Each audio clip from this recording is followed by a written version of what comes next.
All right, good evening, everyone. The time is 6:02 p.m. It is Tuesday, November 15th, and I'm going to call this special City Council meeting to order. Would the City Secretary please call the roll? Mitchell, Here. Rizzo, Present. Flores Kale, Here. Bradshaw, Here. Parsley, Here. Tobias. Here. All right, 6 members present. We have a quorum, sorry. Next up is citizen comments period. At this time, we ask anyone in the audience who wishes to come forward and speak to please do so. We ask that you limit your comments to 3 minutes and that you direct those comments to the mayor and council. There will be an opportunity to speak on council items at 7 o'clock when we have our regular meeting. This is just for canvassing the election and then having a send-off and swear-in ceremony. So first up, Mr. David Wilson.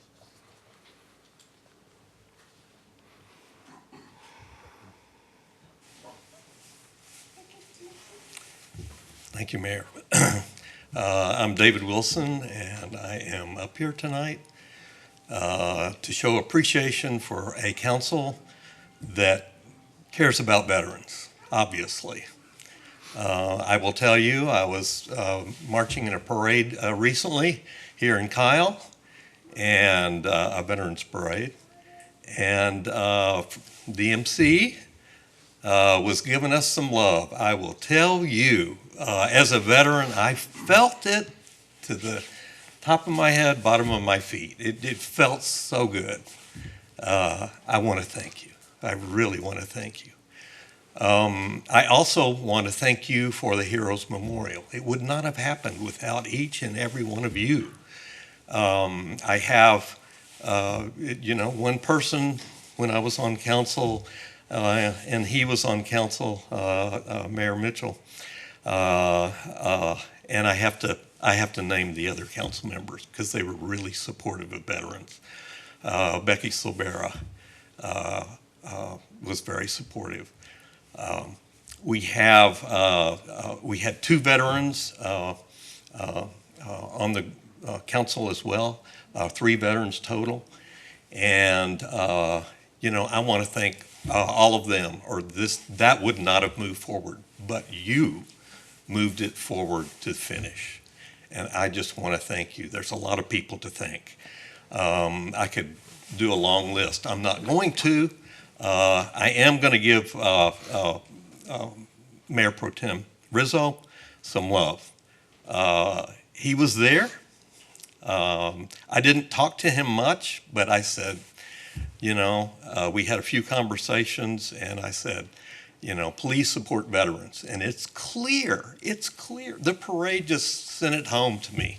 The love of the community for veterans, for sacrifice, for service. On Heroes Memorial, police officers, firefighters, EMS as well. What a good job y'all have done.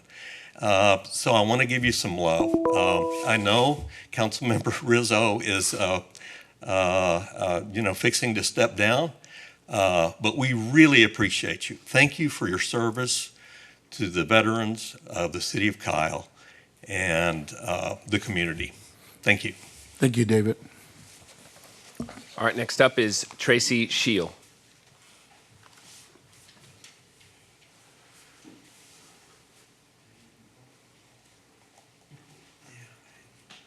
This is such a nice podium.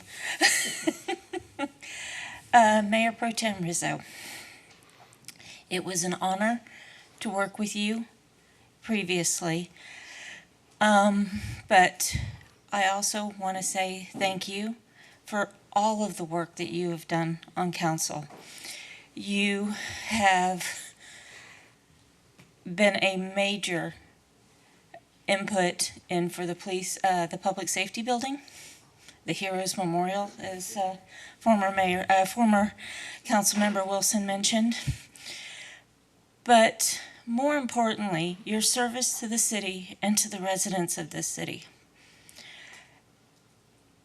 At a point in time when some of our citizens lost their jobs due to a pandemic that we're still going through a little bit, but, and couldn't feed themselves, nor their family.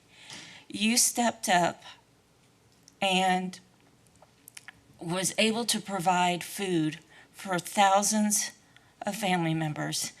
And to that just shows the service that is in your heart, that you're a wonderful person. Okay. And I know that tonight's your last night of official service for the city, but I also know you're not done. I know that you will continue to work with the food bank. I know that you will continue to work with the police department, with the Kyle Police Alumni Association, and also I know your work with the Knights of Columbus. So again, thank you for everything you've done and will continue to do. So thank you from the bottom of my heart. Thank you, Tracy.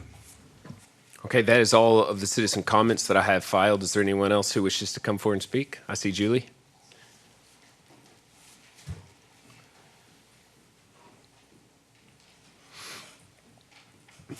Thank you, Mayor, Mayor Pro Tem, and Council.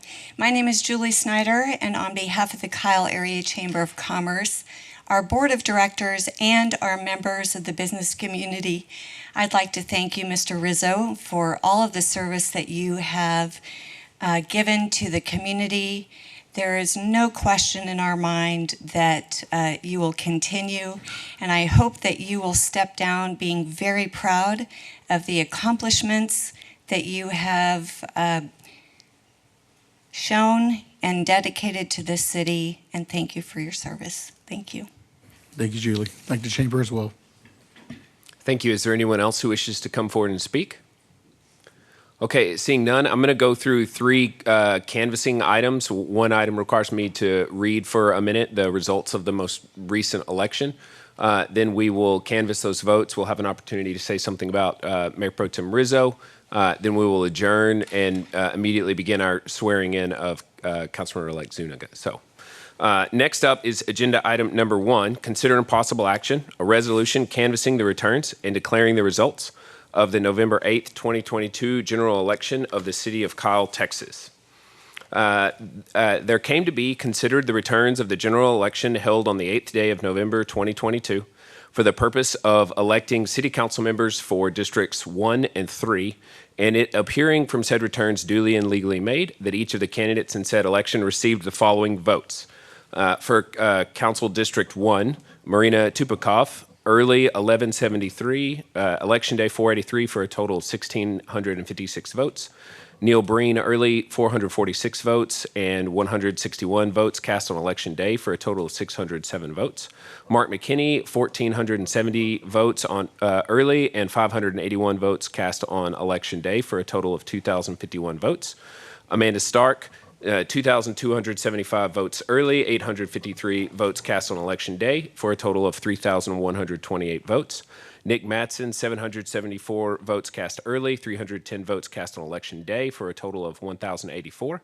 And Bear Heiser, 1,535 votes early and 685 votes cast on election day for a total of 2,220. And for the District 3 council race, Miguel A. Zuniga, 4,042 votes early, 1,687 votes on election day for a total of 5,729 votes. Robert Rizzo, 3,681 votes early, 1,377 votes on election day for a total of 5,058 votes. It is found, determined, and declared by the City Council that said election was duly called, that notice of said election was given in accordance with the law, and that said election was held in accordance with the law, and that Miguel A. Zuniga was duly elected to Council District 3. Said above named party is hereby declared duly elected to said office, subject to the taking of the oath of office as provided by the laws of the state of Texas, and as no candidate for the office of City Council District 1 received more than 50% of the vote as required by the City Charter, the City Council will order a runoff election for the office of City Council District 1 by separate action in accordance with state law and the City Charter. And having read out the canvassing, I'd like to make a motion to approve the canvass. Second. Motion by Mayor, seconded by Mayor Pro Tem. Is there discussion on the motion? All those in favor say aye. Aye. Aye. All opposed? Motion carries 6-0. All right, next up is agenda item number 2, a resolution of the City of Kyle, Texas, calling a runoff election on Tuesday, December 13th, 2022, for the purpose of electing a council member District 1, providing for early voting for notice of said election, and providing for other matters related to the election, and setting an effective date. Is there anything that staff wishes to brief on this item? All right, seeing none, I'd like to make a motion to approve the calling of the runoff election. Second. Motion by the mayor, seconded by Councilmember Parsley. Is there discussion on that motion? All those in favor say aye. Aye. All opposed. Motion carries 6-0. And then finally, agenda item number 3, consideration and approval of a resolution canvassing the returns and declaring the results of a bond election and other matters in connection therewith. I do not believe that I have to, I'm not exactly sure what I have to read out, so there was still discussion on that. So it is the issuance of the bonds in the amount of $294 million for streets, bridges, and sidewalks, and the levying of a tax and payment thereof. Early votes, for 6,204, against 3,275. Election day votes, 2,371 for 1,405 against, for a total of 8,575 for and 4,680 against. Now, therefore, it is accordingly found, declared, and resolved by the City Council of the City of Kyle, Texas, that the council officially finds, determines, and declares that the election was duly and properly ordered, that proper legal notice of such election was duly given in the English language and in the Spanish language to the extent required by law. The proper election officers were duly appointed prior to the election, and that the election was duly and legally held, that all residents, qualified voters of the city were permitted to vote at the election, that due returns of the results of the elections have been made and delivered, and that the City Council has duly canvassed such returns, all in accordance with the laws of the state of Texas and in the United States of America. I would like to make a motion to approve the resolution canvassing the returns and declaring the results of the bond election. Second. All right, motion by the mayor, seconded by Mayor Pro Tem. Is there discussion on that motion? All those in favor say aye. Aye. All opposed. Motion carries 6-0. All right, that concludes all of our main business. The agenda item final before adjournment is to recognize outgoing Mayor Pro Tem Robert Rizzo. We have a couple items here. Is there anyone who wishes to say anything first? Councilmember Tobias. Thank you, Mayor. Robert, we've had many conversations the past couple of weeks and through the years, okay? Go out and say it. It has been a very honor to serve with you, my friend. We have a very unique story that everybody knows. I moved to Kyle in 4th grade, and you were one of the first kids that met me in the playground and introduced yourself to me. And for us to be where we're at right now, I mean, that was God sent, you know.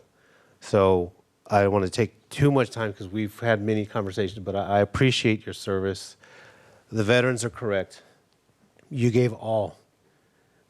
Everybody out there, the police department, you gave everything you had to serve this community. And you know that. In a town that we grew up with maybe about 1,000 people, and to see where we're at right now, to see all your accomplishments, my brother, you've come a long way. I'm very, very proud of you. I'm very proud of you, of what you've done and accomplished and supported. And Ms. Shield Tracy, you're correct. If it wasn't for you to get the Capital Food Bank on board, imagine all those families during the pandemic standing in those lines at the grocery store, not able to get food, but we were able to do that with your guidance and your help. You did that, and you owned that. You provided food for your community. You provided a safety net for them. Lots of families, I will never forget, even working out there with Alex Villalobos, we were out there. That one lady that was sitting in line for 4 hours waiting to get food, because she was there like at 6 in the morning or something. We started doing it early.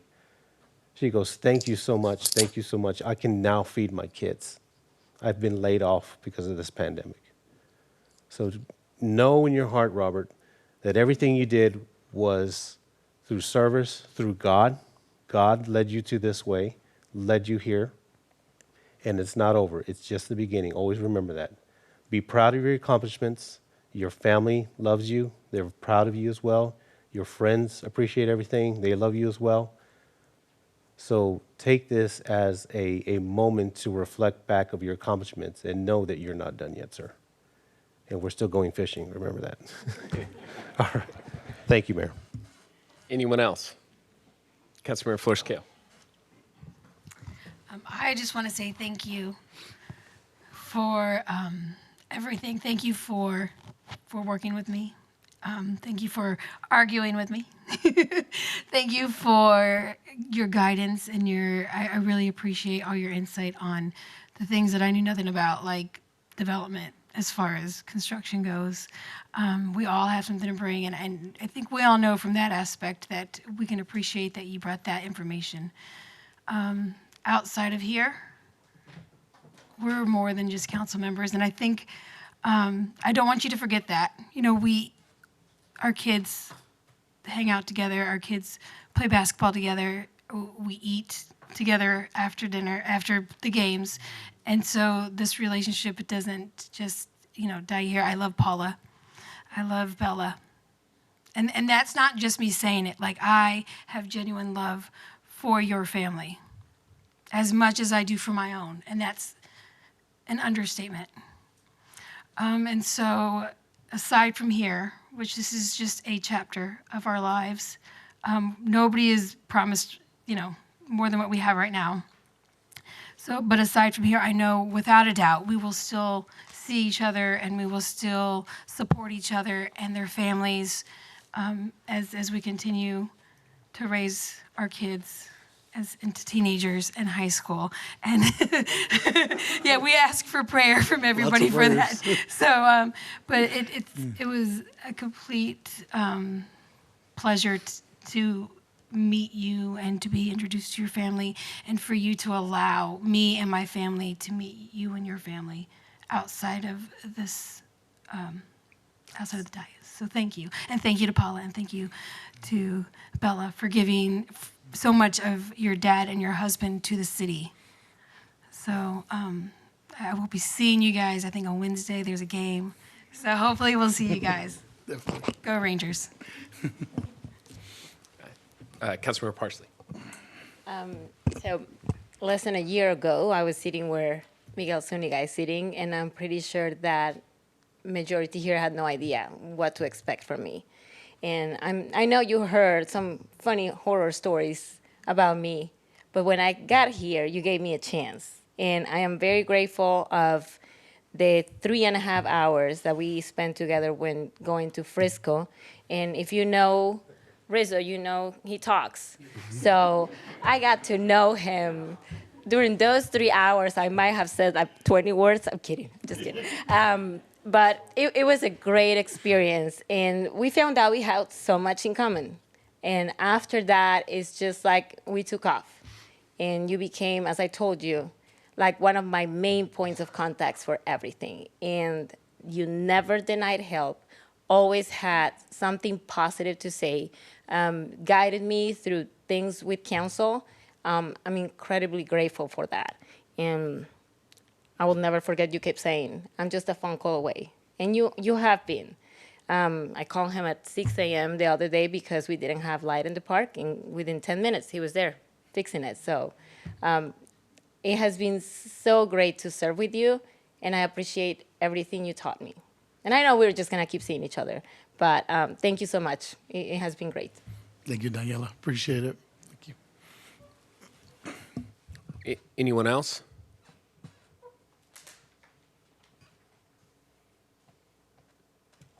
Councilmember Bradshaw, do you want to speak? I can't quite tell.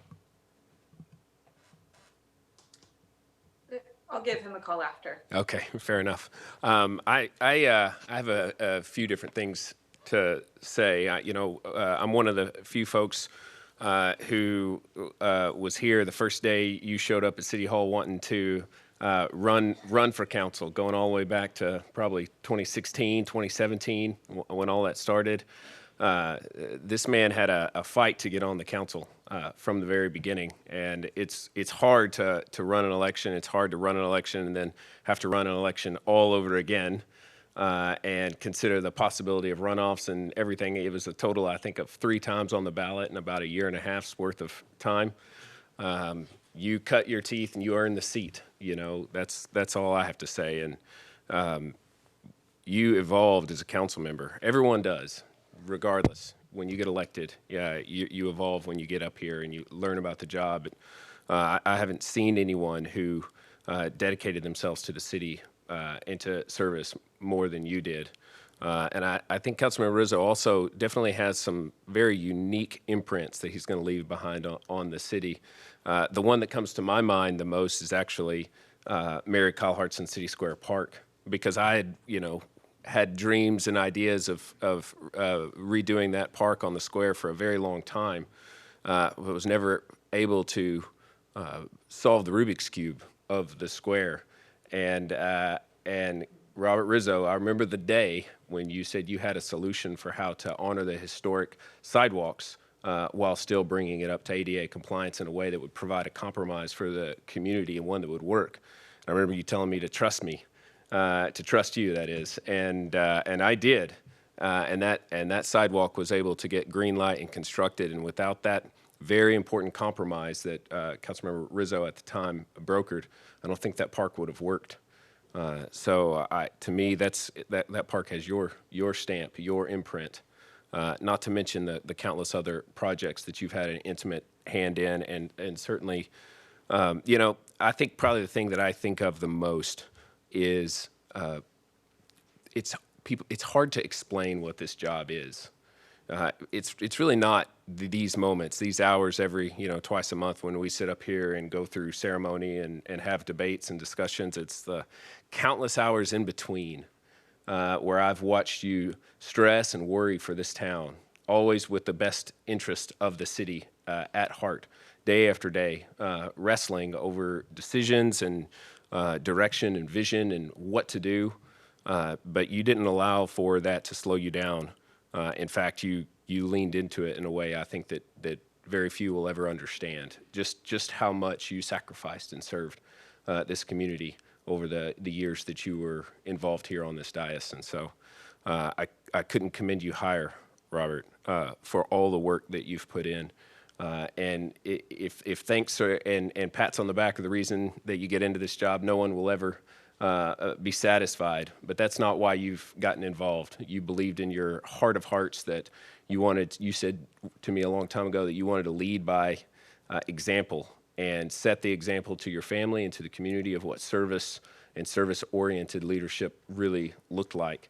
And you fulfilled that promise week in and week out for years and years and years, serving this community in all the little ways and in the big ways. And so I'm going to miss you, over the course of these years.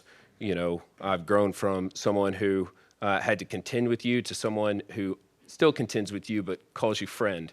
And I've gotten to see your heart just shine in this community for a long time. And I'll say this, and it was a tough, good, clean, hard race. I never saw a single person in the community say a bad word about you. And that's rare going through an entire election. The community has always respected you, and I've always respected you for the work that you've put in. So thank you for everything that you've done for this community. I'll turn the floor to you. Mayor, thank you very much. First of all, I want to say it's been an honor serving with all the people that I've served with. This council has changed dramatically since the first time I first got elected. And all the people that have served here have done it for one reason, and that's to serve the people in the community.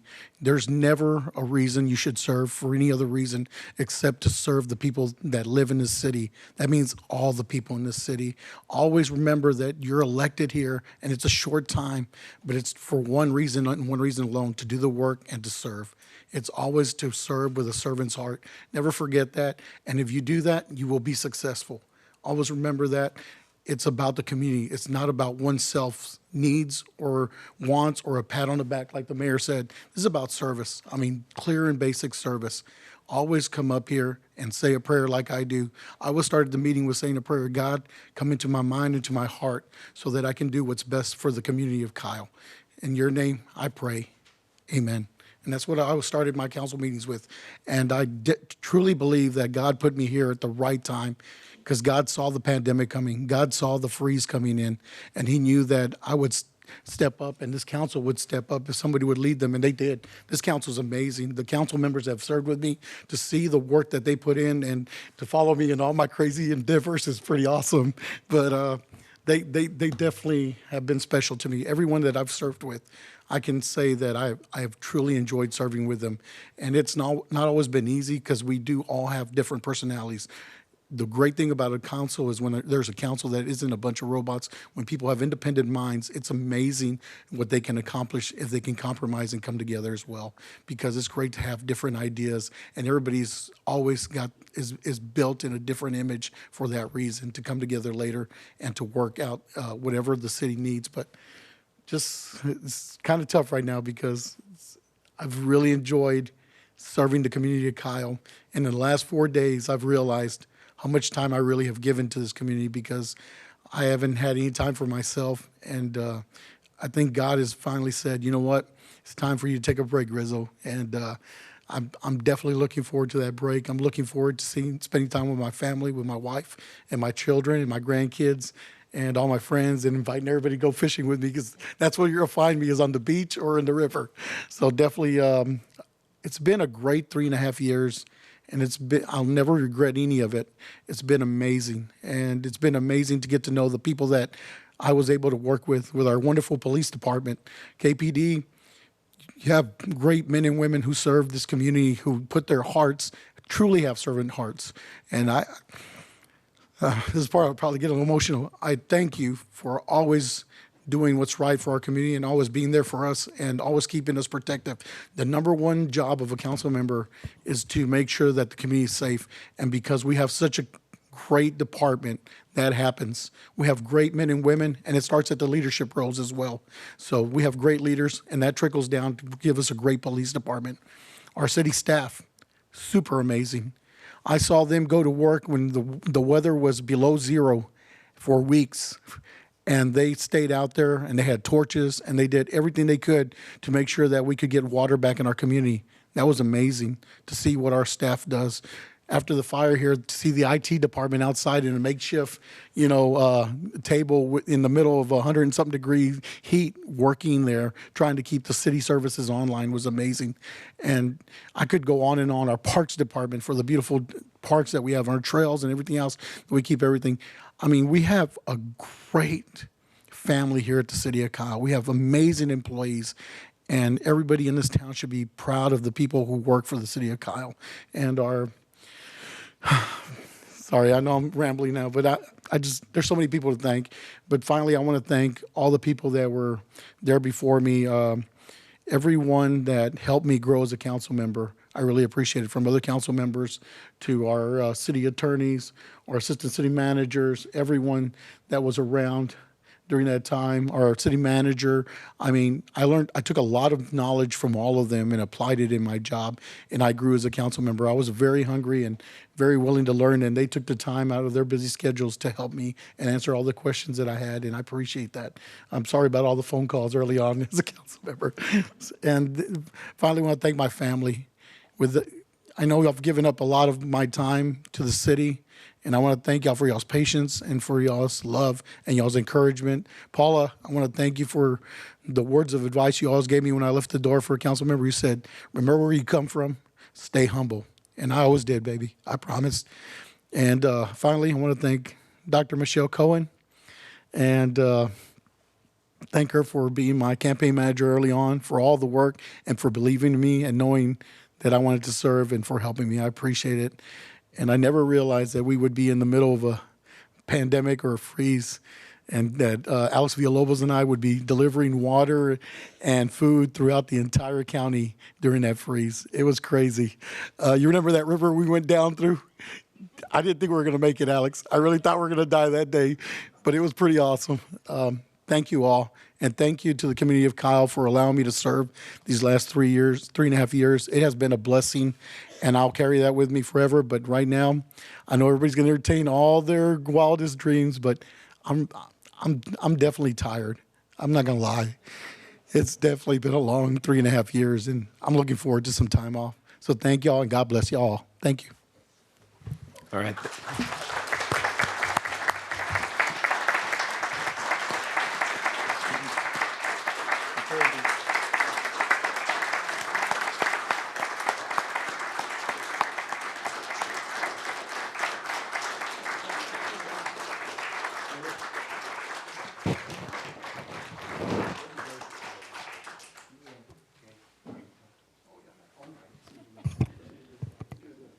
We have a couple gifts that we're going to give Mayor Pro Tem, and we'll probably pose for one last photo with him down here if anybody wants to come and participate. I'm going to go ahead and motion to adjourn. All right, we are adjourned. We are going to take about 7 minutes, and then at 20 till, we'll start our swearing-in ceremony for Councilmember-elect Zuniga. Thank you.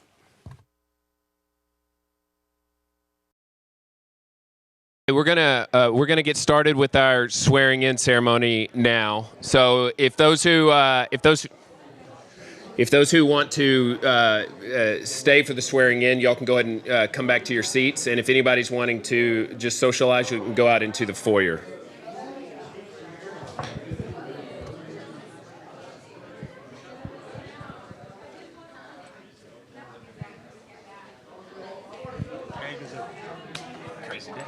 It is.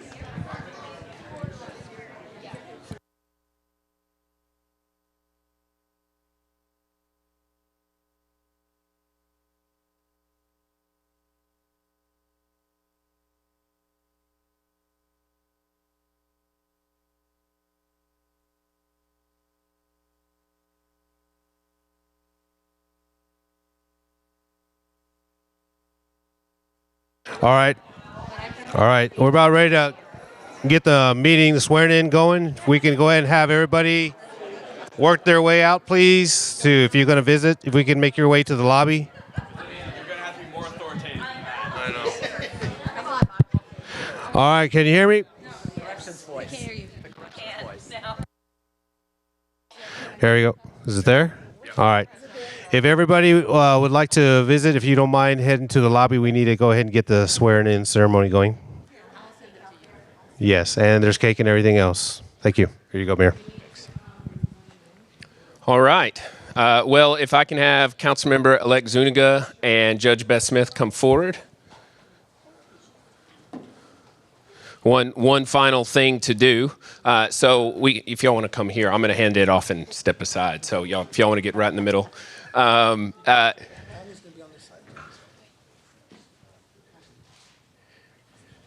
All right, so what we're going to do now is we're going to take an oath of office for Councilmember-elect Zuniga.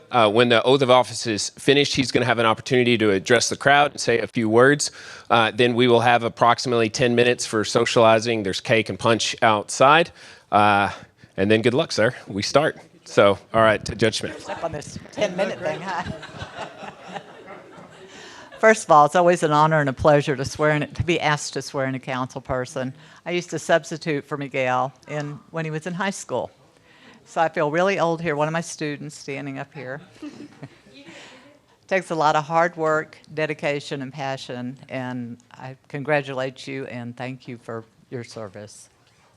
Please raise your right hand. And please repeat after me. I state your name, please. I, Miguel Zuniga, Do solemnly swear or affirm do solemnly swear or affirm that I will faithfully execute that I will faithfully execute the duties of the office the duties of the office of City Council District 3 of City Council District 3 for the City of Kyle for the City of Kyle of the State of Texas, of the State of Texas, and will to the best of my ability and will to the best of my ability preserve, protect, and defend preserve, protect, and defend the Constitution and laws the Constitution and laws of the United States of the United States and of this great state, and of this great state. so help me God. So help me God. Congratulations. Thank you. Thank you. Vice Congratulations. Thank you.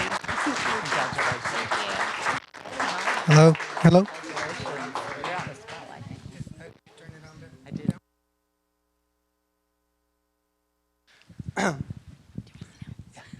So thank you, everybody. First, I'd like to thank the voters and the community that supported me, that believed in me, that got me into this office. It was a great run, great campaign. I want to thank Mr. Rizzo for making me a better candidate, for the advice when we would meet each other and talk and try to put our poles and our flags next to each other. He gave me a lot of great advice for his public service, for everything he's done for this community. I also would like to thank my family for standing by me, for allowing me to put in the hard work, all the hours, my campaign manager, my friends, people I went to school with, Miss Beth Smith for swearing me in, for being a teacher to me when I was growing up, and everyone who was just there to support me. I also want to tell the city of Kyle I'm here to work with all the staff, work with our new council, work with the council members, be part of Team Kyle, and I want to help us move forward, make the city better for everyone. That was my message. I think the community heard that message, and so again, I'm just excited to get the work or to start the work for everyone. So thank you.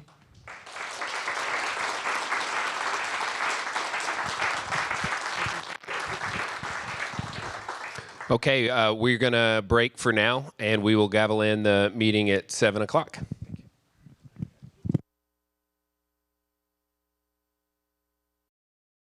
Started now, so if y'all could please take your seats.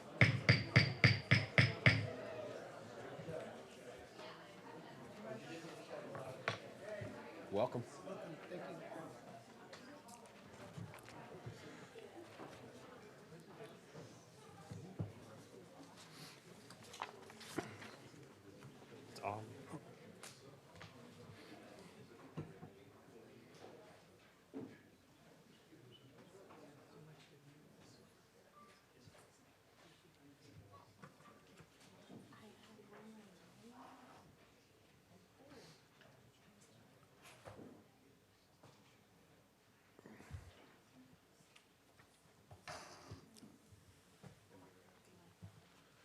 All right, good evening, everyone. The time is 7:02 p.m. It is Tuesday, November 15th, and I'm going to call this regularly scheduled City Council meeting to order. Would all please rise for the Pledge of Allegiance?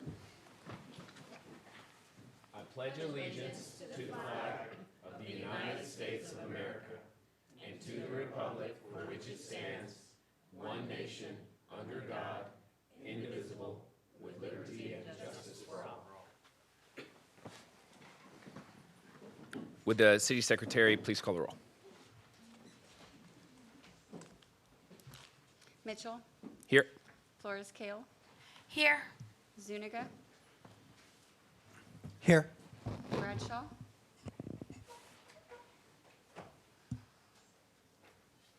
Here. Parsley, Here. Tobias. Here. All right, 6 members present. We have a quorum. Next up, approval of the minutes. Mayor, I'd like to go ahead and make a motion to approve the minutes for City Council special meeting November 1st, 2022, and the regular meeting on the same date. Second. Motion by Councilmember Tobias, seconded by Councilmember Parsley that we approve the minutes. Is there a discussion on the motion? Seeing none, all those in favor say aye. Aye. Aye. All opposed. Motion carries 6-0. Next up is citizen comments period. At this time, we ask anyone in the audience who wishes to come forward and speak on any item to please do so. We ask that you limit your comments to 3 minutes and that you direct those comments to the mayor and council. We also ask that you fill out a citizen comments form and submit that to either myself or the city secretary. I have a few folks who have registered to speak. First up is Ms. Kate Johnson.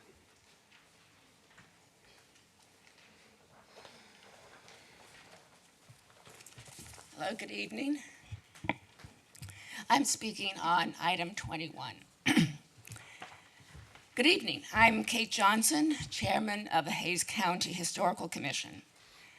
When people think of Kyle's history, they think of the downtown area. And then as Kyle has grown as a city, it now is responsible for the places that is being lost through development. And so the city should be mindful of the impact of development on agricultural history of what was Kyle's surroundings. Whether it is evidence of something like a well or a barn, that is part of the cultural landscape, and where it can be preserved, it should. When people move to a new place, they have a connection where they live to the history. A lot of these new developments, they don't have an identity. They just have a name. But their identity is a way for people to connect to their history, so they care about place. History, excuse me, history binds them all together. So it's just not a house on a street with a bed. The developer cares about our cultural resources, as evidence of preserving this 20th century well alongside the Old Stagecoach Road. We support this ordinance as written. It's great that the owner is willing to work with us to preserve this well. Thank you all for helping to facilitate this as a way to combine us. Thank you. All right, thank you. Next up is Miss Susan Reyna.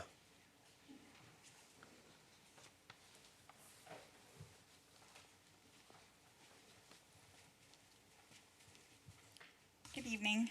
My name is Susan Reyna, and I'm here to speak about two things tonight. First, I wanted to announce that we have another wonderful author coming to our town this Friday, November 18th at 7:30 p.m. at the Catherine Ann Porter House at 508 West Center Street. And her name is Stacy Swan, and she's actually a Texan, and she wrote a novel called Olympus, Texas. And it was a Good Morning America First Book Club selection and an Indie Next Pick, and it was long-listed for the Center for Fiction First Novel Prize. She actually has a Master of Fine Arts from Texas State University right down the road, and we're very excited she's going to be here. So I'm hoping all kinds of people from Kyle show up to welcome her this Friday, November 18th at 7:30, once again at 508 West Center Street. The second thing I want to talk about is, as a resident of Stagecoach Crossing, you again have on your agenda the issue of speeding on Conestoga Drive past the park. I was excited to see it's back again. Looks like we're proposing possibly lowering the speed limit to 25 and adding some marking on the road, and I'm hoping you do move forward with those things. Thank you very much. All right, thank you. Those are all the citizen comments forms that I have. Is there anyone else who wishes to come forward and speak? Mayor, just with your permission, we, on item number 25, we actually have 74 people signed up to be registered in support. And I don't want to belabor public comments with that. Perhaps we could just give them to the council at item 25. That'd be fine. All right, is there anyone else who wishes to come forward and speak? All right, seeing none, I'm going to close citizen comments. Citizen comments is now closed. Next up is agenda orders. Is there anyone who wishes to move any items on the agenda? Councilmember Tobias. Yes, thank you, Mayor. Can we look at moving item number 26 to the front? It's for the Arts Commission. Okay. Councilmember Flores Kale. Thank you. I would like to move up agenda item number 25 and place it under presentation.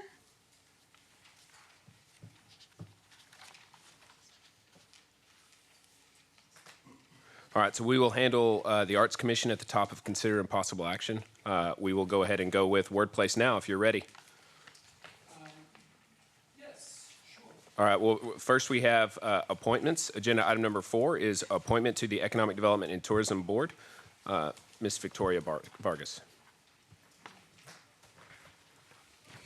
Good evening, Mayor and Council. Victoria Vargas, Director of Economic Development. I am here to ask for appointments to the Economic Development and Tourism Board. And all of our board appointments, appointees are here, as well as our board chair, Brian Ziegler. The first is Tony Spano. He is seeking a reappointment for the developer seat. Eddie Brown, he's a local business owner, and he is also seeking reappointment. Luke Miller with Seton, Ascension Seton, is seeking the seat of the healthcare seat. And then Cassidy Baronato, the tourism seat. She is with Texas Aviation Partners, and she is online. So if you have any questions for them, they're here, but their bios and applications were all in the packet as well. Okay, thank you. Does anybody have any questions or comments or motions? Councilmember Flores Kale.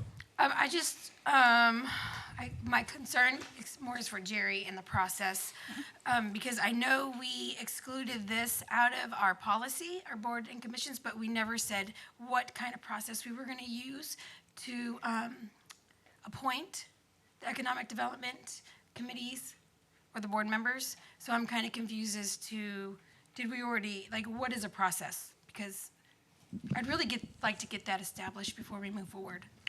The process is intended to be that the Director of Economic Development suggests the appointments to the board and the council approves. But that's not currently what it is. Right now, there is no policy.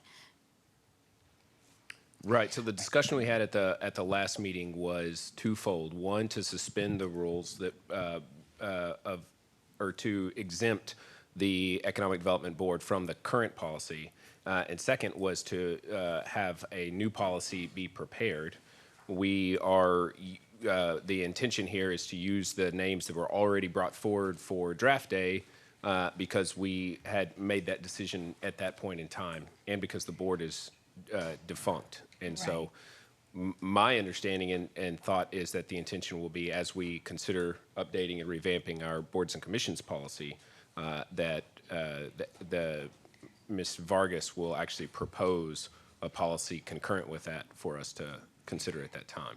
Right. I thought at the last meeting there was a task force that was going to be formed, and then, discussion would be at that time part of that discussion. And then I can bring forth a policy as well. So was there a task force? No, I think it was decided by council to wait until the new city manager was. The council had a full dais. Until we had a And full dais. yes. Right. But for now, it was a request to appoint these members because we actually couldn't meet last month or last week because we didn't have a quorum. So we're missing a couple of seats and reappointments that would be helpful to have us continue meeting. Okay. I'm sorry. Is there any way, okay, so here's my concern. If we're going to wait until the new city manager, which I totally agree with, these people are for the next 3 years. 2 years. 2 It's a years. 2-year term. Okay, so for the next 2 years. So how many other spots besides this will need to be filled? These are it for right now until I believe there's some that are coming up for reappointment, or their term is expiring in the next year. I don't know the exact dates, but I can check on that. Okay, so out of, how many openings are there now for this spot? 4. So there's 4 and we only have 4 applications. So that makes me kind of concerned.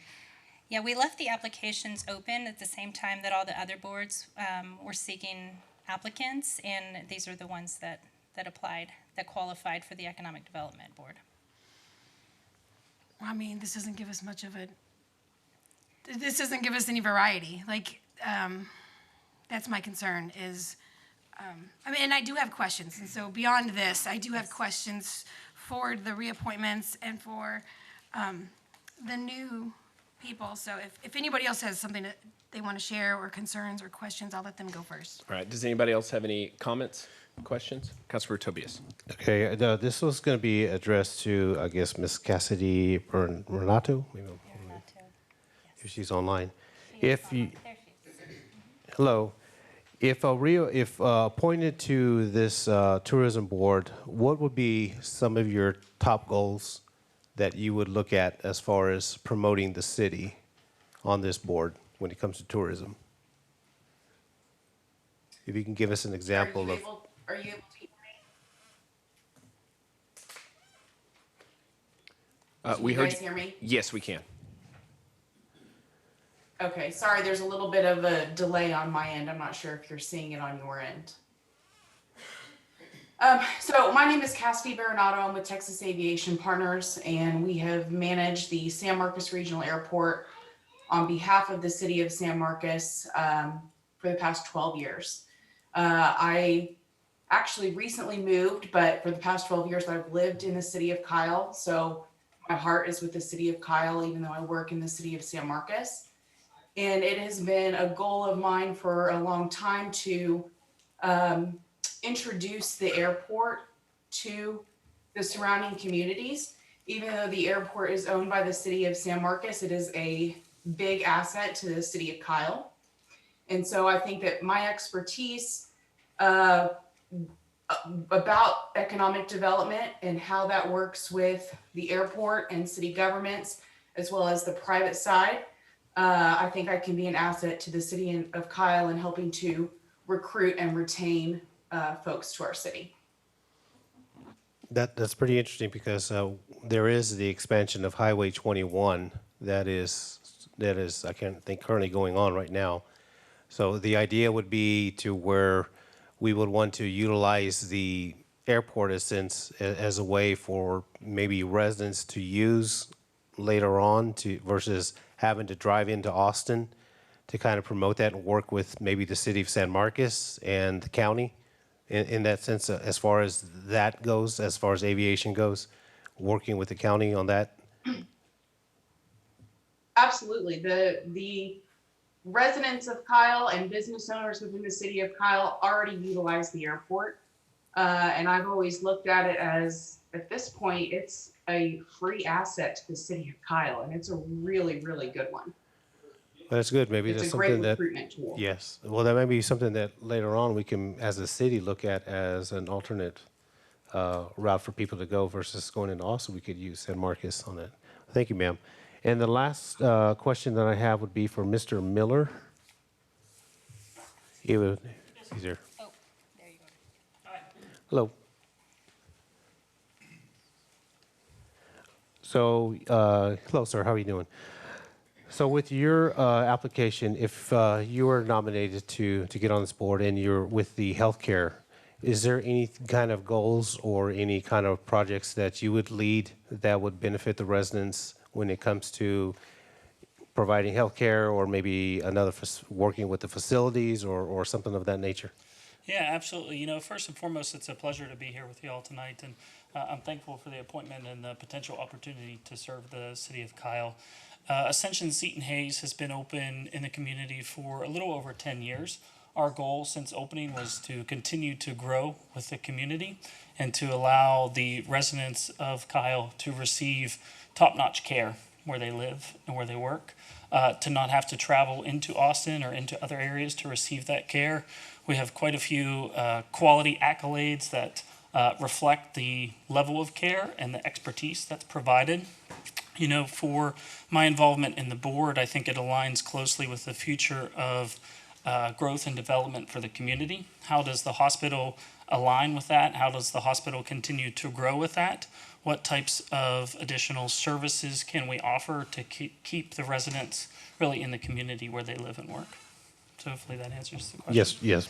So you'll be working with, would you be working with other entities within the city, let's say some of the urgent care clinics that we have, to where you could be able to work together in that sense? Would that be something that you would want to have a goal with for the city? Absolutely, that is a great point. We do some of that already. I think strengthening and fostering those connections, quite a few times those urgent care facilities, while serve a much needed role, the hospital offers kind of the next level of care or continuity of care. So that would be a great example of a goal where we can continue to foster those relationships. And I think my involvement in the board will allow me to better serve the community as part of the hospital.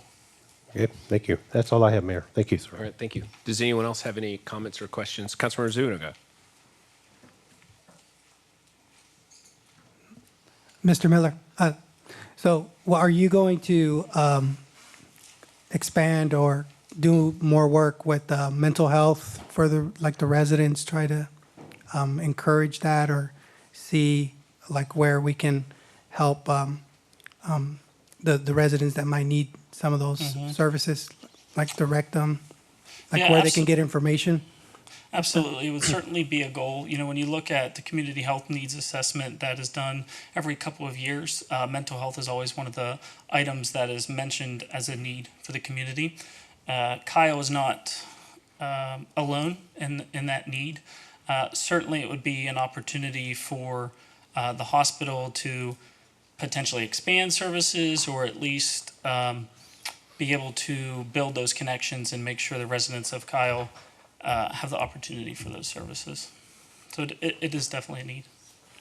Thank you. Any other questions, comments? Councilmember Parsley. Thank you. I have a quick question for, Mr. Eddie Brown. Hi. Hello. Where is your business located? We are in the HPI warehouse park right across from the Home Depot. Okay, thank you. That was all my question. And then I have a question for Mr. Tony Spano.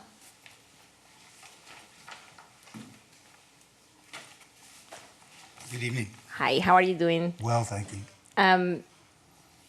What developments are you currently working on? So I am, as of about 30 days ago, semi-retired. Have just previously left Bigelow Homes and was working in Plum Creek and Creekside Development. Okay. Thank you so much. Anyone else? Councilmember Florescale.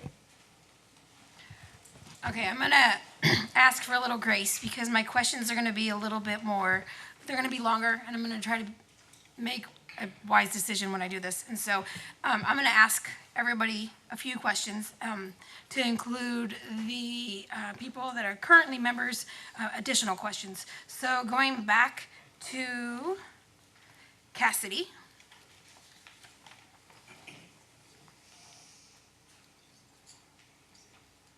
Hi, thank you for applying. I really liked everything that you had to say, and I liked the direction you were going. The one kind of conflict of interest I see is that you are on the San Marcos Chamber of Commerce. And so I guess I want to kind of be reassured that there won't be a conflict of interest in what you do for Kyle versus what you do for San Marcos. Even though I'm totally pro, let's work together as a team, I just want to make sure that that's not going to conflict with what you're doing in San Marcos. Absolutely. And I'm also part of the Vision 2025 with the Greater San Marcos Partnership, which, as you know, is a regional organization. And so I completely understand what you're saying and what your concerns are. I will say that as an airport and as airport management, we have to look at things regionally.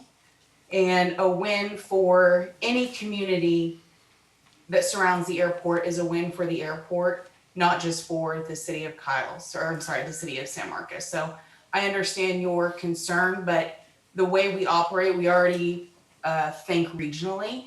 And so I think that I can bring that to the city of Kyle and be really conscious with my decisions and guidance. Okay, and do you have at least one specific plan that you have to kind of help the city of Kyle in an economic development way? I think it's all about education. I think that there's so much that I can bring in terms of what the airport provides to the city of Kyle. And again, it's a free asset for us. And being able to market that and utilize that as a carrot to entice people to come to the region and to come to the city of Kyle, I would be instrumental in that. All right, thank you. The next question I have is for Mr. Miller. Hi, thank you. Thank you for applying. I appreciate it. When I read your application, I was equally excited.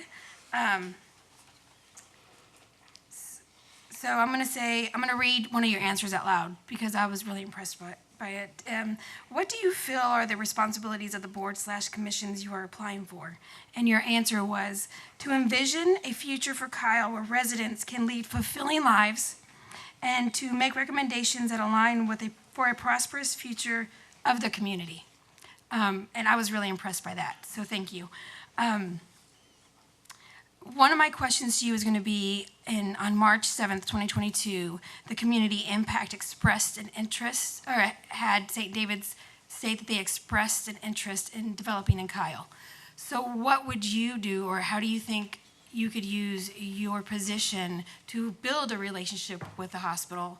Because the last thing I want to see is like competition. Like there's some healthy competition, but what I'd like to see is the hospitals working together. Absolutely. It's an excellent question. So just allow me to rephrase for just a second. How would my approach be with potentially St. David's coming to Kyle? Is that correct? Like being a board member, what do you think? How do you think you could use your position to build a relationship with St. David's? Absolutely. Well, I think first and foremost, in and around the Austin area, both Ascension, St. David's, as well as Baylor Scott and White, while are, I guess in a way you could say, competitors in essence. the work that we do, a requirement is to work together with one another. I think when you look particularly in the past, probably 6 to 18 months, really with the development of COVID and additional issues, now more than ever, hospitals have had to get creative about working with one another. So whether that is potentially a time where a critical piece of equipment goes down and patients have to be rerouted, or whether you have a significant vaccination campaign. I think that now more than ever, you've seen health systems come together to really meet the needs of the community that we serve.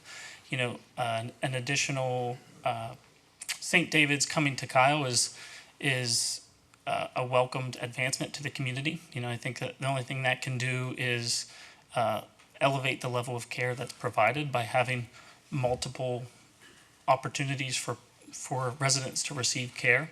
My involvement on the board would be using some of those connections, welcoming them to the community as well,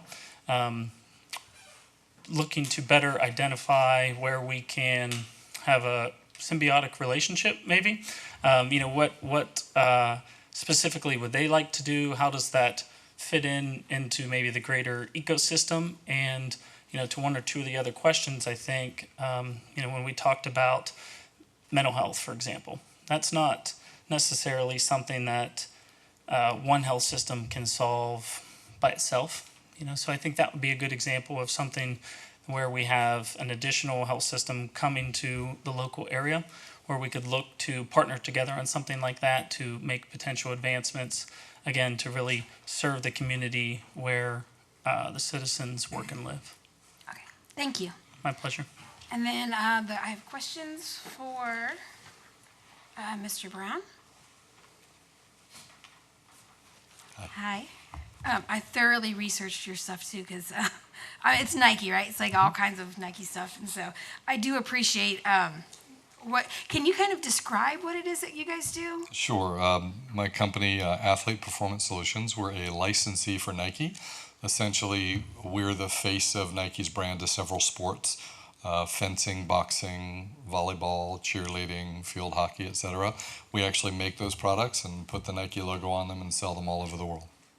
Okay. So can you do that for like the high schools and the middle school? We do a tremendous amount of work with high schools and middle schools around the country. Okay. How about locally? We don't do it directly through our sales team. We work through retail partners who would serve high schools and middle schools. It's a very high-touch consumer dealing with a team, and we're not scaled to handle that level of customer service well. We do better when we have a retailer like Academy who needs product throughout hundreds of stores, and we'll work with them to make sure that happens. And then we find team dealers who do a great job working directly with the coaches and the athletic administrators at a school to serve their needs. Okay, perfect. Can you tell me what development you've focused on here in Kyle? Like, what do you think you've brought to the board already? I think given the branding experience that I had when I was at Nike, I've done some work with staff on rebranding for City of Kyle Economic Development and Tourism Board. So that's a process that's underway right now. So I had my design team send some examples for our board to review and for staff to review. So that's one small project that I feel I have a lot of fun contributing to. And then I would say there's a lot of really good work being done right now in terms of business recruitment, and specifically against higher end dining and entertainment for our residents. Okay, I represent District 2, which is east to west. However, I have to ask this question for you and for anybody else who is currently on the board. And I want to know what plans do you see for East Kyle? Namely, like the south that's totally undeveloped. What would you like to see there? I would love to see consideration given to additional convention and meeting space and better hotels, in addition to the higher end restaurants we're currently trying to recruit to our city. I think it would be beneficial certainly to my business. I don't like bringing guests to town and feel like I need to send them somewhere else to stay. I would love to have suitable hotels here with business meeting facilities, et cetera, so we could do those events locally and not have to drive into another city to do them. So these are some of the things I feel as a member of the business community of Kyle. I think they're needed here, and I've voiced that to my colleagues on the board, and it's something I advocate for consistently. Okay, more specifically, let me ask, if you could put development on 150, what would you put and where would you put it? It's a fair question. We've had some of those conversations, and we've talked about, is that a place where there should be more industrial development? Should it be multi-family or individual residences? Is that what we need more of in that area? There are so many concerns that, frankly, only being on the board for 2 years, that I'm still learning about. Traffic patterns being one of them. This is not something I ever studied in my different roles of life, but certainly these things are all worthy of serious consideration. And I would say we're at the infancy of that. In fact, we've discussed, should we make a recommendation to the board for some kind of study to be executed to determine what is the highest and best use of that property to benefit our community. Okay, I'm gonna, as a council member, I'm gonna beg you, if you get reappointed, to please, please, please put some focus somewhere on the east side. They would like, I would like, something a little bit more close and just some recognition, hopefully with the south side water line being completed, then it'll entail more retail to be able to put out more towards the southeast. And so if I can kindly ask you to do that, I would appreciate some consideration. So thank you. And then last but not least, I have Mr. Spano. And I'm sorry for taking so long. I know you guys are like, I can see it on your faces, but I got to ask these questions because I only get it once every 2 years. And so I want to make sure if I reappoint you guys that it's going to be with the expectations that I have for you, okay? Understood. I appreciate it. And so how long have you been on the ED board? I have been on the ED board for, I believe, 6 years. 2016. Okay, 6 years. Okay, and what do you think you bring to the board?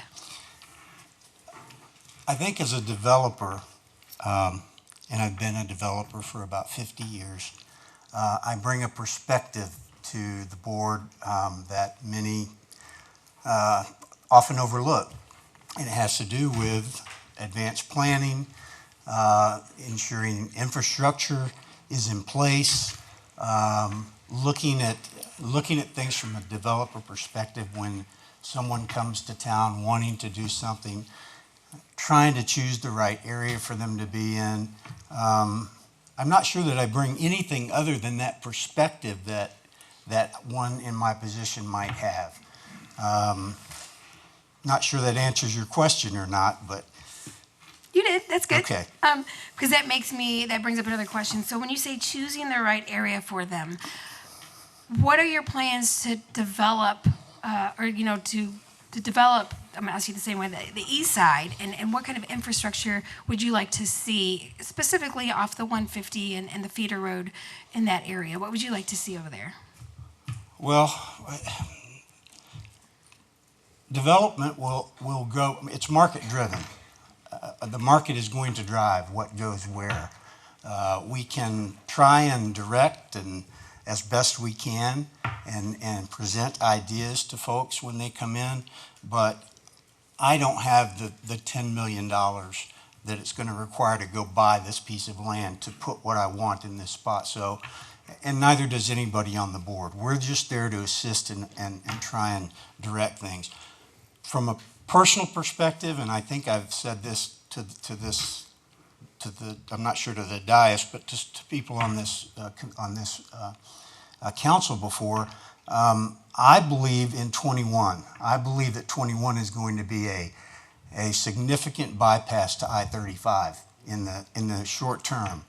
I think that the airport that we've already spoken about tonight is going to have a significant impact. I think the Tesla plant that's out on the east side of Austin is going to significantly impact our area.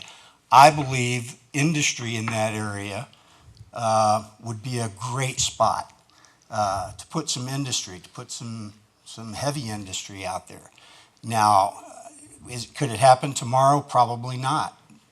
I think that's something that we need to look at. We need to, and I think that right now that the city is going through some comprehensive planning. There's a strategic plan that should be developed based on that comprehensive plan, and we need to look at all of those things to determine what the best use is out there. Okay, you mentioned infrastructure. So infrastructure is directly related to economic development. Are you comfortable coming to council and telling us the roads that you feel like we need to develop, not to continue to have development in the same area, but where we could develop to help create economic development? I'm not comfortable with that at all. I think a traffic impact analysis needs to be done in the area. There needs to be some assumptions developed and communicated to develop a traffic impact analysis, and with that type of information, I think that the city can then make an well-informed decision. Okay, well, your previous answer was choosing the right area for the developers. So if we're going to develop, in that case, we're never going to develop certain areas of Kyle, right? Because it's not conducive to developers. So I guess my ask for you is that if you do get reappointed, that you not be afraid to say, hey, I'm not saying you're an engineer and you need to tell us what we need to fix, just this is what we can do in order to develop this area. That's what I need to hear. Understood, and that would be my goal, yes, to direct them to the best spot within Kyle for that development to be. Okay, thank you.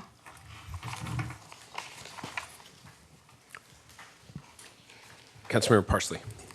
Mayor, can I make a motion to approve item 4 and reappoint Mr. Tony Spano, Eddie Brown, and then appoint Luke Miller and Cassidy Bernato to the economic development?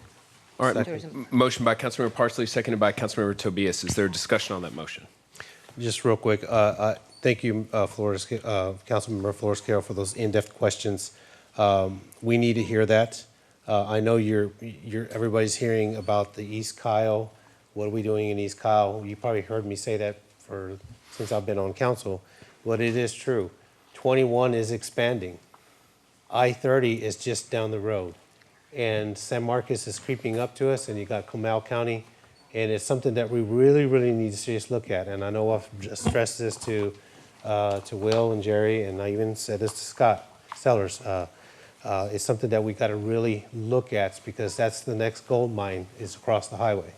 But other than that, I do like the answers that we had, because we want to make sure who we appoint is going to continue to advocate for our city and the needs for the residents, whether it's tourism, whether it's continued health care for our residents, and then also for the developments going forward, including small business owners. That's a big plus there.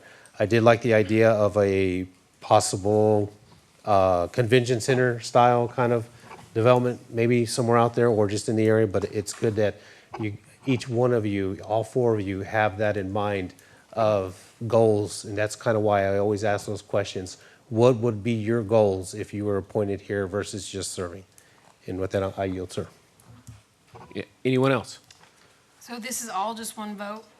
The motion was to approve all of them? Motion was to approve all of them, yep. All right. All those in favor say aye. Aye.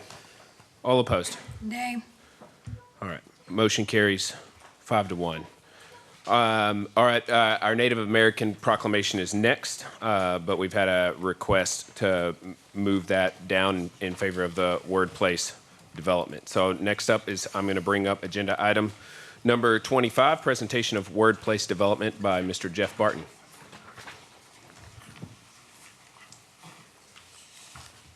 Let's see, and Jennifer or Ben, remind me how I'm going to advance slides here. I think we have a slide deck to show you, Mayor and council members.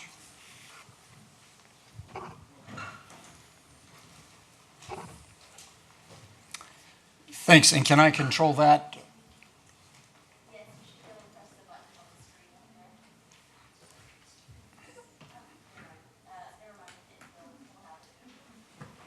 It's a PDF, looks like, so no buttons.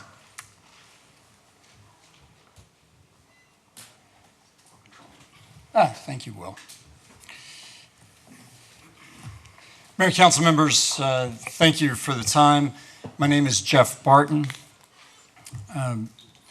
and I am a nationally certified planner and a state certified urban planner, co-founder of GAP Strategies. We work with cities all across the state on economic development, placemaking, urban design, infrastructure, bond elections, and public engagement. But Will, I'm here tonight, yeah, if you can roll through that on a different project, one that's close to my heart. And yeah, there's a quote there from one of our business leaders. If you go back one, Will, I think we went just past a couple there. The workplace will help grow business opportunities and diversity in our city. And I want to mention that because while that is a great business leader, we've actually had, as I mentioned earlier, 74 people sign up in support of the project this evening. That would take, I think, 2 hours and 10 minutes if they each took their 3 minutes. You all don't want that. Not even I want that much good talk about the workplace. I'd like to get home sometime this evening. But we are going to pass these out at the end of the remarks, so I hope you'll take some time to look through it. We've had some folks who really took time not only to register, but to write really thoughtful comments. Thank you, Will. So, workplace is unlike anything that you've seen in the area. You've heard from some developers tonight. There's some great developments in Kyle. You all have done work that's really to be admired, but this will be unique in our region, unique in Hayes County. Well, it's going to help set the bar, we believe. It's going to set the bar for mixed-use development, but also as an economic driver for our community to connect the community both metaphorically and geographically in many of the ways that you were talking about, Ms. Kale, really east and west, north and south, Old Town and New Town, and become a destination for unique kinds of retail, nightlife, and boutique restaurants. It also preserves 17 acres right in the heart of the city, open space in Kyle. 13 and a half of that will be a public park that will be fully realized with playgrounds, nature trails, vibe, an outdoor fitness center that the city has asked for. Just to put that into context, you've got a great park that's recently opened, the Heroes Park. That's less than 5 acres. We're talking about triple that amount of open space, more than double that amount of a public park here, and going with it, the kind of upscale living that helps us attract executives and industry and young professionals to the city. So I want to take just the next 6 or 7 minutes to talk about what Workplace is, what's been done so far, and what's needed. What is it? This gives you some context about where it is. It's in this area between Marketplace and I-35 with 2 creeks running through it, 26 to 27 acres. And it's in this core transition zone. It's what you call it in your master plan, the area between Old Town and New Town, literally connecting Old Kyle with New Kyle. Today, it is also my family's farm, and it's a great place. I've walked those fields, but as you can see, there are some challenges that have developed around it in terms of industrial development, a road that's been closed off by the city, some abandoned houses, so that it actually meets the definition of blight. We'd like to help. Go on, Will. Thank you. To the next slide. We want to help restore that place to its glory and make those connections that we spoke of between the past and the future here. You can get an idea of the concept plan on screen right, 13 and a half acres with 2 creeks, an all-weather creek with beautiful water that would be dedicated to the city, green space throughout, mixed-use development, and then the yellow are the vibe trails, and then the brown are the nature trails will be on site. The Vibe Trail literally intersects on this place and then connects to east of the interstate on this place. This is not a typical development. In fact, not only is a family project, but we plan to build and hold. So rather than selling this off for, say, a 2-year horizon that might be typical at a time of stabilization, they call it, we're going to hold on to this. And everything that you see in orange will be buildings that we will hold. That small building in orange is my grandparents' historic farmhouse, put there in the 1940s. We'll build around that with 4- and 5-story buildings that will be mixed use. We will be selling to some select builders who share our vision in that light blue for townhomes and really unusual boutique small multifamily. Yeah. That's talking about the urban placemaking, but there's also a connection to nature involved here. So we've been working with world-class landscape architects and your Parks Department to create a unique children's playground, unlike anything in Kyle, that will kind of complement what you've already got, maintain those creeks, restore them, give advice on the ecological diversity there for your city Parks Department about how to keep them over long term, and put in some of the other amenities that I was talking about. All of this work has happened over a number of years. The vision began in 2017. I think the mayor remembers as we got started on this project with a number of approvals with the city along the way. Over the last several years, we have had more than 50 meetings with your staff as we really work together to integrate our vision with yours. There have been a number of meetings before City Council and various city boards, including unanimous approval at P&Z, unanimous approval of the concept at City Council, and 4 separate unanimous votes at Parks Department, or the Parks Board, rather. If you think about where we've been, it's also appropriate to take a moment to think about where we came from. We do have deep roots in the community. My grandfather was raised in Kyle without a father because his died before he was born, and he really bound his family to him. This is my mother's project. She's sitting back here, who's soon be 87, and has been a practicing psychotherapist, lives here in Kyle. And the idea is for this to really be a family commitment, but also a family legacy to the city to honor what Kyle has given to our family. That's resulted in some of these images that you'll see here. Thank you to some members of the council and certainly to staff who've helped us enrich these images. Councilmember Parsley's worked with us and others of you to make them better and to work on the architectural design. Our architect is here if you have questions later on. But this is a scene of the building we call the Three Sisters, after the 3 young women you saw on that slide from 50 years ago. Next, Will. Again, another image. This is the you can see the development here in the foreground and the back with retail, unique retail, one-of-a-kind kinds of retail and restaurants down on the ground floor. Second floor bar space for our anchor, which is a restaurant some of you know, Mudbugs. This green based on Carmel, Indiana, one of your vision cities on front. And on the next slide, just another view of that. And you can move on through that, Will, thank you. And then the central, what we call the Central Plaza and Square, with a farmhouse in the back, deep porches, and areas suitable for concert space, farmers market, and various public events here in the city. There's several places dedicated to that kind of public activity on there. So what's been done so far? Where have we come from? If you'll see here, again, not only have we completed this architectural engineering to take it to a much deeper level than many of the developments that come before you at this stage, but a number of planning studies in concert with the city. So a regional flood, I think if you'll click, Will, can you click to show that?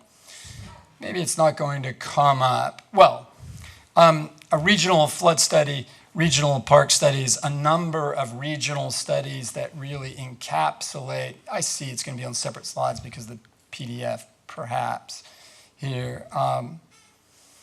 Extensive pedestrian studies, particularly to connect both across Marketplace and under I-35 and then north to some of the new nodes. The regional flood study to ensure safety on site and adequate drainage as both on our site and downstream. Thank you, Will, if you go on. And traffic and parking studies to make sure that there's significant parking on site for both the park and the retail and residential activities that will take place. Thank you, Will. Finally, we've got a PID and TERS analysis that really lays out the economic benefits for the city of this project, Will, and it analyzes some financing schemes. On the next page, you'll see that the jobs are really significant. Hundreds of jobs during the construction phase, hundreds more long-term for the city of Kyle. On the next page, you'll see that that really results in more than $1.5 million of new tax dollars to the city above and beyond what you're getting today, which is only about $45,000 for all taxing entities combined, and $10 million in income. So it is a real multiplying effect economically for the city.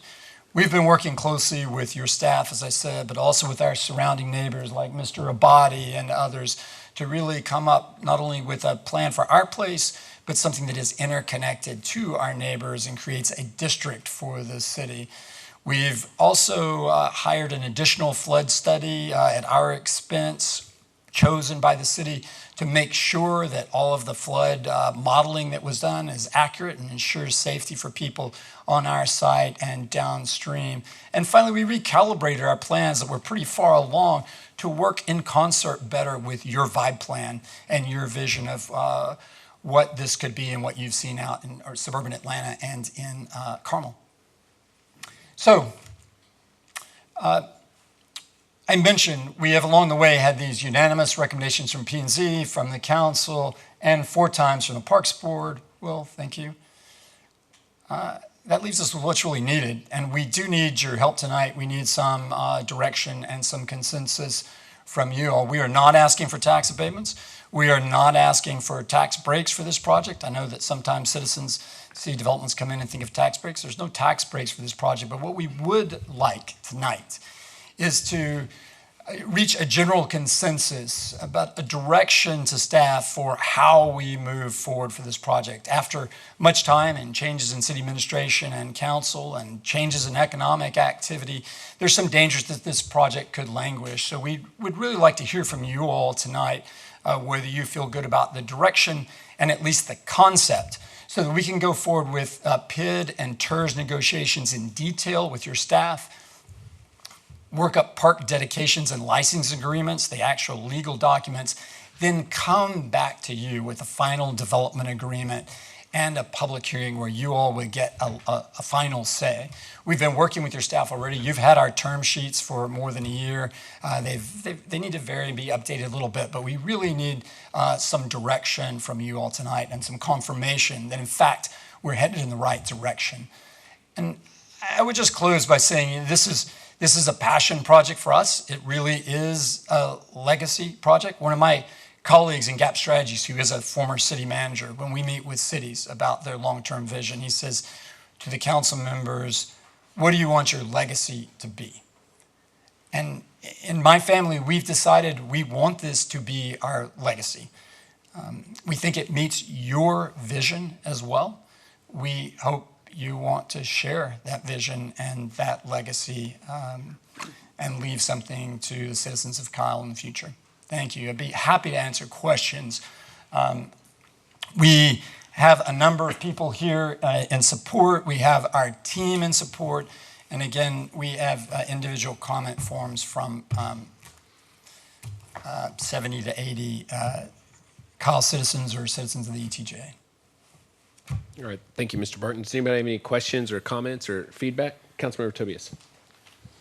Okay, yes, thank you. Thank you for the presentation, and yes, we have visited before on this, and I don't see any problem going forward with trying to get some of these numbers and speaking with staff if they are up to it to where we can see where we're at on this. And I like the idea of the fitness area. I think we kind of mentioned that before, to where I think as we have newer residents coming in and people that are still here, it'd be a new way for some of the people to be able to use something similar to that, and also continue to have more park dedication. So that's where I'm at. Other questions, comments? Councilmember Floresco. All right, thank you. And thank you for, Mr. Barton, thank you for reaching out. You've reached out several times, and I do appreciate that. Our conversation has always been, I'm not a big supporter of this becoming a TERS. And so I want to just briefly discuss that. So the road bond that just passed has a planned road improvement adjacent to this development. How do you think that road upgrade will affect the value of that land? I don't think it has anything that's actually adjacent to it. It does. You're talking about marketplace? Marketplace, right. Yes, that's, just to be clear, we're not adjacent to that. That's a mile or 2 miles north. So I do think that is really critical. I think that helps expand everything, but I just want to be clear, it doesn't largely affect the value of our property, I don't think, or at least I wouldn't see it that way. I think it does provide connectivity for the whole city. I think that's really valuable. I think anything that moves traffic well in the city helps everyone and floats all boats. But that is through the next intersection on the other side of the HEB, and we're on the south side of the HEB, so it doesn't affect us directly. Okay. How many homes are on this land? Right now, there's about 5, give or take. Okay, and you said they're all blighted? No. Very specifically, when the city closed off the road, one of the houses, we began to have trouble with vagrants there and some people ingesting unusual substances. And so one of those houses burned down, was burned down by somebody who started a fire in it. Some of the adjoining property has some that actually is adjacent to us, has, for instance, a house that's been vacant for some time. So as I think you know, Commissioner, under the state law definition that's been developed by the AG's office, or at least it's been used by different cities across the state, blight can refer to, for example, a closed road or insufficient roads and sidewalks in an area, as well as undeveloped creeks and abandoned homes or industrial property. And your development going here is not going to open up that road, correct? Off of 35? No, it wouldn't. Okay. And so how many homes are near this land, off the property? 2, perhaps, 3. 2, okay. And then one of the questions I have is going to be for staff. Why is that road closed? Is Jerry or Leon? Leon can probably provide a better answer, but that road was closed once we opened up Marketplace. Leon can give a better answer. Good evening, Council. Mayor, Leon Barba, City Engineer. You're talking about the dead end there at Burleson Street? Yes. We have that low water crossing there that goes on over at a routine, just a small event, rainfall, it'll go over. That's the reason we closed it off. It was a safety issue. A safety issue, okay. Councilmember, just follow up. We understand why the city closed. We're not really objecting to that. We were already developing our plans, but we've cooperated with that closing. I think that the issue is not that the project would open it up. It's the issue the project would open up other avenues for transportation and develop the land, which is difficult to develop under the current circumstances. Understood. And I'm not against this development. I think it's a nice development. It's not necessarily, for me, TERS worthy. And so that's why I wanted to ask Leon, and so everybody else could hear why that road was closed, is because there's a flooding issue over there. Additionally, my question would be probably to Mariana, when we take over this area and it's going to be a city park, knowing that that is a flood area, are there going to be any long-term expenses or concerns that we should have with the flooding in that area that the city is now going to be obligated to take over?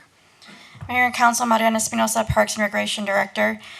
We are currently already maintaining that triangle area, so staff knows when it does flood, and I'm already prepared to take that over. Okay, thank you. Those are all the questions I have. Also, for Jerry, this was not under, it just said a discussion, right? Not discussion, it was just presentation. So Paige or Jerry, can we take action if it's just under presentation? This item was not posted for any action. Okay, thank you.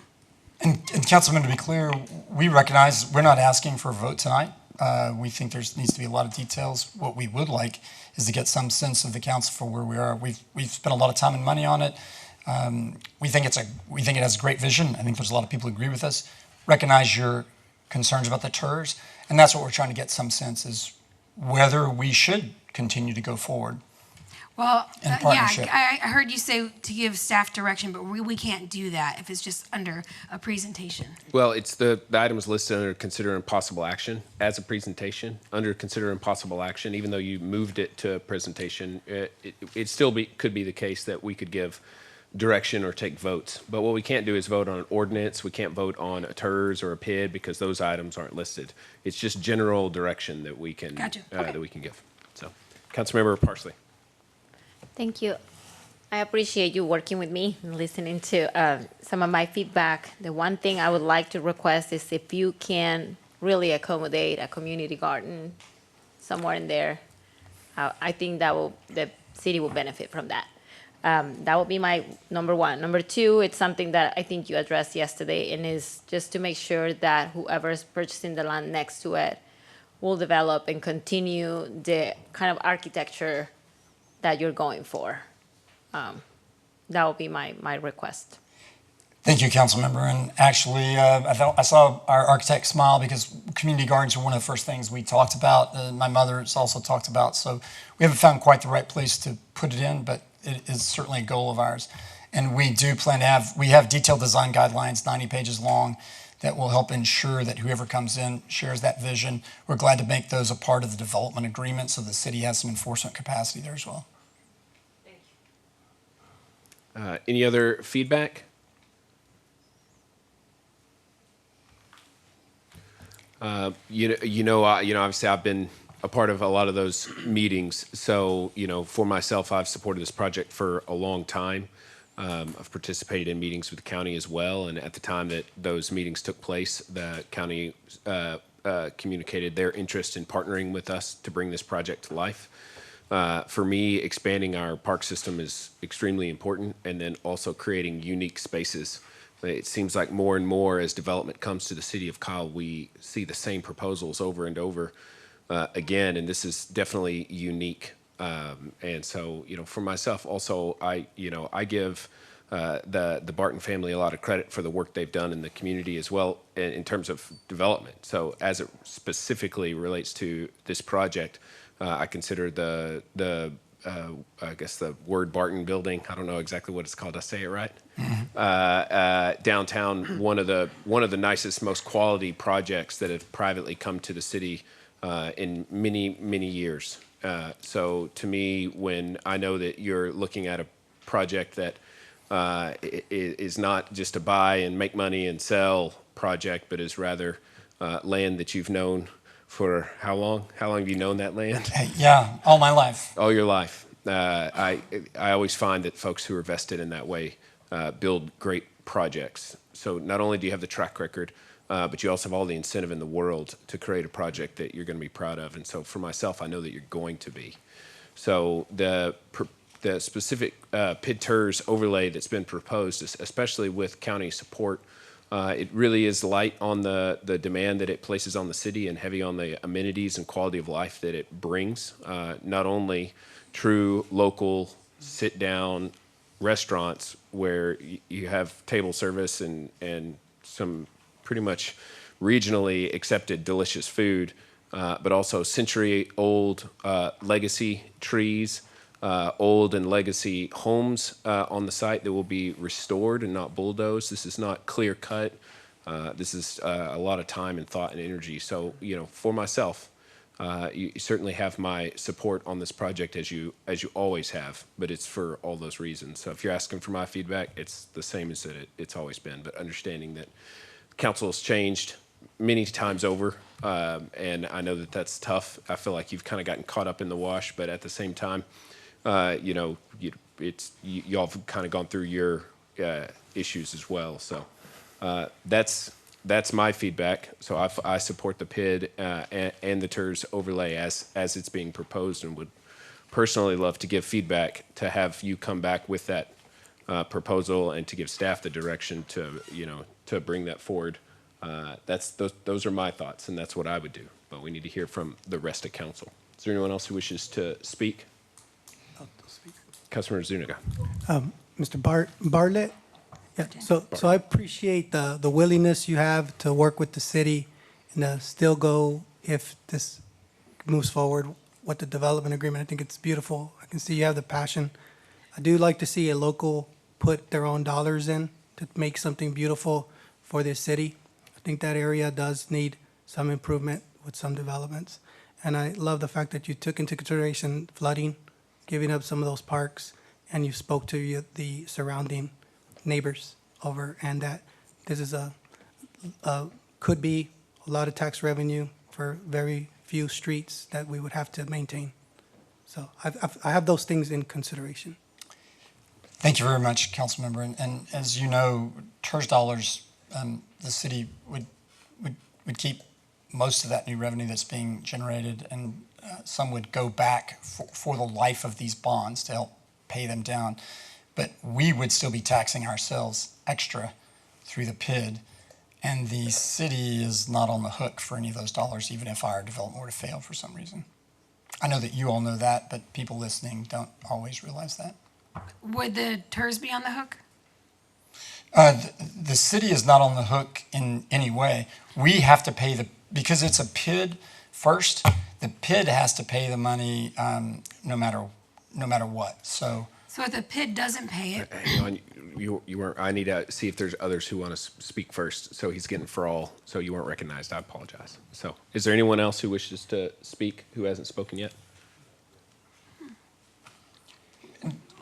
let me ask Rick Rosenberg, who I think helped write your original PID ordinance and who then we hired to make sure that we were working correctly with the city to address that. Mayor Council Rick Rosenberg with DPFG. Glad to be back, as always. The way the proposed financing structure operates is that the PID is assessed against the property.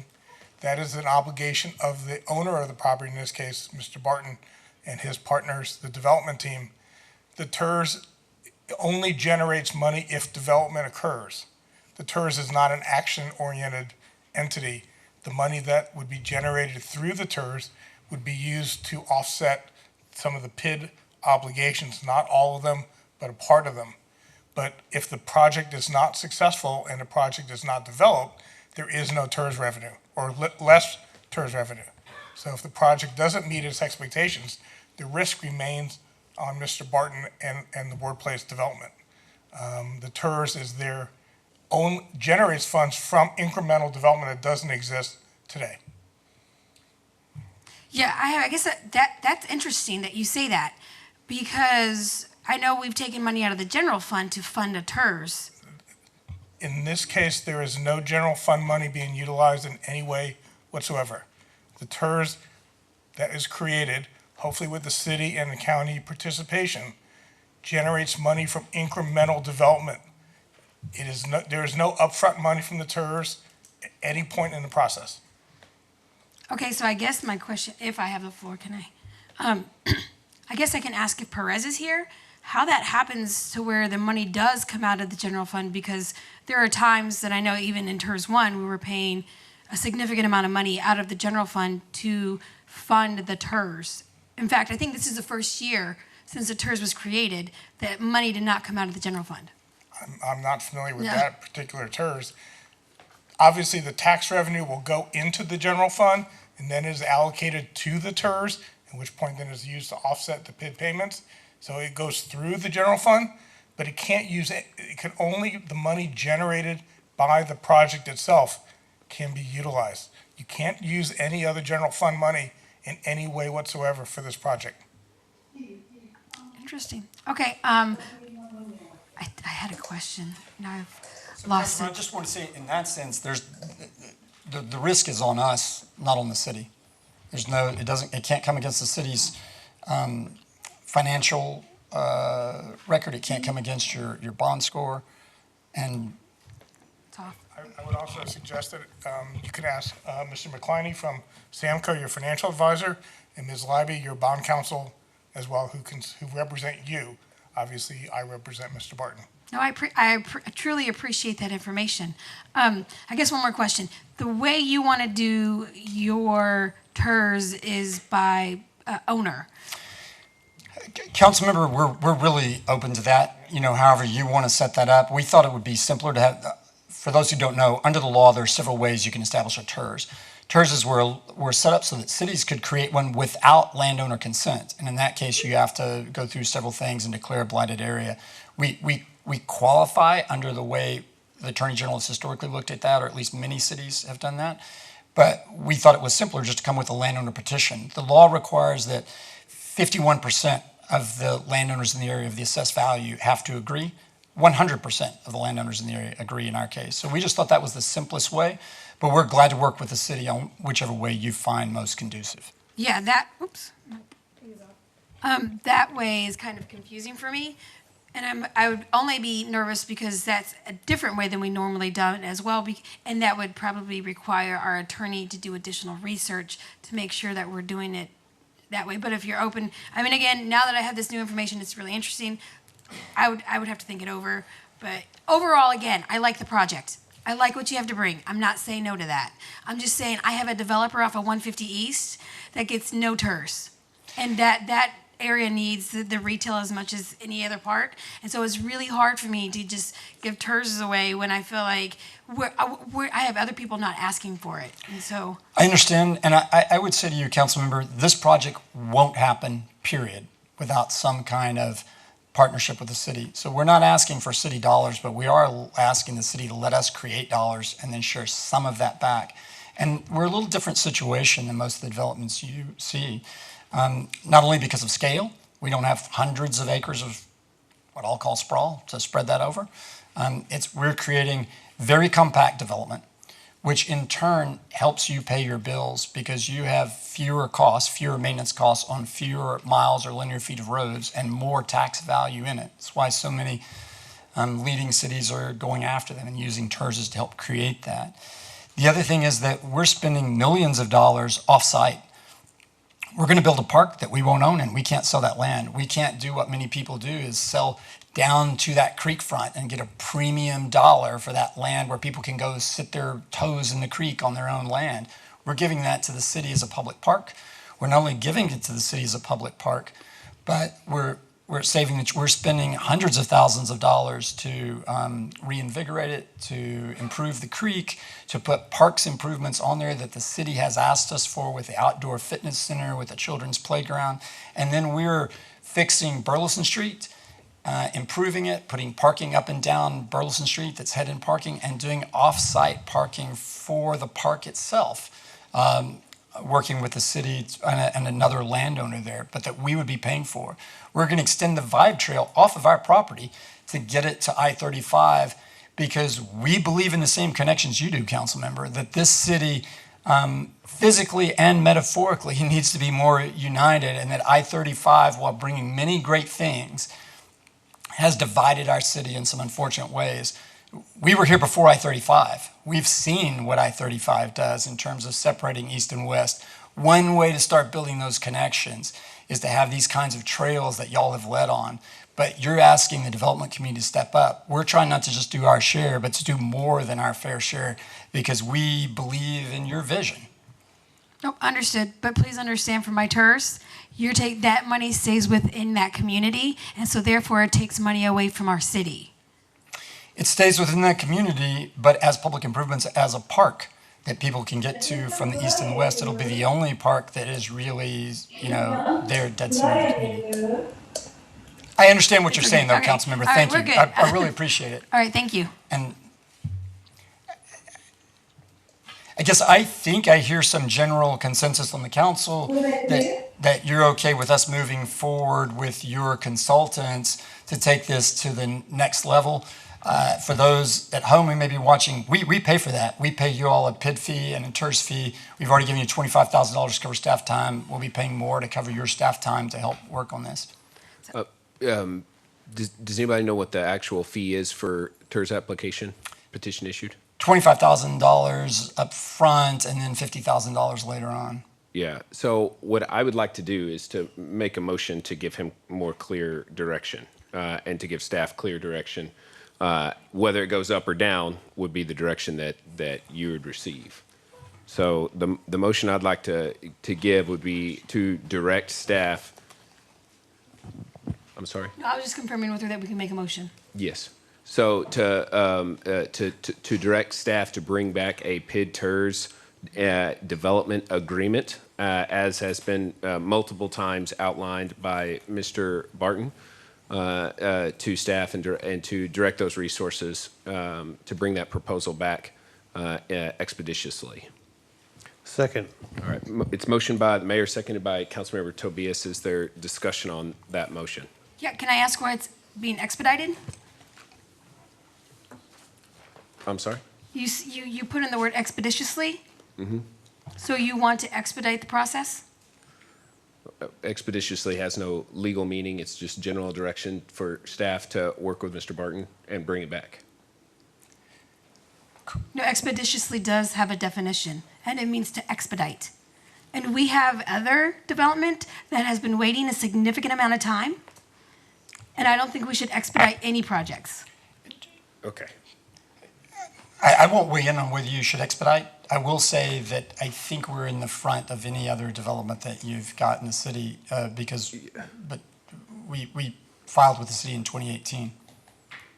Yeah, so it's one of those things where I'm just trying to make it clear in the motion. So I'm not talking about jumping any hoops. I'm just talking about letting staff know that this project matters.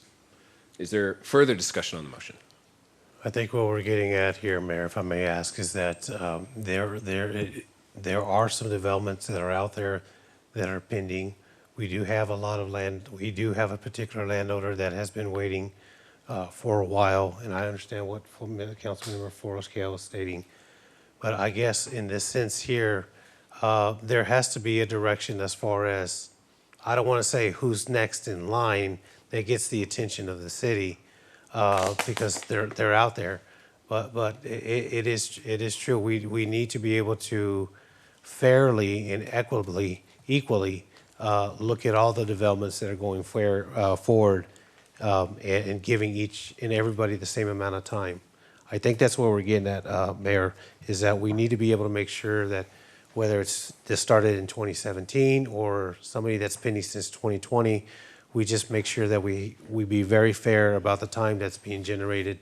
And then I guess, maybe I'm wrong, but when we're using that word expedite, it may look like for some people that this is more priority than the others, when I really don't think that's what it is. It's just a matter of making sure that we all are equal in that sense. We got to make sure that we keep all the development that's going on, keeping all the property owners up to date. If we're going to give this attention to Project A, Project F needs the same amount of attention going forward.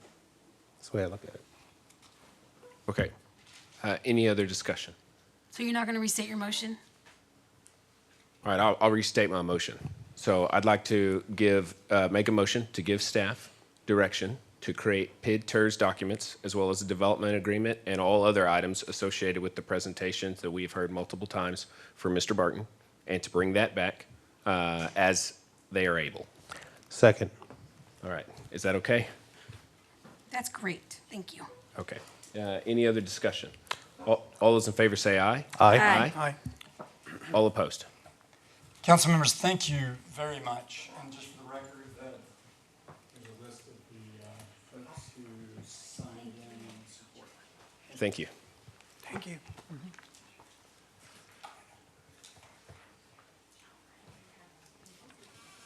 All right. All right, now we're going to go back. We're going to switch gears a little bit and go to Native American Heritage Month Proclamation. This was a request by our Parks Board and the Parks Department, and something I'm happy to bring forward. Whereas the City of Kyle is committed to cultural diversity, demonstrated by the City Council's support of diverse programs and events, and whereas Native American Heritage Month is federally recognized, and whereas there are 3 federally recognized tribes and communities and 4 state-recognized tribes and communities living in Texas today, and whereas the City of Kyle Parks and Recreation Board supports Native American Month education in our parks, now therefore be it proclaimed by the City of Council that we do hereby recognize November as Native American Heritage Month. And I believe Mariana is here to say a couple words. I know we have some folks that have come here specifically to receive this proclamation.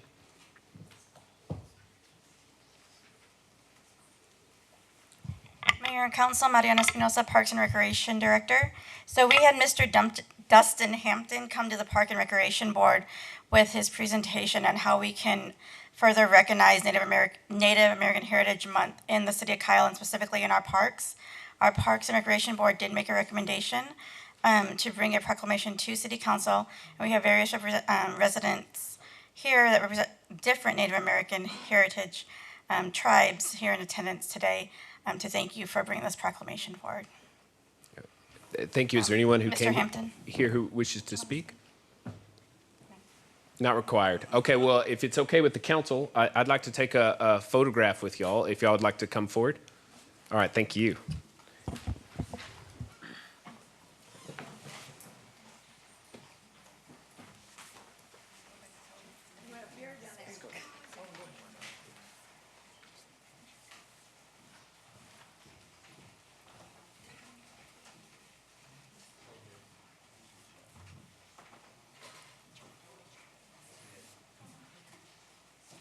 Pull this back so we can capture everyone.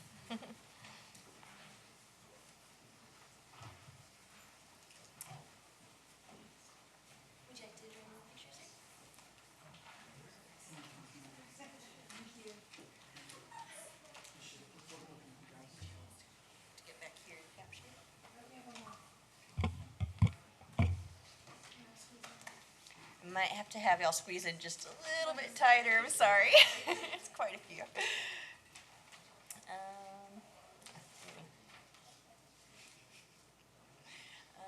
Is there any way we can layer? Yeah, I think that might be better if we can put some of the shorter members in the front. Sorry. Just on the edges. We don't have to cover the flag. Oh, yeah, I can definitely take a photo with that.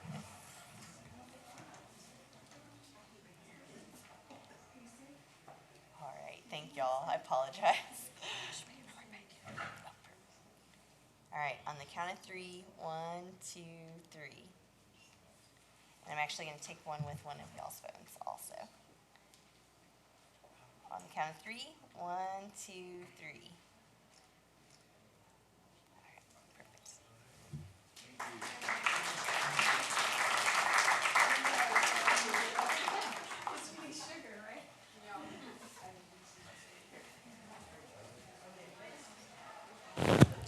Actually, if I may, Mariana, I actually had a question, Mayor. How many, we were talking about tribes, how many do we have in Kyle that we know of to where we can maybe recognize? I would have to ask Mr. Hampton if he had a better idea, but we are, the education piece we've been given is 3 in the state of Texas and 4 nationally, is that correct? We don't have the exact number. Okay. Maybe that's something that maybe our Arts Commission and our could maybe look into or something like that to where maybe we can, whether there's any art pieces or any kind of a history of our Native American tribes here in our city, we can maybe recognize even more and celebrate that. Definitely. Yes, thank you. All right, next up is agenda item number 6, City Manager's Report.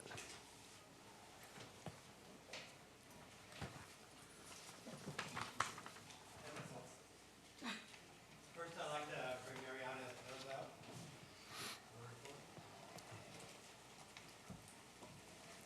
out. Alrighty. Mariana Espinosa, Parks and Recreation Director.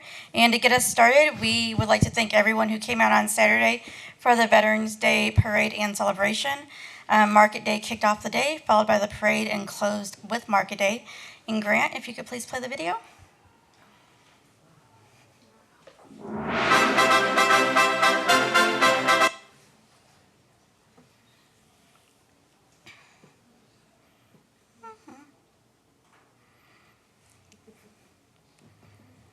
There we go.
you, Grant, and thanks to everyone who came out to help us celebrate our local veterans.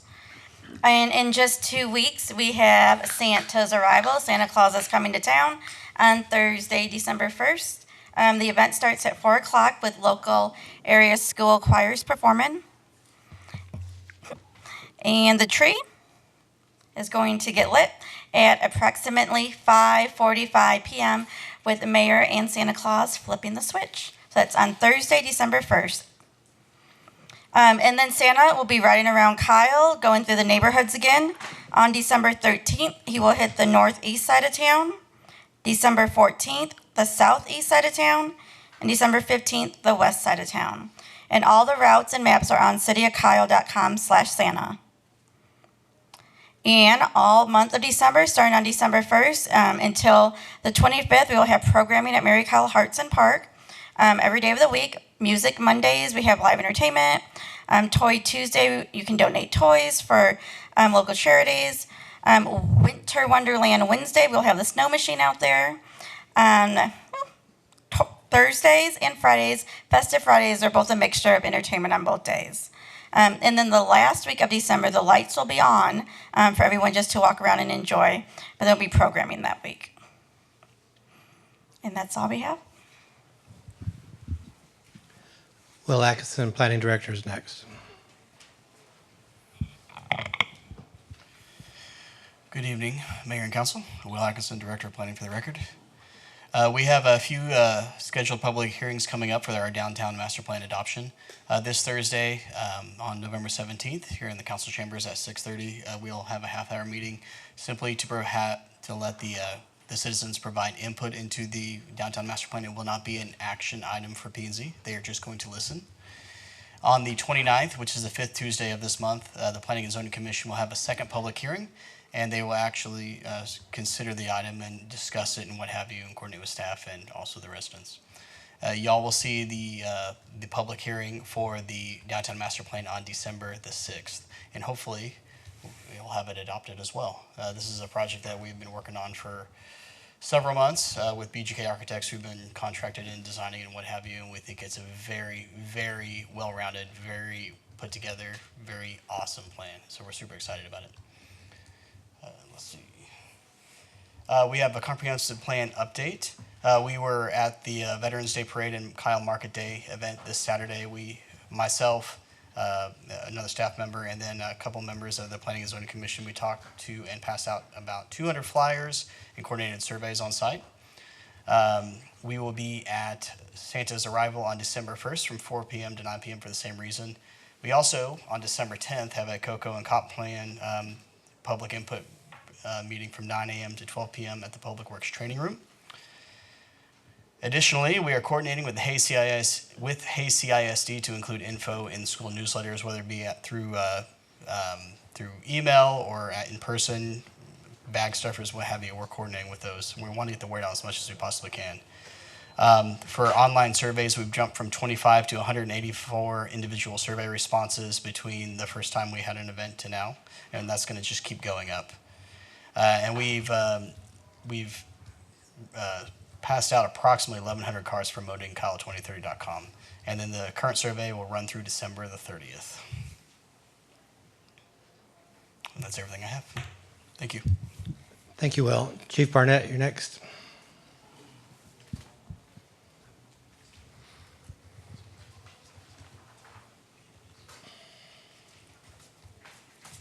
Good evening, Mayor and Council. I am here tonight to introduce you to our newest KLEA, the Kyle Law Enforcement Association President. And I have to apologize, I sent him home about 15 minutes ago because he was on hour 14 of work today. So I needed him to get home and get some rest. But Officer Mark Spencer, the new president of KLEA, has a bachelor's degree from Texas State University in Public Administration. We hired him from previous work at the MCI Norfolk, which is a medium security prison just outside of Boston, Massachusetts. He has been with us since April of 2019. He currently serves as one of our field training officers. And again, he's your new KLEA president. The rest of the board members stayed the same. Thank you.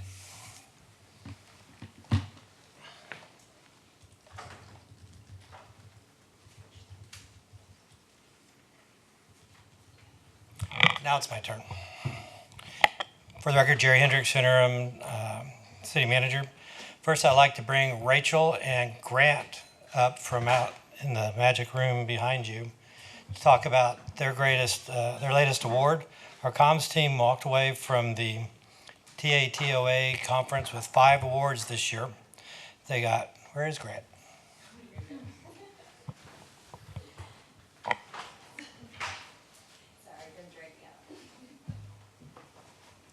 You guys come up here with me. They won first and second place for their Santa's Arrival and Veterans Day Parade recap videos. First place in the Parks and Recreation for their Plum Creek Trail video. Third place in the use of humor for the 2022 Pirate Treasure Hunt with Kyle Park. Third place in the Ethnic Experience for Importance of Heritage. And an honorable mention in Interview Talk with their interview with Maddie Welch. Mayor and Council and audience, I'd like to introduce you to our comms team, Grant and Rachel, and congratulate them on work well done.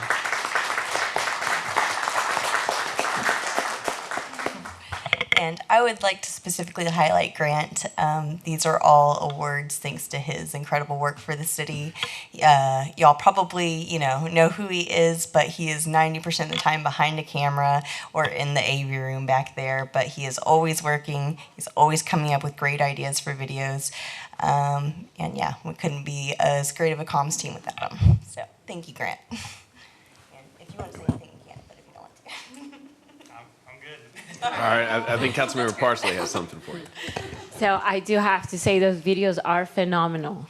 They really make people smile. Some of the videos I watch over and over and over again. The one that you guys just posted about the Grinch, I was so excited. Because I love Christmas, but it was just so catchy and fun. So congratulations for the job you guys are doing. Thank you so much. Thank you very much. Thank you. And speaking of, I accidentally forgot, I think we went out of order a little bit. Speaking of it, City of Kyle, Rachel Sonia, Communications Director for the record. The City of Kyle is officially under a Grinch watch. You might have seen the video come out last Thursday. So keep your eyes peeled around the City of Kyle. You might see a Grinch. He has been known for general mischief, But long story short, if you would like some more tips on how to keep your family safe during the holiday season, please go to citykyle.com/GrinchWatch. And please come to our Santa's Arrival on December 1st.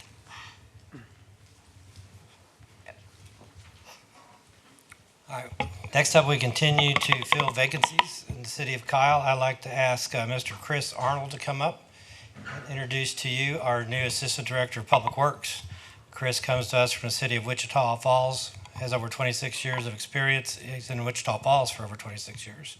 He started in 1996 as a meter reader and worked his way up through the ranks to become a division head for the water distribution there. He has a Class B license from the Texas Commission on Environmental Quality and is a member of the Texas Water Utilities Association and the American Water Works Association. Ladies and gentlemen, Chris Arnold. Is he here? He's not here. So this is what he looks like. I met him today. He's a great guy, another big plus for our Public Works Department and Team Kyle. He's going to do a lot of great things for us here. I'd like to also introduce you to our engineering technician, Cynthia Gonzalez. Is Cynthia here? No? Rough day of work. Cynthia has a Bachelor in Arts degree for political science, pre-law, has worked as the legal secretary for 3 years in the Travis County District Attorney's Office, and has over 5 years of experience in reception and front desk duties. Met her today as well. She's already hitting the ground running. She's going to be another great addition for Team Kyle and an engineering department that desperately can use some more hands on deck and continue doing the good work that they do. Also, we introduced our plans examiner, German Saez. He's a commercial plans examiner, most recently from the city of Leander and City Park, with 19 years of experience in building inspections. Is it German here? Nope. So, next up, I'd like to introduce to you our newest animal control officer, Casey Olivio. She's a graduate from Texas State University with a bachelor's degree in wildlife biology. Spent the last couple of years working for the animal shelter and volunteering for Ducks Unlimited to raise money for wetland conservation. Very committed in animals and what she does. We're very happy to have her here too. Not here.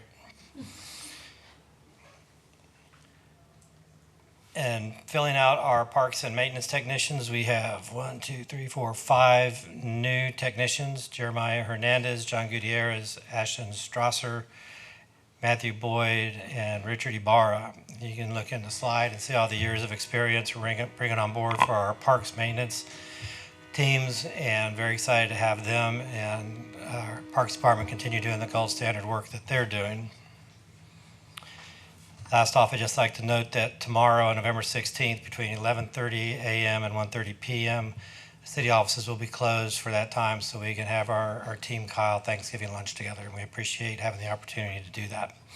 That concludes my report, and I'm available for questions if anybody has any. All right. Councilor Tobias. Yes, thank you.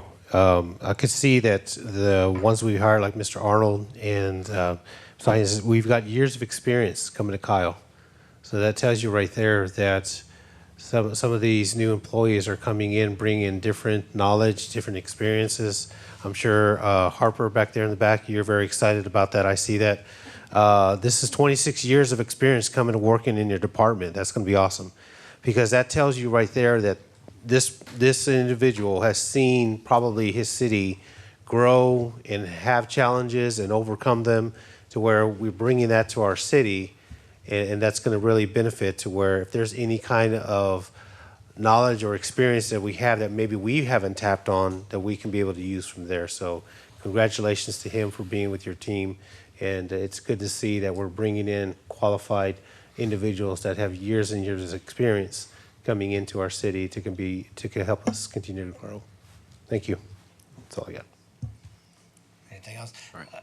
Yeah, everything you said, Councilmember, is true, and I just want to thank the council again for their support during a recent budget process in improving all the benefits and pay for our current employees and allowing us to really recruit these type of quality individuals for Team Kyle. Thank you. All right, thank you. All right, next up, CIP road projects and consent agenda presentation. Mr. Barba.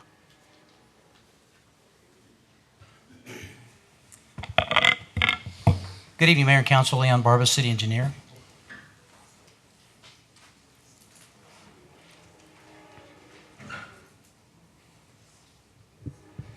We'll start off with La Verde Park. We're 71% complete. The playground bridge feature is in progress. The water feature excavation and plumbing install is in progress. The playground's nearing completion. Sidewalks and hardscaping is ongoing. They're installing irrigation and curbs for the playground. There's a foot at the North Amphitheater that's in progress. Decking, roofing, and plumbing at the pavilion structure is in progress, and they're working on the electrical rough-in for the concrete masonry unit at the pavilion restrooms. The revised projection and substantial completion date is December of 2022.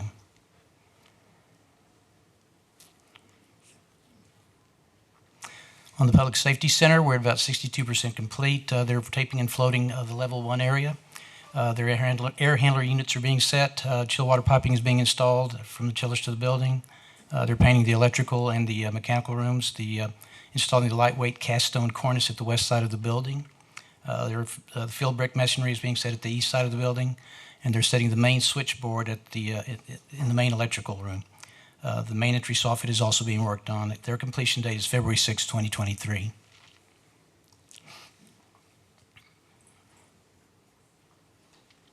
Southside Wastewater Improvements Project, we're still at 94% on the pay estimates. Contractors completed the wastewater line. We're working on one more service that we have to install there for the prison there at TDC. The gravity and force mains are being pressure tested. Manhole coatings are going to be occurring. We have 2 more manholes to coat, so we're almost there. We did use some additional stabilized sand, and we did find some conditions that were unstable there. We did have a change order recently to take care of that. We did plan to have that station, the lift station uploaded and get it ready to run, but we had some issues with the electrical system.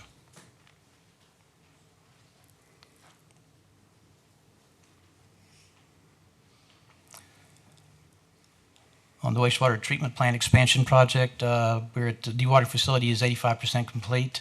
I believe we just had a recent notice that it's about 92% complete. We are finished with the bullseye plant. It has been completed. We're expecting to have some issues again with supply chain deliveries. November of 2022, later this month, we hope to have that resolved, and we'll see if that equipment comes in. The PEC installation is complete. We're scheduling the transformer delivery for the power to the dewatering facility. The roads continue to be worked on in that facility, and they're still continuing to work on that security fencing. And we did pass some recent amendments to the contracts for Black and Veatch to continue their work on that project. This is another slide. We do have a more current one coming up later. Based on the pay estimates, we're at 74% complete.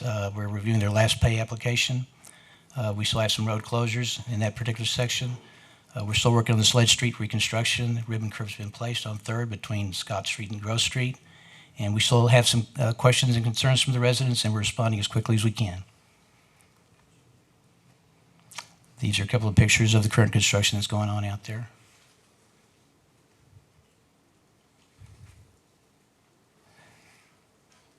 On the underground project that we have downtown, Mayor, you had asked at the last council meeting if they thought they would be ready by December. The last couple of weeks, we've almost had no communication with Frontier. We did send them an email yesterday. We were told them we were concerned about the project being completed on time. We dropped a couple of names to get their attention. They did respond. They said they're going to get back to us with another plan to get this thing moving as quickly as they can. And we have 2 weeks left in this month. I don't know if they'll be able to complete it by then. We feel that they can complete it, and PEC is ready to move in and take the poles down as soon as those lines are off the poles. On Old Post Road, the paving has been completed, and there's a final lift remaining on that, and Public Works will be helping us with that. And we are working on some drainage revisions on the area in front of the Lauren Concrete Company. Based on these estimates, we're still about 13% complete. The walls have been completed. The bypass has been actually installed and removed, and the pipe bursting was already completed. This is not a good slide. This is not correct. I didn't have any consent agenda items, so that concludes my presentation. Any questions? Thank you, Leon. Does anybody have any questions? Councilmember Floresco. Thank you. Thank you, Leon, for that presentation. Can you tell me approximately from the date of the groundbreaking until now, how long has the south side wastewater line taken to install? The project's construction actually started in December of 2018. December of, what was the projected time of completion? It was about a year and a half. Leon, I don't know what to tell you. We can't, I mean, what can we do to get this moving? I know earlier, Mayor Mitchell talked about somebody waiting for their development for a couple of years. I have a landowner that has been waiting since 2015, 2016 to have their development put in, but they can't because of this wastewater line. So what can we do to ensure that this can't go on like another 6 months? This has to be done. Like, what is the estimated time frame? We should be complete before the end of the year. That's the goal the contractor set for himself. So we're almost there. Council member, this project started, actually, I received 90% plans in 2013, December of 2013. And then in 2014, early in the year, I got a call from Stateside Right-of-Way saying, okay, we're ready to get the easements. There were over 20 easements that I needed to help them acquire. And also during that time, the lift station that we had planned to put at a certain property, we weren't able to put it in. The owner did not want to work with us, and I lost a year there getting that lift station relocated. Fortunately, we found somebody who agreed to let us put the lift station on their property that they dedicated to the city. One of the directives I was given by one of the previous city managers was we're not going to pay for any easements. And there were two owners that really wanted to get paid for their easements. We ended up putting those lines in the right-of-way, TxDOT right-of-way, but by the time we got the project started and awarded the contract and got started in December of 2018, we discovered that the telecoms fiber companies had been all installed in TxDOT right-of-way. We typically like to do what we call SUE services, subsurface utility engineering, but that was not in the budget to do that, so we didn't do that. And even if we had located it before the contract was awarded, we would have had to wait for them to move, or we would have to go back to the owners and get on their property. We ended up doing that on one of the owners. We ended up in condemnation with that owner. That took some time also. And in the meantime, the contractor had already been asked to start the project. Because of the fact we did not give him a clean project, he could not put the number of crews that he needed to put on there. So we were kind of between a rock and a hard place, literally. And then we had many other issues on the project that came along. The second property that we couldn't get an easement from, we negotiated. Unfortunately, we had some huge giant oak trees on that property, and then the direction that was given to me was put it back in TxDOT right away. So with 30 foot between the pavement and the fence, we installed an 18-inch deep, it's about 18 feet deep, 18-inch wastewater line, and we put a 14-inch force main on top of that. That's not ideal. Don't ask Harper if he likes it, because he doesn't like it, but we didn't have a choice. And so we ended up having to try to squeeze that line in that last section right there by Edwards Drive. We also added a change order for Edwards Drive. That was another $200,000 that we added to the project. So we encountered very hard rock in a couple of sections, as you know, and I had to change order on that. So this was a tough project from the beginning. If I had a problem, if I had to identify all the problems that you can run into a wastewater line, we had every one of them. We had lift station issues.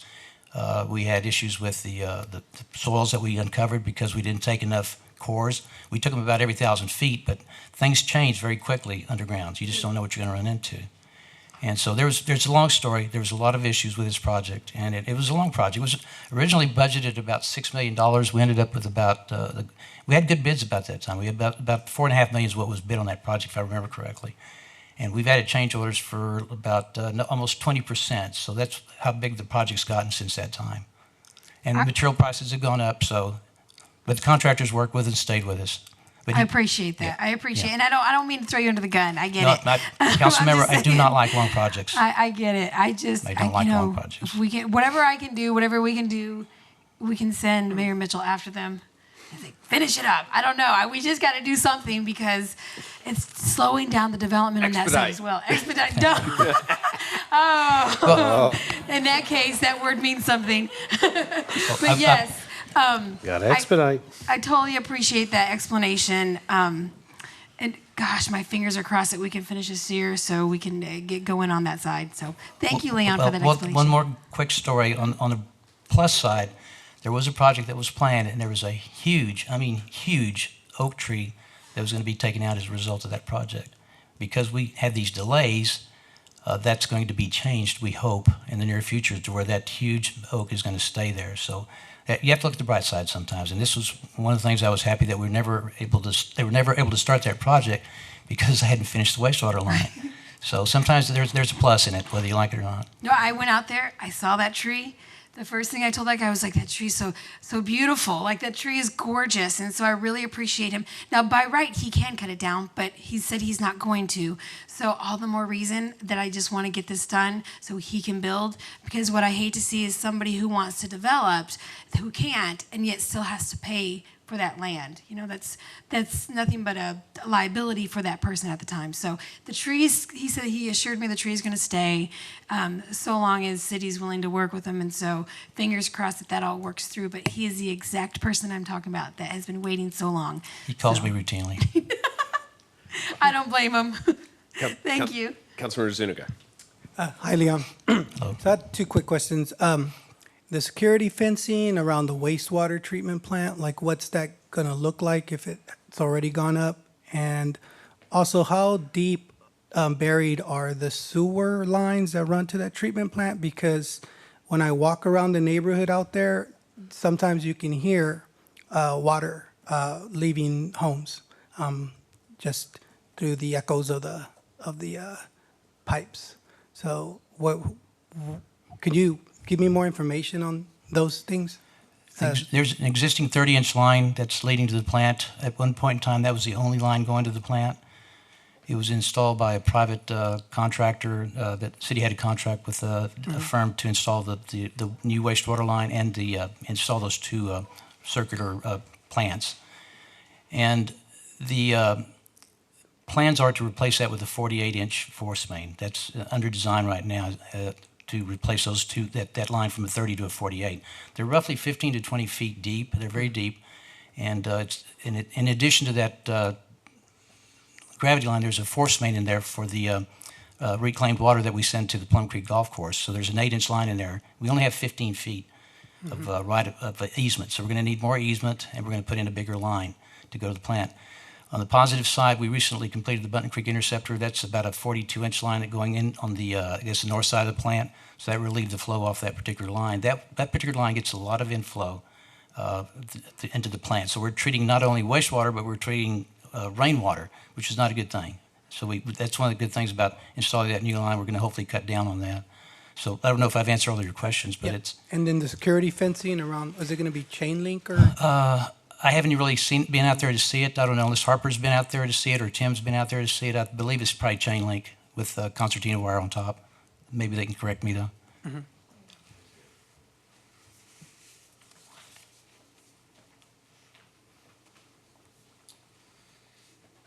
Mayor and Council, Tim Sanford for the record. So to answer your question, council member, it is a 6-foot hurricane-style chain link with 3 strands of barbed wire on top.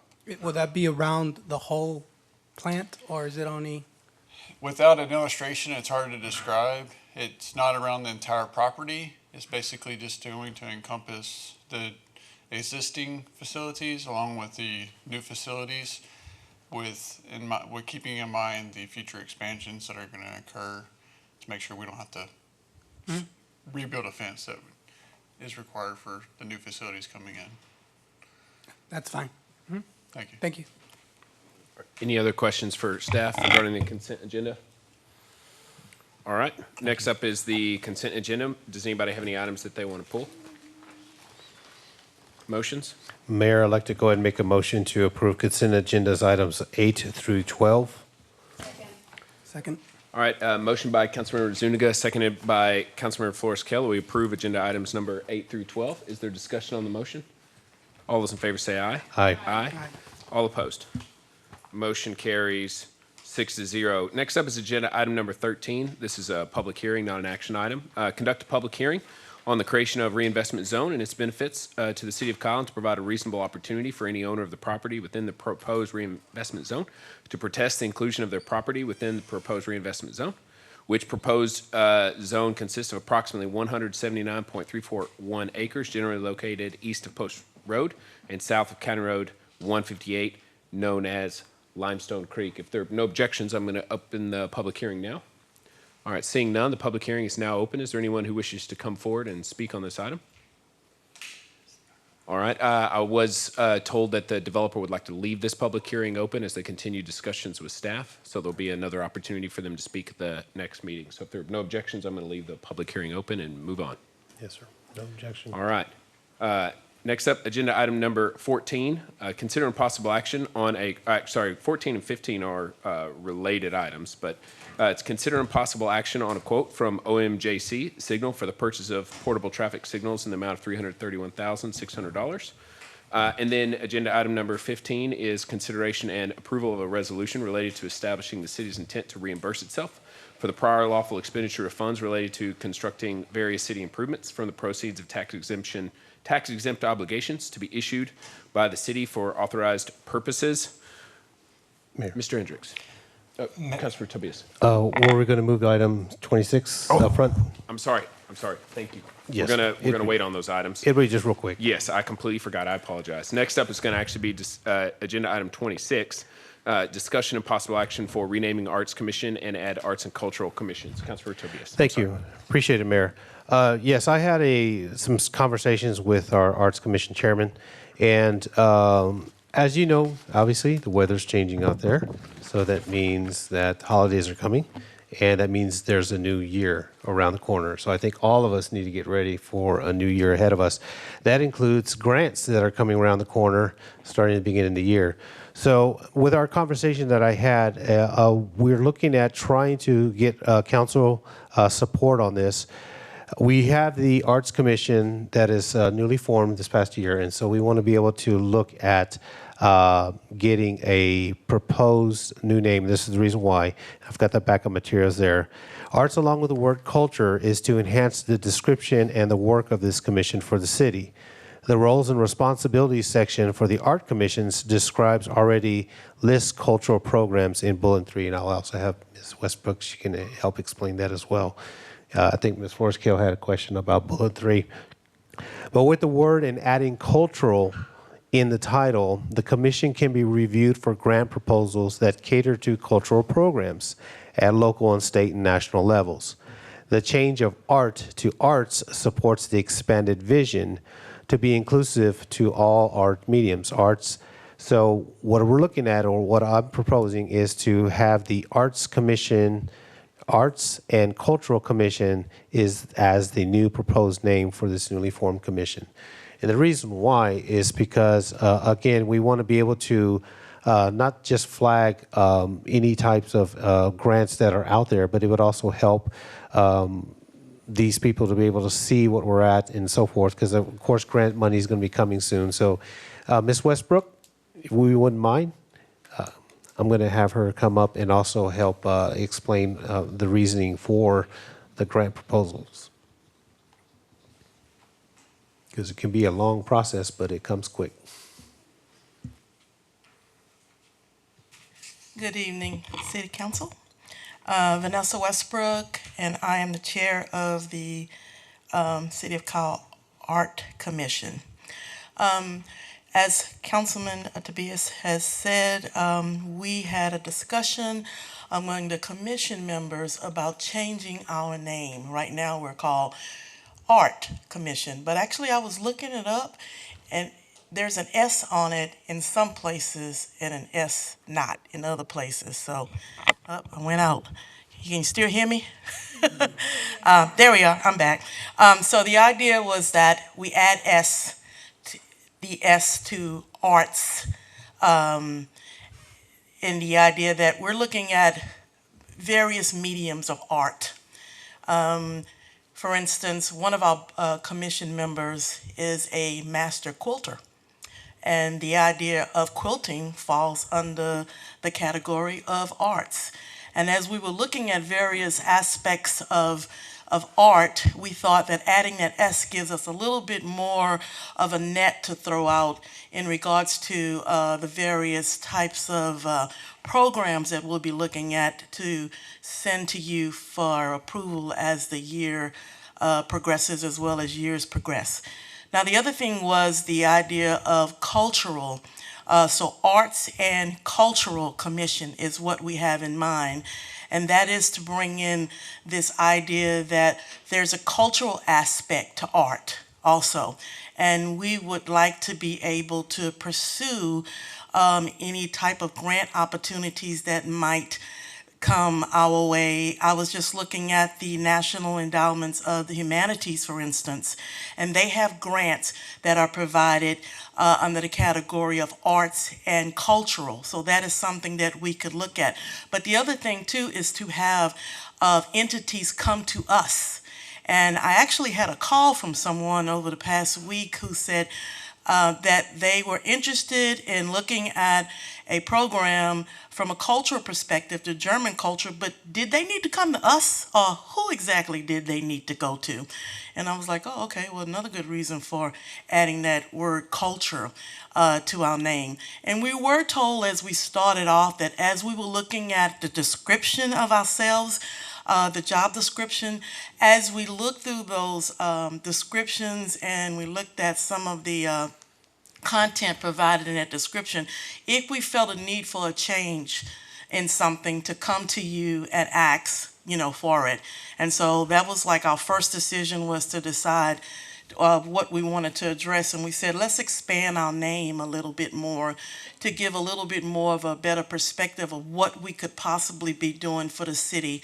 And then as we were reading through the roles and responsibilities, we noted that bullet number 3 literally said cultural programs. And we said, okay, another good reason why we needed to expand on our name and change ourselves to be the Arts and Cultural Commission. So that's some of the rationale what we were thinking as we wanted to come before you with this first task. questions.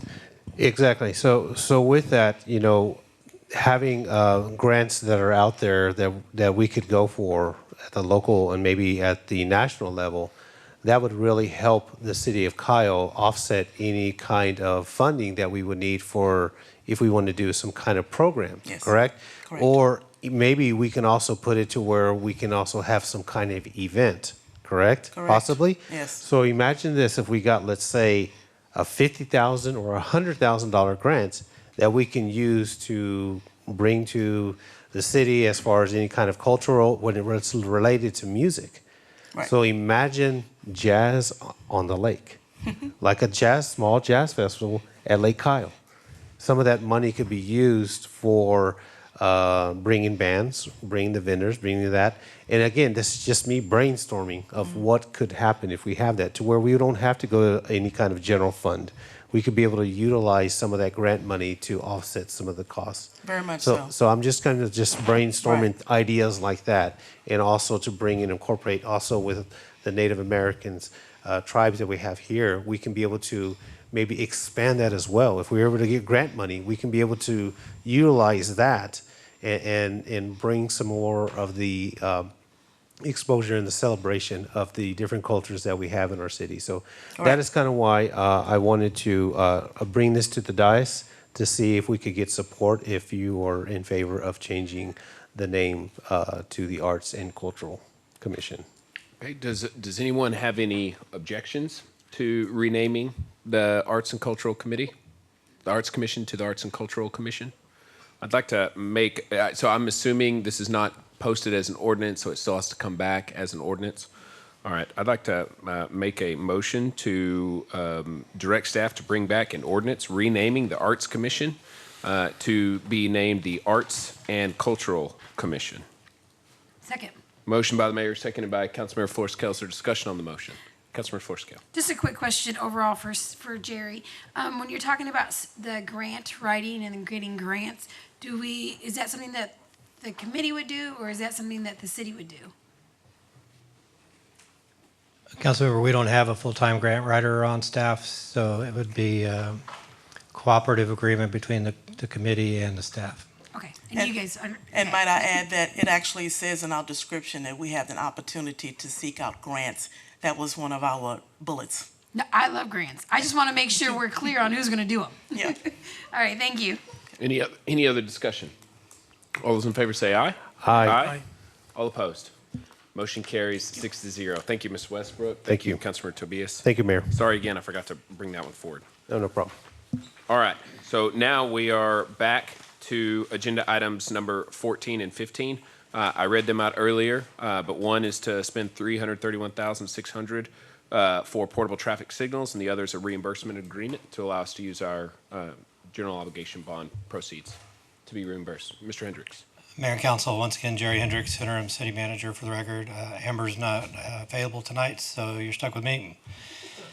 This is asked to be brought back after the bond election, assuming that they passed, which they did. And this is bringing that quote back for 4 sets of 2 traffic lights to be used at intersections that will be paid for with the proceeds from the bond. I'd like to just remind the council that before these can be used, certain requirements have to be met, such as a traffic study that we're going through right now for a couple of intersections, or direction from the city engineer that that intersection needs emergency traffic assistance. But everything else is ready to go. Okay, and I did actually just want to clarify to your question. So in the event that, let's say, we have a road that's under construction and traffic is being routed to create maybe an unnecessary or a inadequate burden upon like a 4-way stop sign, for example, we wouldn't have to do a traffic study in order to put those out in a portable 30 to 60 day capacity to deal with a... For the road bond roads, the traffic study will be done as part of the preparation for the construction. Yes, I understand. These will be used for projects that are being constructed under the road bonds, but they're going to belong to the city, so they can be used for a wide variety, special events, for example. So the conversation that we have had a couple times on this item is still left it a little bit unclear in my mind as to whether or not, just what flexibility we will have if we purchase these. I think it's a good purchase. I think it's set up financially well so that we can provide more immediate relief to traffic flow throughout the city. But I just want to hear it one more time.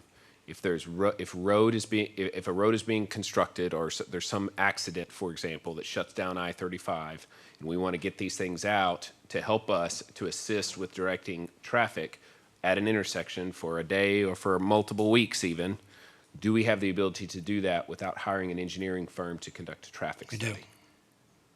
Paige? Signed, City Attorney for the record. For a permanent signal, an engineering study is required. For a temporary signal, it's based on engineering judgment. So there's a distinction there under the traffic manuals, and there's a definition of what that engineering judgment is. You may be able to use staff to engage in some of that, but you'd have to kind of consult with them on that. Okay, and then my question to Leon and or Harper or whoever would like to answer is, are these devices something you think that you can use over the next many years to help with traffic issues as they arrive? Come on, Leon. Not it. I'm only, you know, there's a pretty substantial investment tag in portable traffic signals, so I want to make sure that they're not going to just be stuck in a warehouse, but these actually are items that, given the past, that you think looking into the future you will be able to use them in our day-to-day work. Mayor, one of the positions that council authorized this year is a traffic engineer, and we're in the process of trying to find a good traffic engineer to work with us. And that person would have the ability to make that call in the event that we need to have something put up quickly, temporarily. So we would have that capability to do that in-house. So hopefully that addresses your concern about needing to pay $20,000, $30,000, $40,000 for a traffic study. So no, I'm more on the question of, if we purchase these and now they're in our warehouse and ready to be deployed, is this something you think, these portable signals, do you think that you'll be using them on a semi-frequent basis? Or are there times when you're going to need them and they'll be available and helpful? With my 13, 14 years of experience in street maintenance, we really never had a need for it, but then that wasn't in my area of expertise. So I have to defer to Harper on that one, if he's going to be able to use it or not. No pressure. I'm thinking about Bunton, that intersection, and there's traffic getting rerouted through there. It'd be a good situation for it. Is this something y'all would deploy, or would it have to be council begging you to get it out there? Mayor, Council, Harper Wilder, Public Works Director. So in 15 years, we used them one time. I'm just letting you know. Well, we don't have any. But we can rent them. We had the option to rent. We rented them one time. So that's a fact. So at the same time, though, the things you're talking about for these road bonds, if those studies were done ahead of time and you wanted to use them in that sense to detour, yeah, that's probably a great idea. I worry that there'll be an instance like you pointed out earlier, and they're going to think, oh, we're just going to run out here and we're going to put these traffic lights up real quick. If the traffic engineer, traffic engineer states that we can do that due to that emergency, then yes, we can. But otherwise, you should do the study. So I don't know if that was clear to everybody and what your intent was. But could we use them in those certain situations? Yes, sir. Yes, sir. Well, you know the examples that we've used that led to the desire to purchase these portable signals.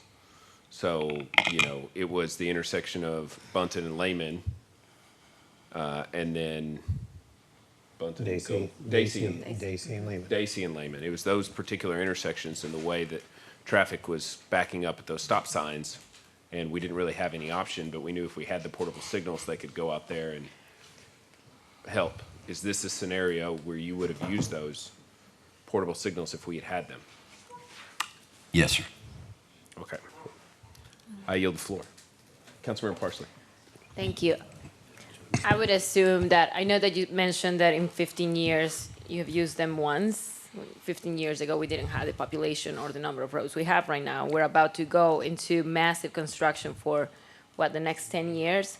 So I would assume that if we have the ability to reroute traffic, I don't see how those would not be beneficial. So. Yes, ma'am. If it's a planned type event, like y'all are talking, yes, I think they can be a benefit. Yes, ma'am. And if I might add, a perfect example with those rented lights was during the Caseta Ranch chaos, right? Okay.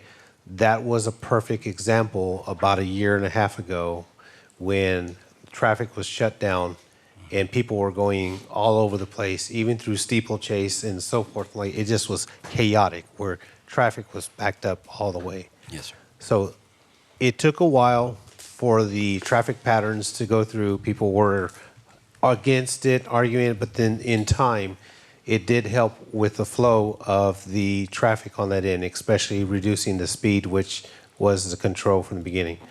So I think what Mayor's also pointing out to where is if we do have an event that we need to be able to get traffic in and out. I can see it now, like say for example, Santa Claus coming arrival. See how everybody's coming to downtown and how packed it can get, where if we needed to set them up where we can direct traffic to go through there, or we have a construction zone that we're trying to work out, we can be able to utilize those on a temporary basis if we need to, but also if in the event that where we need to have an emergency kind of exit in and out, like the mayor says, do we need to have a study for that, correct? Or can these already just be implemented? But then again, what you're saying is we got to also have the engineer's opinion, professional opinion, because again, if somebody runs a red light, then they'll say, well, the city just put them up just for the heck, not just for the heck of it, but just to route traffic. Was it legal? But I don't want to speak for our attorney, but I can address. So the standard is if it's a permanent sign, then you have to have the engineering study. If it's a temporary sign, then it's based on engineering judgment, and that's where the traffic engineer reviews the situation, decides on the facts and circumstances whether it can be placed and promotes public safety. And if there's an incident or a temporary event, those are the types of situations in which the sign is temporary and can be placed. Okay. If the engineering judgment supports it. Okay. So for example, Bunton, Lehman, Dacey, and Bunton, if they were to go up, and let's say we get them up and running, we can also see how the traffic pattern works there. And then when it comes time to where if we are to put street lights there, we know at a certain time of the day, those lights need to be concurrent to run through. So where people who are getting into South Lake Ranch, Steeplechase, let's say the hours between the hours of 3:30 and 5:30 or 6, then we can gather that data to where we can show where we're at as far as when we get our permanent lights. But just having them there can immediately help with the congestion. Because I've stood in line trying to go pick up my son at Lehman, and there have been some incidents where the fire truck has to go on the left-hand side, the oncoming traffic, and people were literally pulling off on the side of the road, pulling into people's driveways just to get out of the way. And it's just that situation to where a lot of the people that I know Council Member Flores Kale and I have had conversations with residents and include having them in our meetings, what they're big concerned about. So with this, I do feel that this would benefit the city here. So that's why I'm in support of item number 14. Councilmember Flores Kale. Thank you. This is a lot of talk. So I guess what I need to know is, long term, this seems to be a good idea, right? As long as it's planned out and we're going to say, okay, this is what it's going to be. But for quick turnaround, because there's an emergency or something, or even, another question I need to ask you is, what is defined as long term? So if we need to put them up for school days, do we get a study for that? Because 5 to 10 days is considered a long term.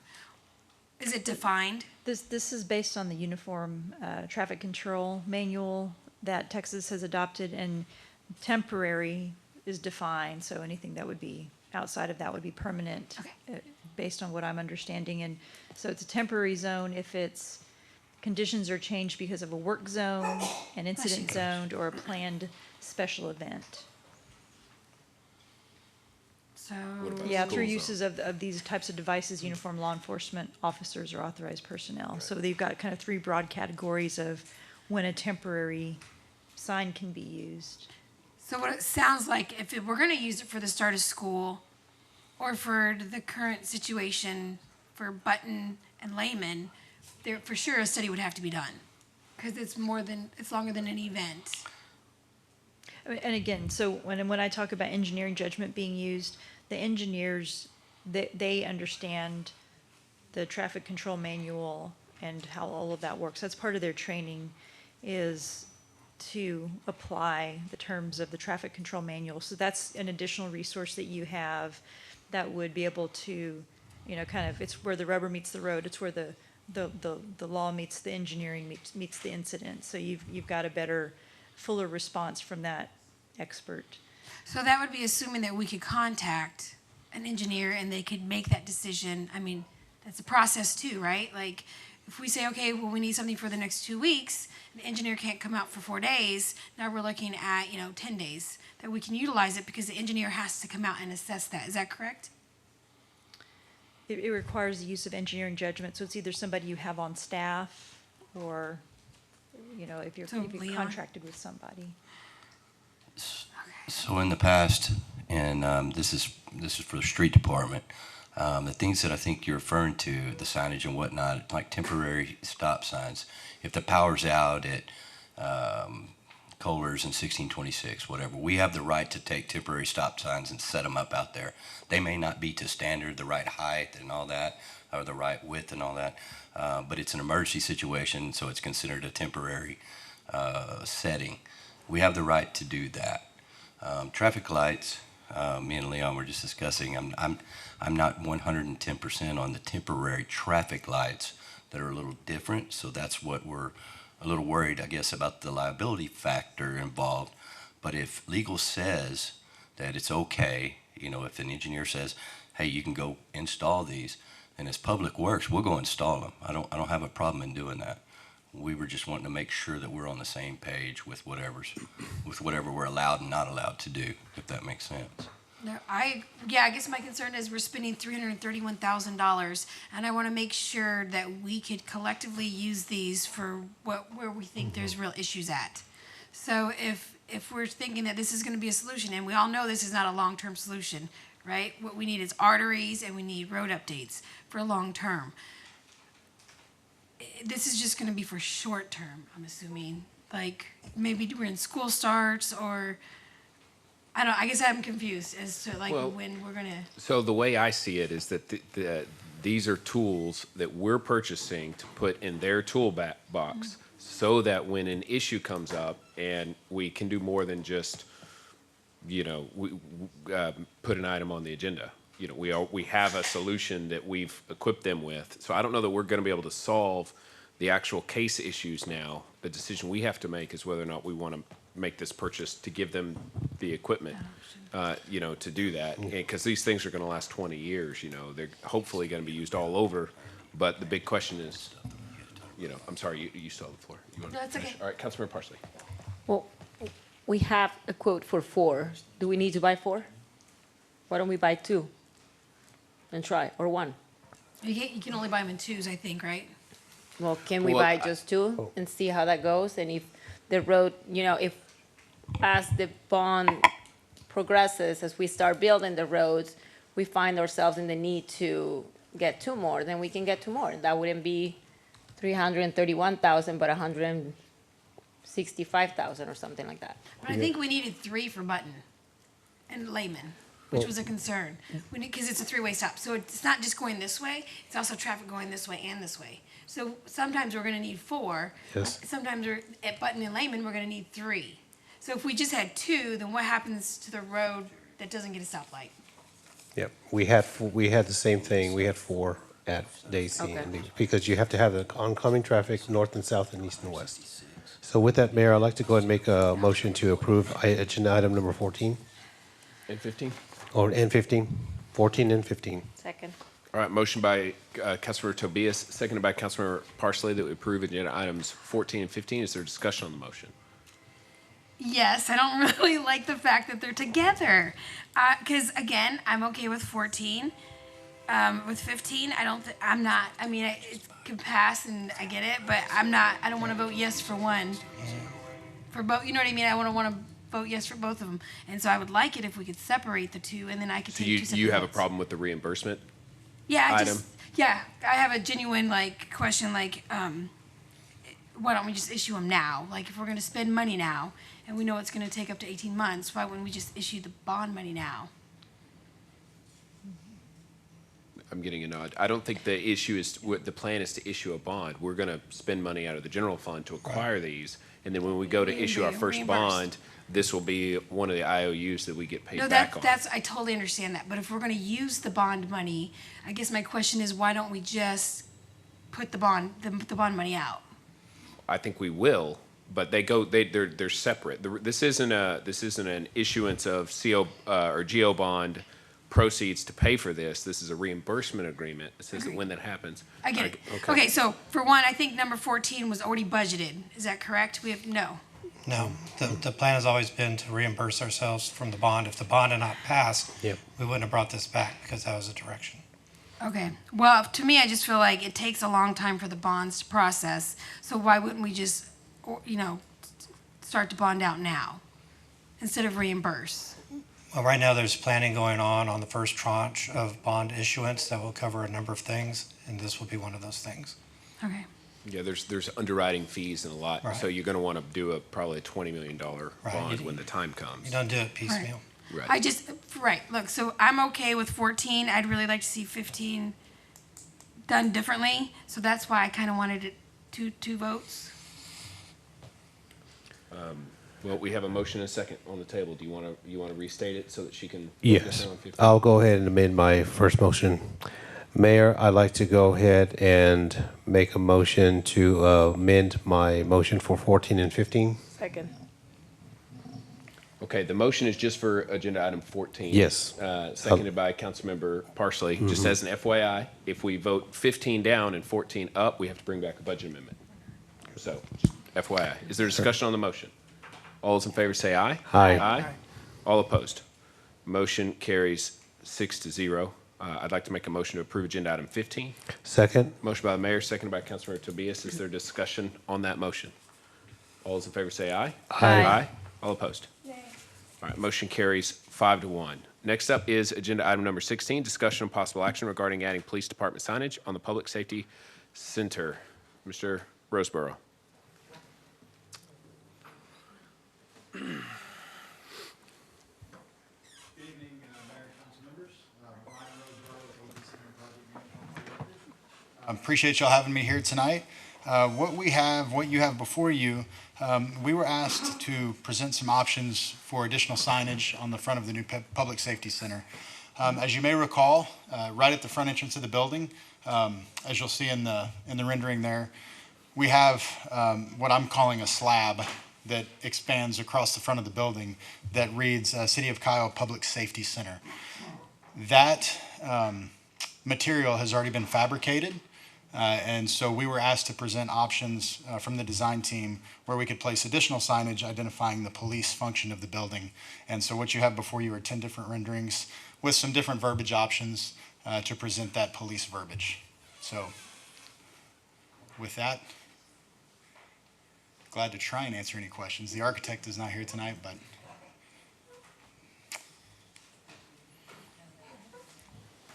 Anybody have any questions? Give me 1 second, please. I guess I didn't realize that City of Kyle above the Public Safety Center was mandatory. I didn't know if we could turn the bricks over and use the opposite side, but I thought during the meeting, the kind of like task force that we had to talk about it, it was going to be up top, like City of Kyle Police Department, and then underneath that, where the white bricks are, Public Safety Center. Because I think the last thing we all wanted to see was the repetition of City of Kyle. So I looked at the other renderings, and it said, City of Kyle Police, and then underneath it says City of Kyle Public Safety Center. And I don't think that's something that we discussed. But what we did discuss was like City of Kyle Police Department, and then underneath that, the Public Safety Center. If I'm not mistaken, I think the original thing is everybody just wanted to have police department on the building somewhere, correct? The original motion, if I remember, Danielle's hand saying in big letters, Police Department. Okay. So, All right. yeah. So- But when we had discussions, and I guess I didn't realize it was going to look like this. We all received these just recently. This was today, we received today, that had the whole layout. So this is, But I think that was the original thing was to rename the Public Safety Center, but it was to, basically what it was in the end was to add police department somewhere, right? Somewhere on the building, somewhere on the side. So my suggestion would be, is if you want to go ahead and continue to add, and this is for those people who want to add police department, we already have those signs ready to go. My suggestion is, you see the Kyle Police Department signs right over here in the old building? You take those off and you apply it to the new building. It's going to say the same thing. Kyle Police Department or Police Department. You use the same logo, the same emblems that we have out here on the police station here, and you would add it to there. There's no budget amendment. All we have to do is installation fees. Not only that, you can bring some kind of nostalgia to it, to where people can say, hey, that was the original POLICE logos that were on the same building from the old one. So you're bringing those logos that are currently on this building right now, and you can just transfer it over there to the other one, and you have your Kyle Police Department. No redesign, no budget amendments, no adding it in there. If we're just going to add police department, if that's what we're asking, you use the same ones that are on this police department right here, take them off and add them on over there. Councilmember Parsley. Thank you. I appreciate you showing all the different pictures on the backup material. That's exactly what I wanted to see, how it looked like. So I'm really a fan of page number 7 and page number 8, and would love to hear what Chief Barnett thinks about it.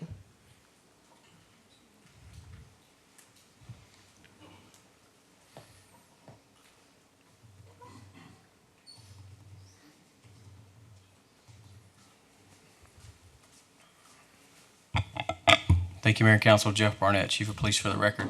So I'm going to give you the political answer. We're happy to work in any building titled whatever you want. We're just so happy to get the building. Honestly, we haven't given it much thought from a police department standpoint because it's the building that we're concerned about the most. It's my understanding that the lettering that you see on the white stone portion has already been made, and there wasn't the option to flip them over because the backside is not the same material, and that wasn't an option. But the solution to add police department or Kyle Police Department in any of these silver letters that they've given you to us are all about equally the same, and they'll all suit the building purposes.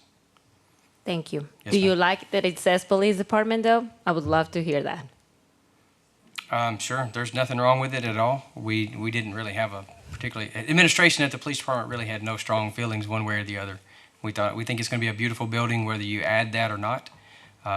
It does certainly solve one particular question that has come up throughout your discussions that members of the public have heard is, do we adequately know this is the police department? Honestly, I've never thought about that much. To police officers who are in the field, the term public safety is used a lot in our field, so we're used to it. But I have to tell you, I've had several citizens that have engaged in your comments that said, you know what, we've never thought about it, but the word police department very significantly identifies the police department. We may or may not have known the Public Safety Center was the police department. Having been in the field so long, that never crossed my mind, but you have certainly engaged members of the public to bring that up, so that's opened my eye to that conversation. That one with the stars is my favorite one. Yes, ma'am. Our building does have a theme of stars throughout. Let's see, in the picture here, we're a little bit zoomed in. If you were to zoom out of the building even, you can see that there are stars over the windows on both the east and west wing. You can see them above the windows. And then there are stars inset into the engraved portion where it says Public Safety Center. So stars tend to be a theme on the front design of the building. I like the stars too. You want to make a motion? I would like to make a motion to approve the adding of the police department on top of the building, just like it shows in slide number 8. Second.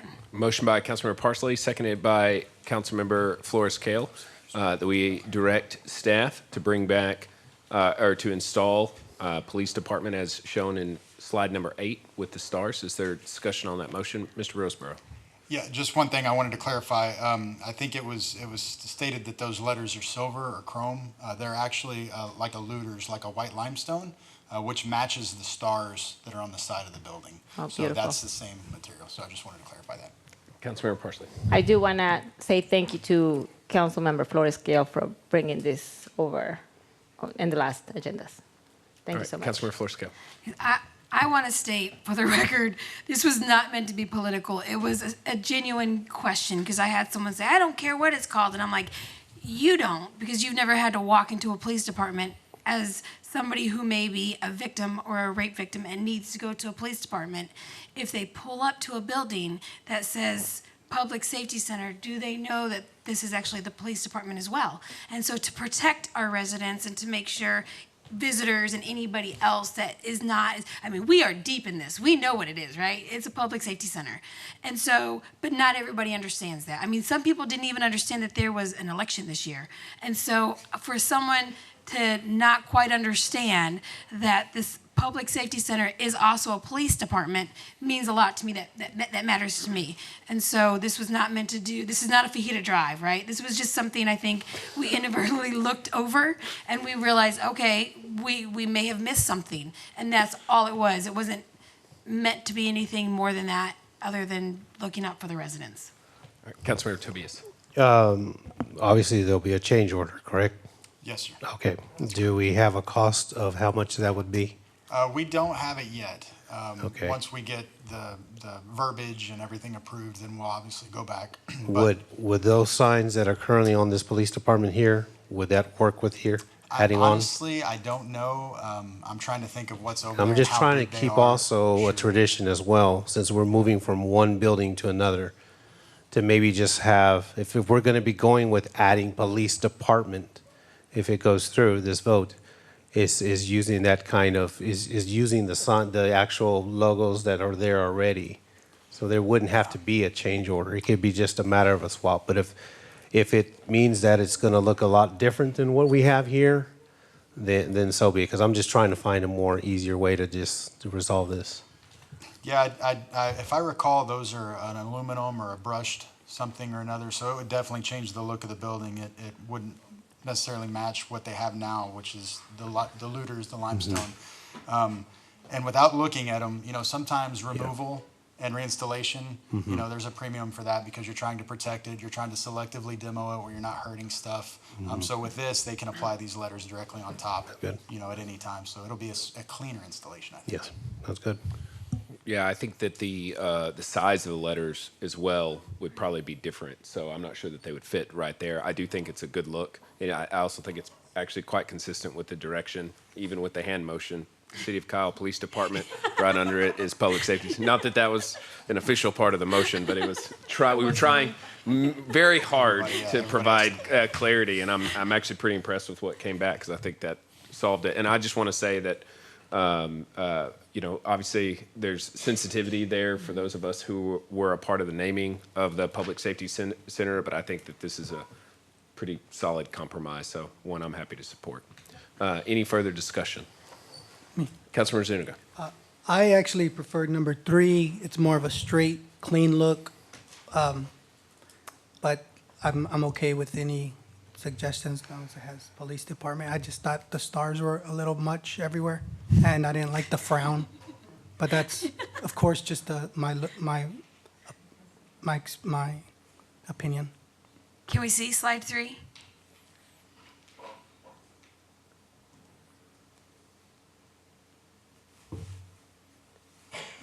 It's more simple, but This building is anything but simple. Exactly, I was going to say that. I'm in agreement. I could go with number 3 just as easily or would even prefer it, but I'm There- I'm just amenable to whatever. There is a curve in there, and I feel like the lettering does not match with the curve from the top. And it doesn't have the stars that go along with the rest of the building. So I will stick to my motion of adding number 8. 8. Any further discussion? All those in favor say aye. Aye. Aye. All opposed? Nay. Motion carries 5-1. All right. All right, next up is agenda item number 17, first reading, approve an ordinance to reduce the speed limit on Conestoga Drive from Old Stagecoach Road to Jarbridge Drive. This is first reading. Good evening, Mayor and Council. Leon Barba, City Engineer. Mayor and Council, as you know, we had some concerns about the traffic going through the neighborhood. There's a playscape area in there, and so we did actually several speed studies on that area. There were concerns that one of those speed studies might have been flawed, so I asked the Police Department to run the speed studies again, and the results were pretty close to what we had before. So I'm pretty confident that this last study they did was it provided good information for me to make a recommendation to be able to lower the speed limit there from 30 to 25. I believe the 85th percentile was about 27 or 28, and we can lower it down to 5 below the speed limit that we measured there. So that's why I'm making a recommendation to go from 30 to 25. Also, in your backup, there's a sketch that I provided. I'm working with Public Works on providing some additional striping and maybe some signs. I know we don't, some of us don't like those vertical signs because they eventually become targets and people take them out and they're maintenance issues. But some other ideas that I was going to toss out and work out with Public Works is possibly using buttons maybe to help delineate those areas better. So that's going to be the second phase of this speed reduction in that area. What I'd like to do, if I don't forget, is to possibly in about 6 months, I'd like to take another speed study and see what impact did it have. And if it does have a good impact, then where we have other areas where we're having issues, similar kind of issues, maybe we can do the same thing too. Okay. I'd like to make a motion to approve. Second. Motion by the mayor, seconded by Councilmember Tobias, that we approve agenda item 17. Is there discussion on that motion? All those in favor say aye. Aye. All opposed? All right, motion carries 6-0. Next up, agenda item 18, approve a resolution authorizing the mayor to negotiate an agreement with KCI Technologies, Incorporated, San Antonio, Texas, to provide a comprehensive street pavement evaluation and infrastructure assessment of city streets. Mr. Barba. Mayor and Council, before we move into the discussion, I should have used the word to execute an agreement rather than negotiate.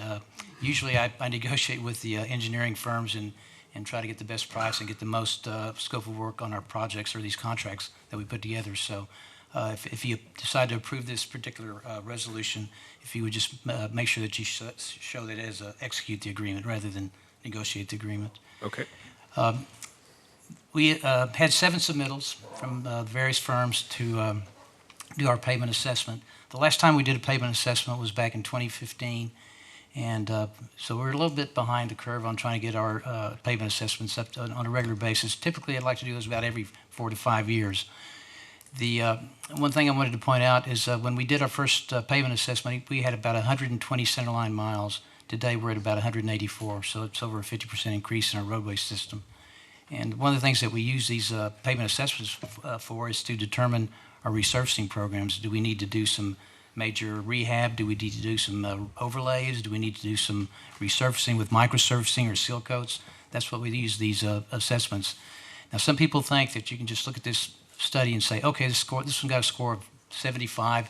It's good to go. Let's go do some work on it, or some pavement resurfacing or whatever.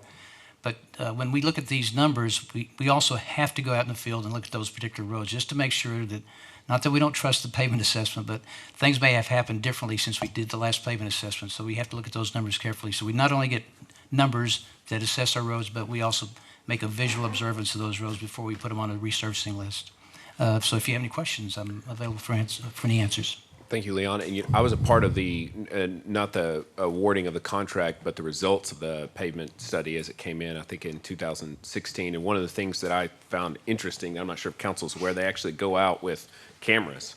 So this is a very technological approach, and they score by using cameras off the, I don't, maybe y'all can explain that, just a little bit of what that entails, because I found that to be relevant and factual. They're using lasers, and what they do is they measure the rutting of the road, they measure the cracks, they measure the potholes, and they give that information, and that creates your score. It's I can't remember the paver. It's called pavement analysis process they use. It's used by the military. Is how they score come up with their scores. It's usually 0 to 100. 70's a good road, 80's better, 90's darn good, and but usually your roads are going to be from anywhere from 30 up to 80, 90 range. That's what they're going to land. But also what we do is we do a ride index. In other words, you may have a road that's really no potholes, no cracking, no rutting, but it's going up and down. Most of that you're going to see in the east side of town where you have your clays where the roads go up and down. So we also measure that with this study. One of the other things that we're going to talk to this engineering firm about is also picking up some additional information. We may want them to count the striping that we have. We may want them to count the number of signs we have. We may want them to identify all the areas that have sidewalks. And that's extra cost, but I think we have a budget to see how far we can go with that. But I'll be working with Public Works to see how much information we can get. But this laser system that they use with those vehicles pretty well picks up a lot of information, as much as you want to pay for. So we'll bring that back to council once we decide what we want to see out of that study. All right, thank you. Anybody have any questions? Councilmember Floresco.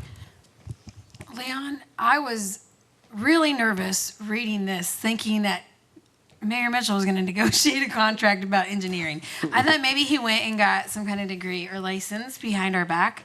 And so I'm relieved that you said execute an agreement. But with that said, what kind of, is when they go and look at the roads, is it going to be like a collective all around city like assessment, or is there going to be like spotted areas? Like, what does that look like? They will do every road that we ask them to do, and they'll go from one end to the other. I'm going to ask them to break it down block by block, so that's a little extra work that they have to do. But I want, and we're not going to do TxDOT roads. We'll just do our roads. The first time we did our pavement assessment, we did not include the road bond projects because we knew they were bad, and so why did we need to run those? So we saved a little bit of money there by not having to do those. But my plan is to do all of our roads to see where we are. What you do with this information, another thing that I really don't have enough data is that once you get that first average score, whatever that is, it's a dot on your graph. And then you do the study again, you get another dot. And then you keep doing your studies on a routine basis, you start getting these dots, and eventually you have a curve. Mm-hmm. If you're spending enough money on your maintenance, your numbers should either be consistent or start going up. If they're starting to go down, that means you're not spending enough money on pavement maintenance. So that's why I really needed some more studies done to kind of see. We have one dot now. I want to get a second dot, but as time goes on, we need to start seeing what those dots are doing. Are they going down? And that's not good. If they're staying stable or going up, that's better. How can we get Post Oak subdivision onto this assessment? It will be in the assessment. It will be. There you go. Yes. I'd like to make a motion to approve agenda item number. I'm sorry. 18. 18. Second. All right, the motion is made by Councilmember Flores-Kell, seconded by Councilmember Parsley, to approve agenda item number 18. And just to clarify for staff, that is not negotiate but execute. Is that agreeable to the motion and second? And Can it be added? for the record? And Mayor, the resolution is correct. Okay, good. Yes, no, I'm not. But I found that pavement condition index score was something that we went back to all the time to help us make decisions. Mm-hmm. And it's particularly helpful in the subdivisions like Post Oak and Waterleaf and wherever else, so that we can know the interior streets, which are our streets as well.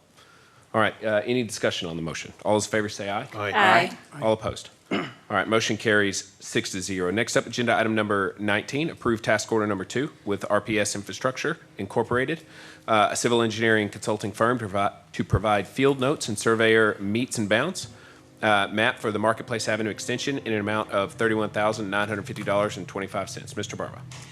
Mayor and Council, this item authorizes RPS to move forward with doing our survey that we need to negotiate with the landowner. We need to give them a meets and bounds description and map showing the areas that we need for our proposed extension of the Marketplace Avenue project.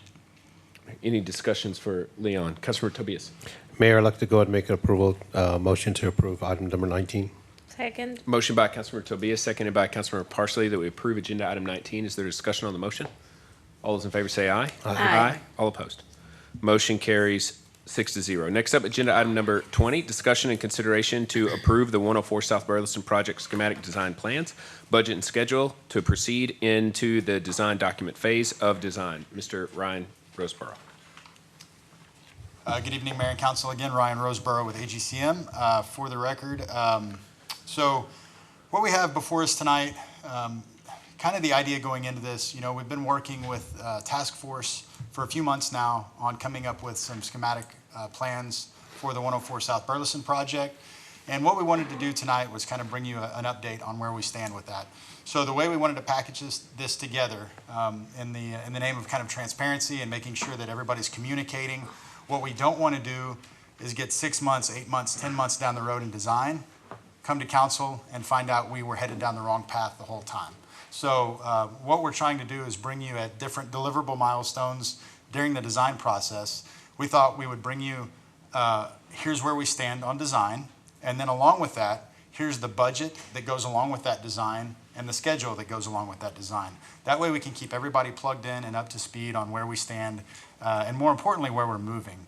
Because as I said, we don't want to get down the road and then find out we took a wrong turn somewhere, then we're working backwards to try to correct everything up to date. So with that, we've got, first thing we're going to do is present the schematic plans as they stand today and as they've been developed with the task force. We have BGK, I believe, online. Todd, are you there? Todd is there. There he is right there. I am, yes. Okay, great. So Todd is going to go ahead and walk you through the schematic design, show you the floor plan, the site plan, and the elevations, and then give you an opportunity to ask questions about that. And then we'll go into the budget that matches that design, and then the schedule after that. So, Todd, turn it over to you. Thank you. I don't know why I'm looking at him like he can see me. Okay, good evening, Mayor and Council. I'm Todd Kaiser from BGK Architects, for the record. So I'll go ahead and share my screen.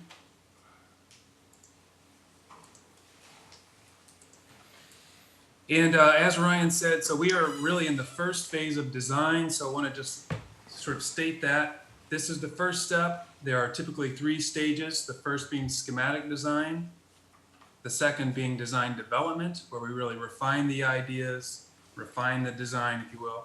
And lastly is the construction documents. So this is really just the beginning. This is a snapshot in time. We've been working closely with the task force. We've heard a lot of great ideas. The next step would be to develop and incorporate some of those ideas into the refinement of our project. So just for context, I know Councilmember Zuniga, I haven't met you yet, but if you're not familiar, I just want to share a little bit of where we're talking about before we dive into the actual floor plans and the building itself. But we're talking about the site across from Krug, the Krug Center in Mary Kyle Hartson Park here, 104 South Burleson. Moving to the next slide, this is zooming in just a little bit. This is actually the overall landscape concept, but I think it illustrates some of the big overarching design ideas. And mainly that is to make a strong visual axial connection to the Krug Center, as well as creating some type of a green public space behind the building as well.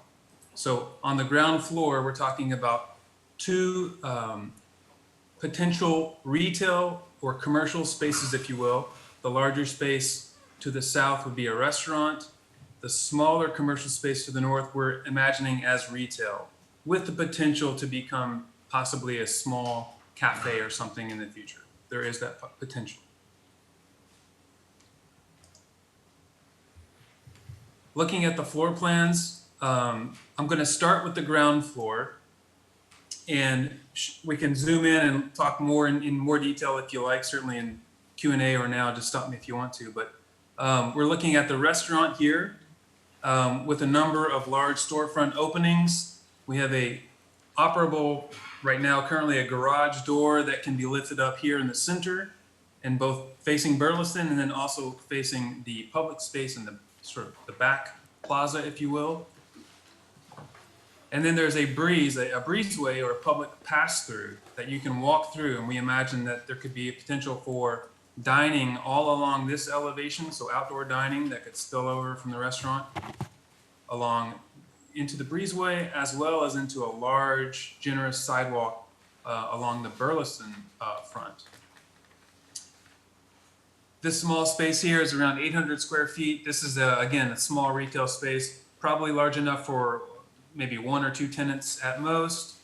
And then the space back here is more restrooms, a fire riser room for a pump that we'll need for the sprinkler system, an elevator providing accessibility to anyone that wants to work on the upper levels or visit the upper levels, as well as a lobby space and what we're calling a pop-up space. So this might be a seasonal space. It's really, this will be the city's building, and this space here could really be a number of things. It's a small space that could be seasonal, like I said, or could show art, could just be a seating space. Moving up to the second level, this is office space. So for rent office that I don't believe that the city is not imagining that the city would put their offices here, but this would be for rent for private companies, if you will, outside of the city. So this office space we're imagining as one tenant and a small terrace here facing the public space to the back. And they also would have their own restrooms, and an elevator would lead to their space from the ground floor. Lastly, the third floor is envisioned as a community room. This would become a great public amenity. So this could be rented out for parties, or potentially, I don't know, the city would need to decide whether it's for rent or can be borrowed or just reserved. I'm not sure how all of that works, but we've designed this space to have a small kitchenette. So catered food could be set out. We could have a small kitchen, maybe some serving island, something like that, as well as a large space for community events, parties, gatherings, receptions, what have you. Down to the south, there's an AV room, some storage space, potentially for chairs, furniture, whatnot. And then the other element that's worth noting on this level is an outdoor terrace. And I'll show you what that looks like in 3D, but in the next slide. But this idea that the community room would have an outdoor space that could really look over to the Krug Center and the Mary Kyle Hartson Park and really be connected to that important historic space in the city. So with that, I'll share some elevations. And again, I'll preface this by saying this is early on in design. This is certainly not the final answer. We've got a long way to go, and we're in the middle of that with the task force. But I think this is helpful. So this is sort of looking at the elevation that faces Burleson. This is the side that faces the park. You'll see here lots of glass for outdoor dining on this side. This is that breezeway that people could walk through freely to get to the space on the other side of the building. And that aligns perfectly with the Krug Center. And then these would be large storefronts for the potential retail tenant. Second level, again, is office. And the third level would be that community space, that community amenity. And this is that outdoor terrace, if you will, that would have an awesome view of Mary Kyle Hartson Park. The other elevations are, we don't have to go through them all, but the idea is that we're going to use some kind of a special masonry. Still not sure of the color, still not sure of the detailing in terms of how we articulate the windows. But this is a very thorough design right now that has been coordinated with the structural engineer, with the civil engineer, with the mechanical, electrical, plumbing engineers, as well as landscape designers. And we've created a package of these drawings to give a complete set of schematic design documents to the contractor, and they have come up with a cost estimate. So those are the exhibits I have. I'm glad to go back to any of the floor plans or the landscape plan, or we can talk about these elevations if anyone has any questions. They'd be happy to answer them. Do we want to talk design, or do we want to finish up with the cost estimate so that we can see? Is that okay? You want to go now? Councilmember Tobias. Just real quick on design. Has anybody brought forth on the third floor that terrace to be open with no roof? To just have that open space? Because I see that you've got a roof that's covering it. So I guess We the do way. have an overhang. Okay, Yes, because sir. the way I look at it is if it was open and that place does, that space does get rent out, let's say for the 4th of July or something like that, they'd be able to watch the fireworks or something like that. And then you also have that Oh. outdoor space. And you can have, it's just, you see the sky. It's not covered by a roof or ceiling fans. It would actually be a space to where you can walk out. Let's say in 2 weeks, it's rented out for a Christmas party and you can see the park and you'd have that open air. I've seen places like that in Austin that's kind of opened up. And it brings a little bit, kind of a more of an open space to where it's not. But again, that's just, has that been brought up before of having a roof or not having a roof?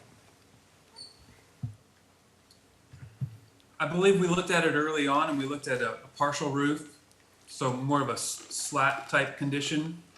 But we have not looked closely at just having it open, and I think it's certainly a good idea that is worth looking at. So thank you for that.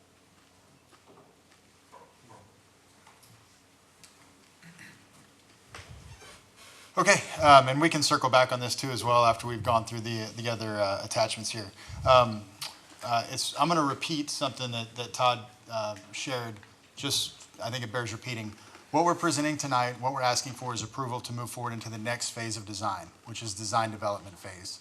Once we get through with that phase, we would come back and again ask for approval to move into the construction document phase. So why are we coming back a second and a third time? Because the documents will change. So I just want to make that clear. What you're seeing now is a schematic design. As it gets more defined and it continues to evolve, it's going to change. The draft budget that we're going to show you next is going to change. The schedule that we show you is going to change. It's all fluid. So don't take what you see here tonight for the gospel, because it is a living document. And so as you see it in the future, the point of us coming back is to update you on those changes as they happen. So I just want to make that clear. So with that, the next document we'll run through. I believe we have Cadence McShane on the line also, I think, or, oh, there he is right there. Hey, Scott, snuck in. So Scott German with Cadence McShane is here. So Cadence McShane is the construction manager at risk that was selected by the city to partner on this project. And the great thing about having Scott and his firm on board is that they're able to help us real time as we go through design to bring us options on constructability, on cost, on value engineering. So all those things can happen real time with them at our side instead of waiting until we get to the end. So with that, as we present the budget, I think everybody has that exhibit in their packet. I hope. Okay, great. What we tried to do is we tried to put a comprehensive but easy to read budget document together. Again, the idea is that this will be coming back to you multiple times, so we want it to be easy to read and very easy to follow. So what you have there, you've got 7 pages. On the front page, you've got basically a cover or summary sheet that summarizes all of the tabs behind it. And if you want to dive into a specific item, then you can go into the tabs behind. That will give you a little bit more high-level detail on how these costs are estimated. So this is just an estimate at this point, obviously. Until the design is 100% complete and all the subcontractor bids are bought out, only then does it become an actual final number. Very similar to the process you're using on the Public Safety Center right now, which is also SEMA at risk. So similar process there. With Cadence McShane's help, they took these schematic drawings, they went back to their estimating department, they put numbers together based on this design that Todd and the task force have come up with to this point. When we assemble that estimate, along with all of the other costs behind it, we included in here design fees, we include furniture, fixtures, and equipment. Basically, what we wanted to do was include all the costs that are going to be required for you to open and have a functional building. What we didn't want to do was selectively choose what's in and out of the budget for your purposes, because then you're left with a building that you may open and it may not be functional. There may be something we forgot. So we tried to include as much as we could within this budget package to give you the comprehensive kind of all-in look. So with that, as you'll see on the cover sheet, we've got construction costs figured, design fees, FF&E, which is just, these are all just estimates at this point. miscellaneous consultants, utilities, and then we also threw some contingency in there. Everybody knows what the market is right now. It's crazy out there. It's bananas. And so we want to make sure that we're doing the right thing and accounting for that because right now nobody has all the answers as much as we would like to. So at the end of that, what we come up with is about $14.9 million.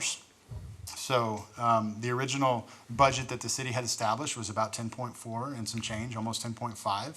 And so right now we're showing a bit of a funding gap on that overall cost estimate. So again, the idea is to make sure tonight that we are moving in the right direction and to get approval to move to the next phase based on what you're seeing in front of you. And if something here is, you know, we need to change directions or we need to change course, this would be a good time to talk about it. So with that, entertain any questions. Well, I think the two questions that might come to mind are one, what cuts would be required to make in order to keep it within our original scope, which obviously you've added to it here. And then two, if we were to proceed as planned, what would our options be from a funding standpoint?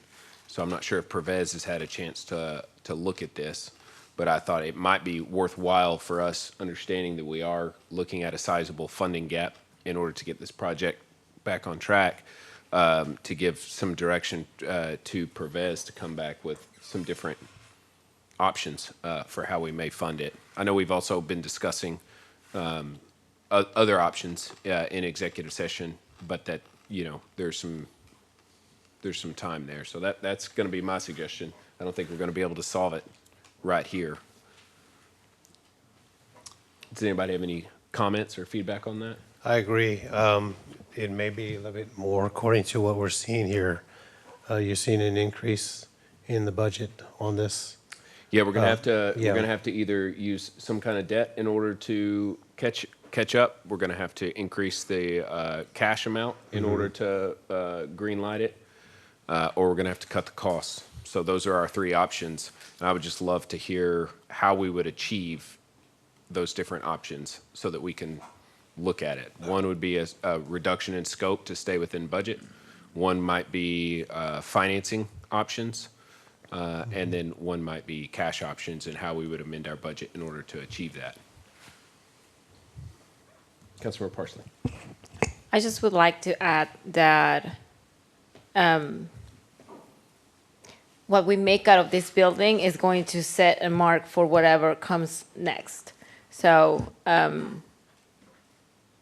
I don't want to go cheap or reduce on the design of the building or what we are looking for it, because then we're not setting that standard.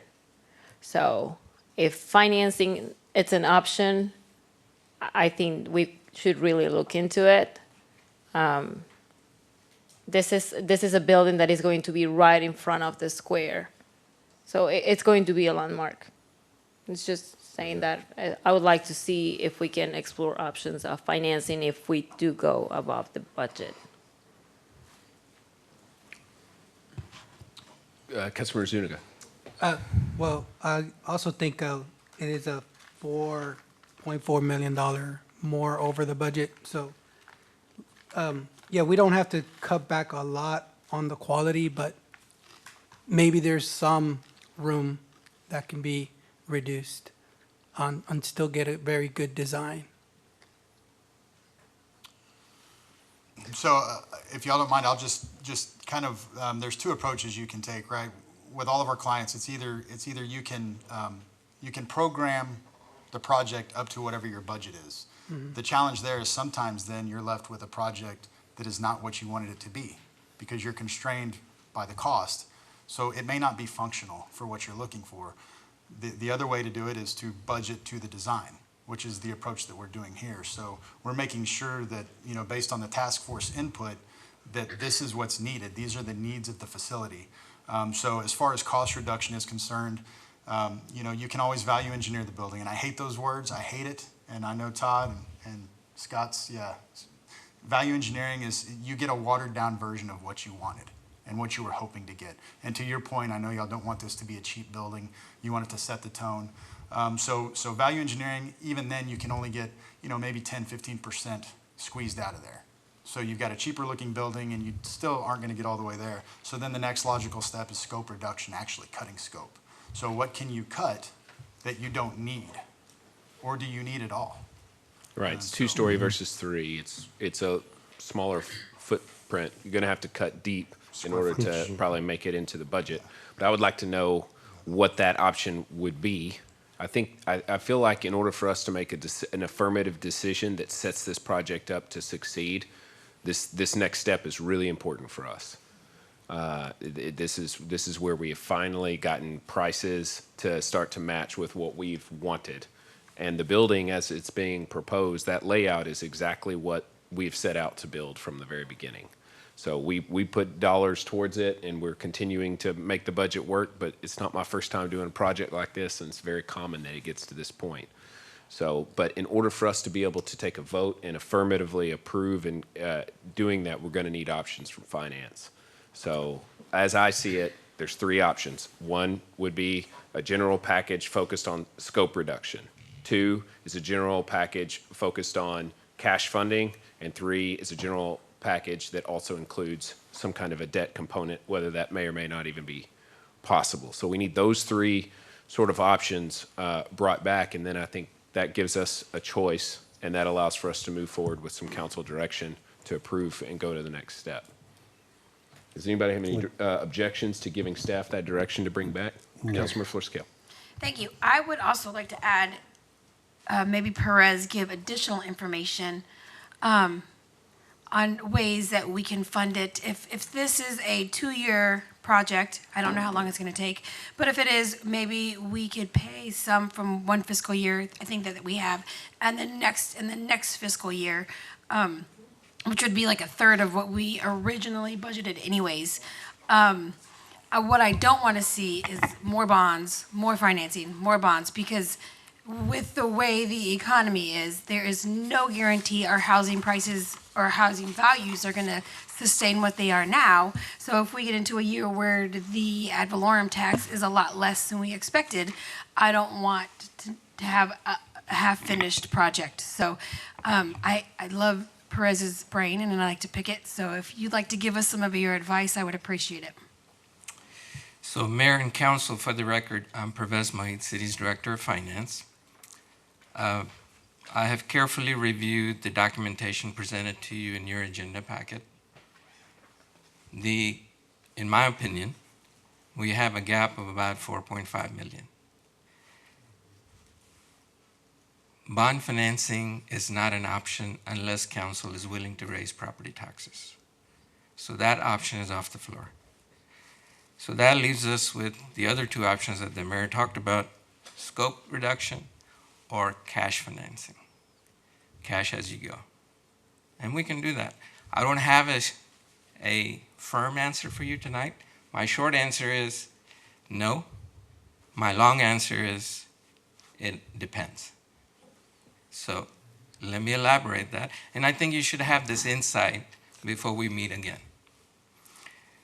First, you got to understand, as Todd went through, this is a 3-story building.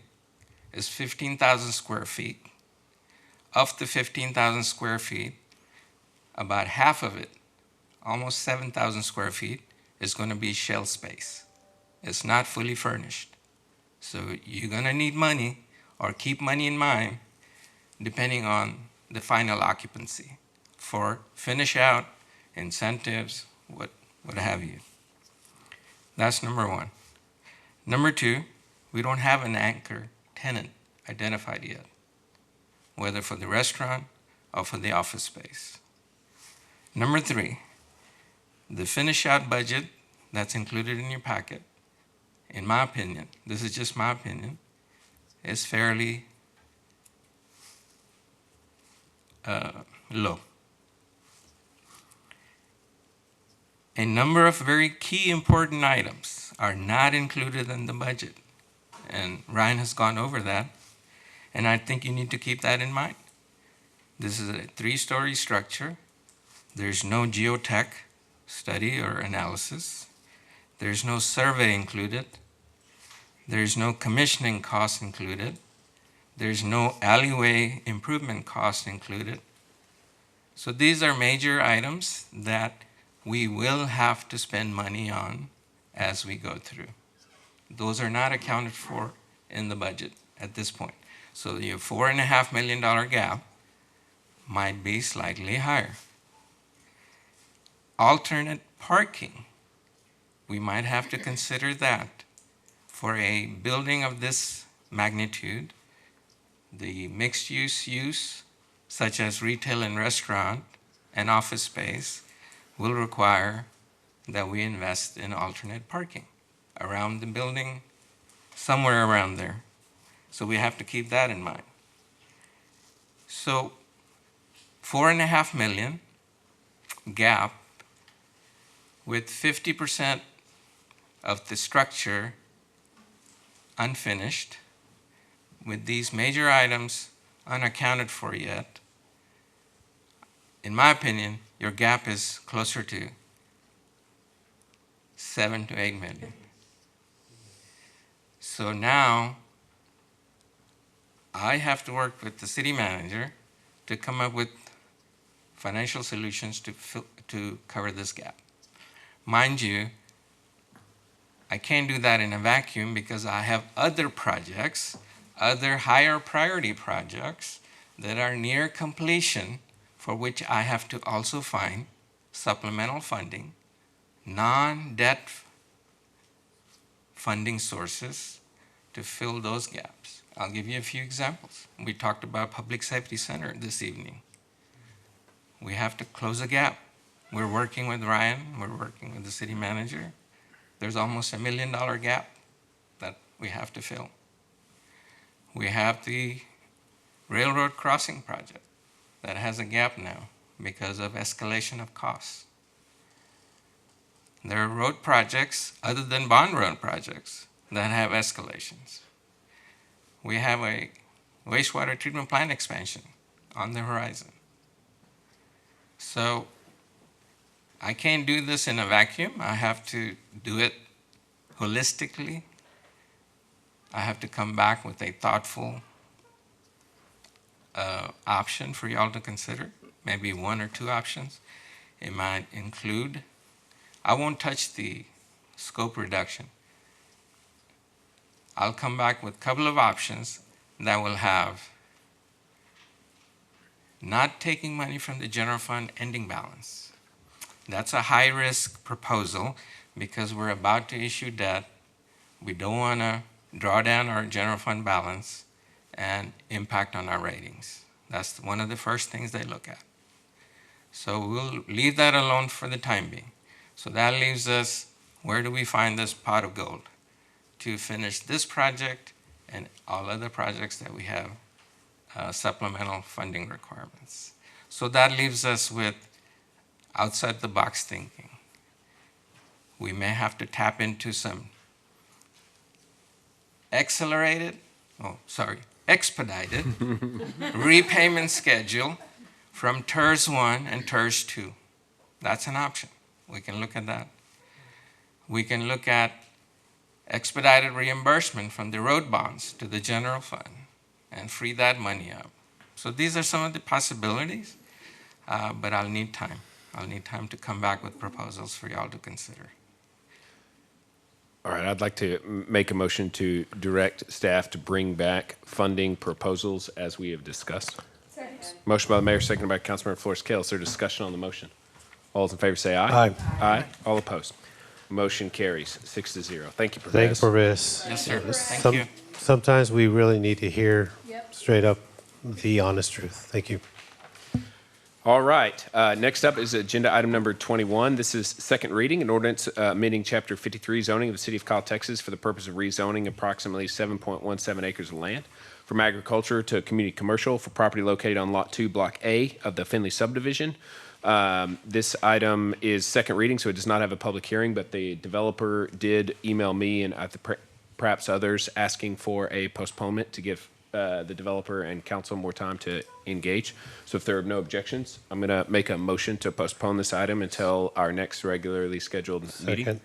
Motion by the mayor, seconded by Councilmember Tobias. Is there discussion on that motion? All those in favor say aye. Aye. All opposed?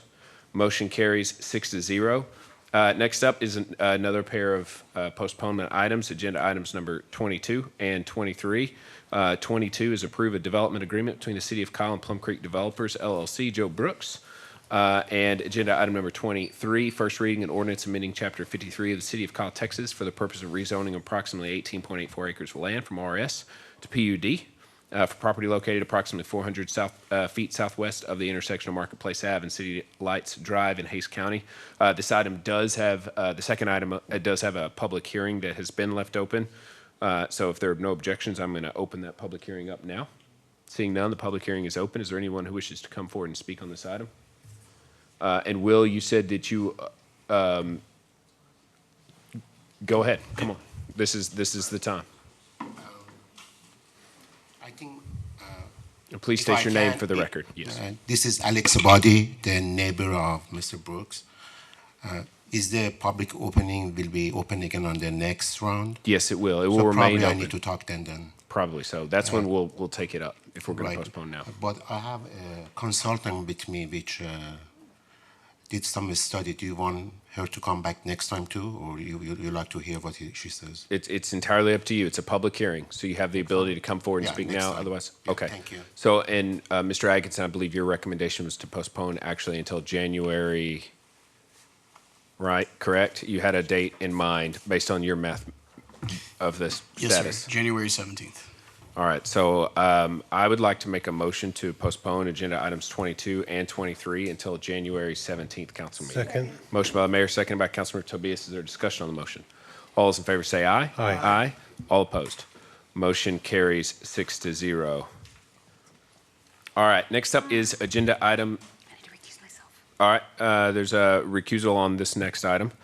Is agenda item number 24, first reading, an ordinance amending Chapter 53 of the City of Kyle, Texas for the purpose of rezoning approximately 4.01 acres of land from agriculture to retail services for property located at 451 IH 35.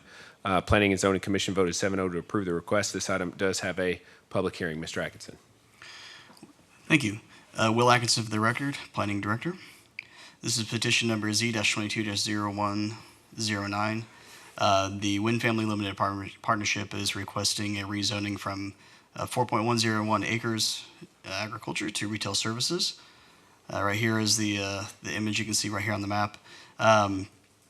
It's surrounded by light industrial warehousing kind of uses and what have you from the built environment.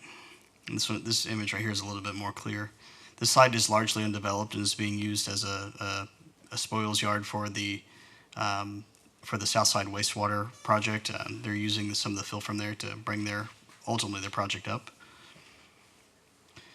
It's currently zoned ag with the immediate 1 acre of the same parcel to the north zoned retail services. Again, you have CM and warehouse around the sides of it. So this area of the city was for the developments existing was in place prior to the City of Kyle annexing it for the most part.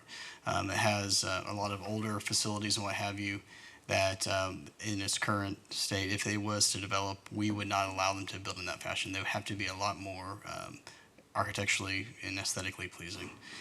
When the applicant came to talk to us about this property to get it rezoned, they wanted to provide a commercial zoning that would fit along the I-35 corridor from a regional node perspective, but initially they had wanted to do something that matched the surrounding architecture and built uses, and we told them no because the comp plan does not support it.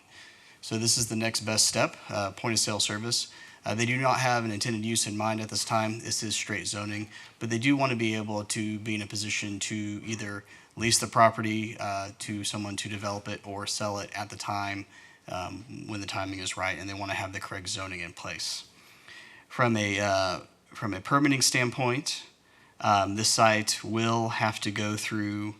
If the zoning is approved, it'll probably have to be platted. There are some offsite water extensions that need to be upgraded. It will go through a site development permit. It will also go through a conditional use permit and a building permit when it does be developed. The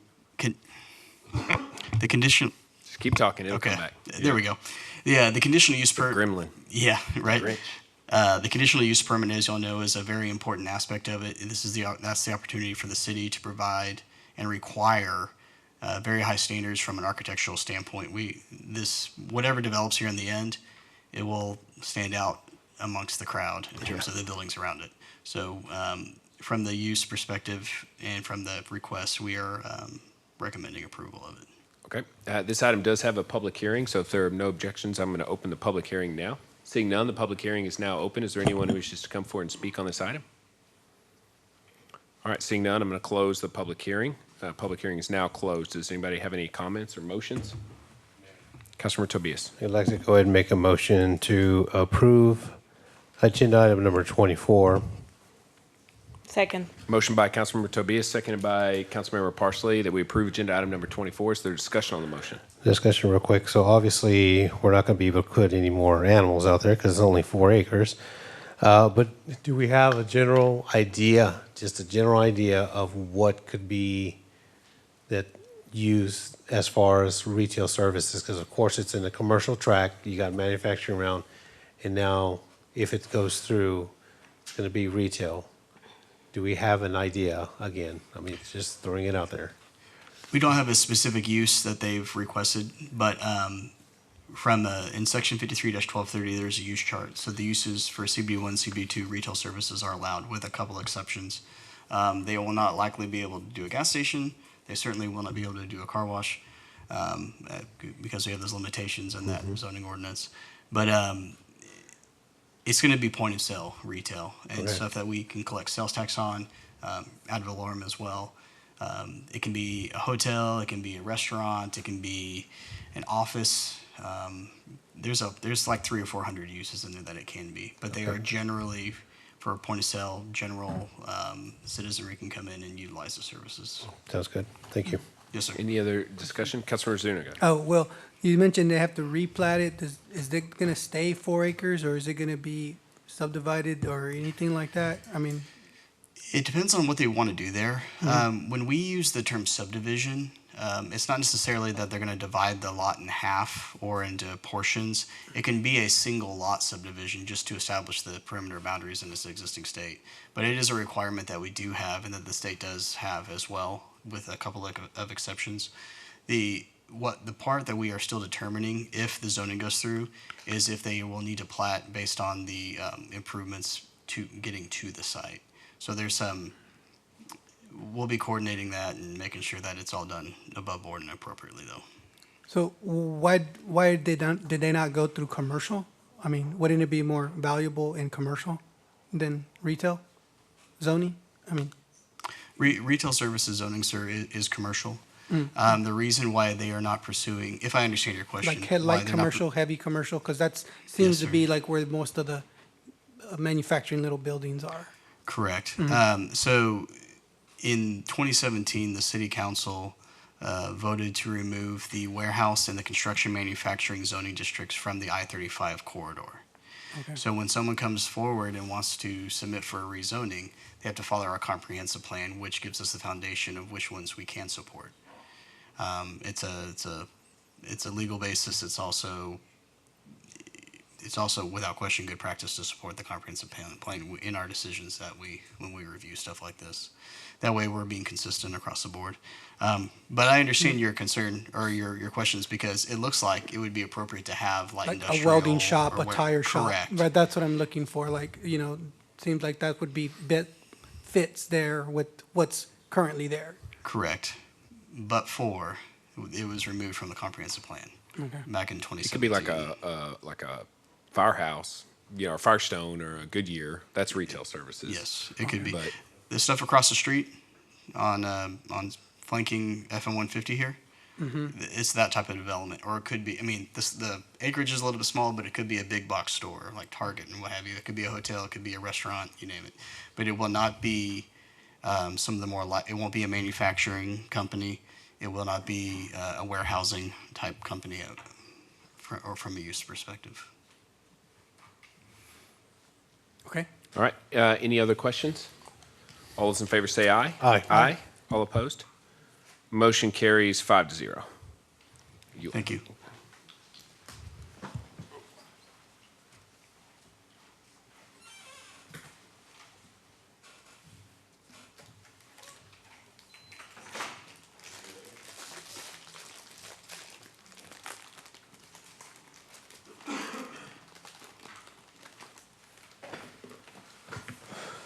All right, next up is agenda item number 27. First reading an ordinance of the City of Kyle, Texas, establishing clearance requirements for overhead electric, communication, and cable television lines, providing for violation of the ordinance, penalty, and related matters. Ms. Sines. Mayor and Council, Paige Sines, City Attorney for the record.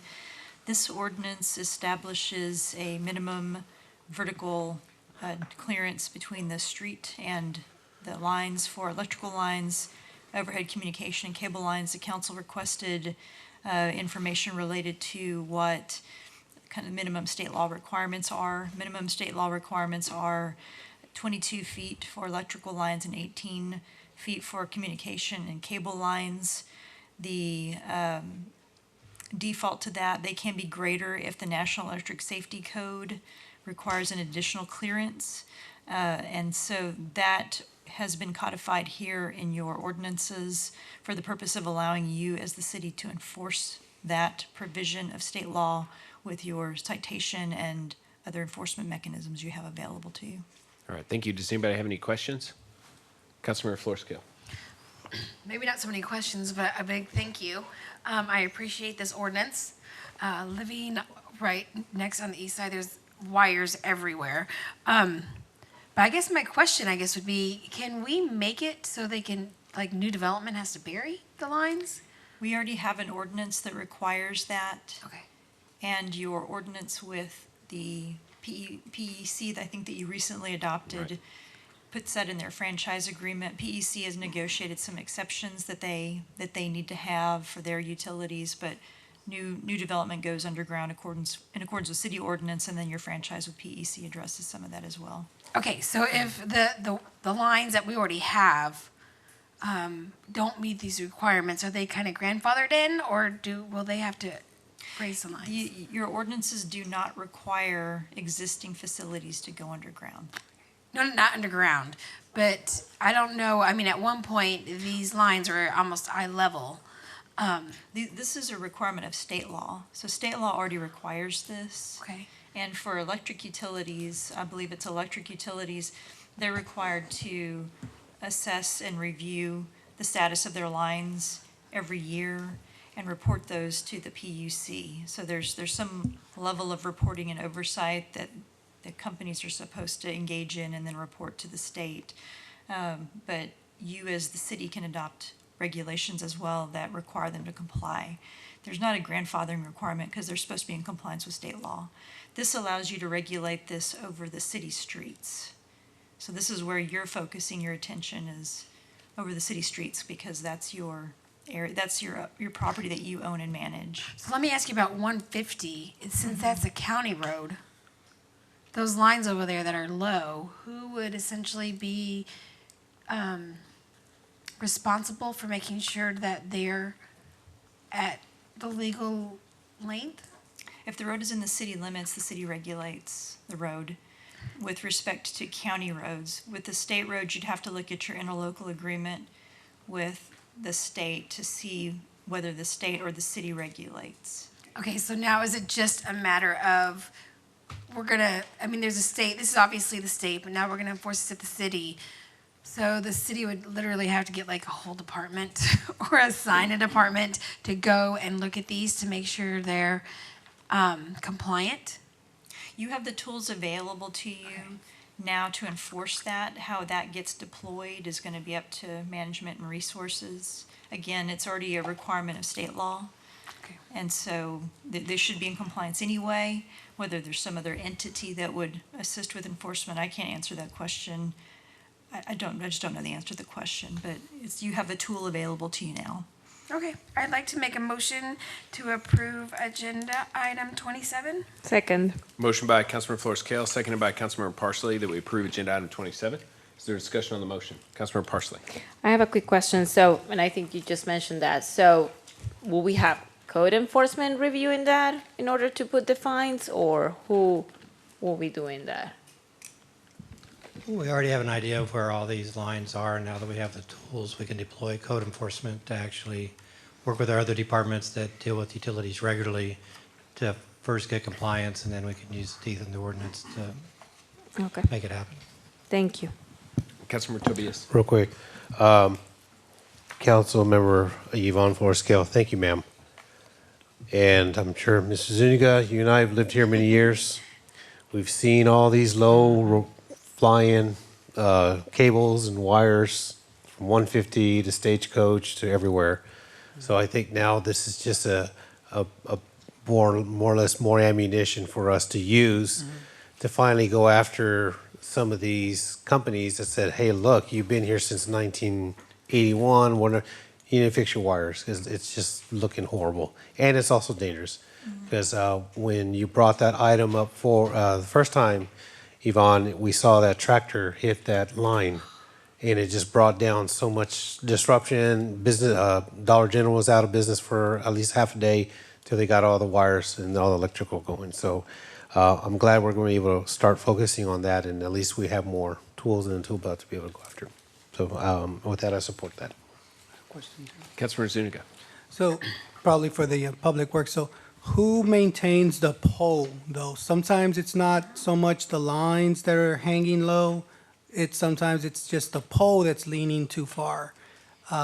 So do we have some kind of policy to straighten the ones that are leaning the most? And then the lines, I remember having a story with a business owner who could not get a dumpster at his location because the line was too low and there was not enough clearance to bring in a waste management dumpster, so he could not get it there. So this was impacting some business owners.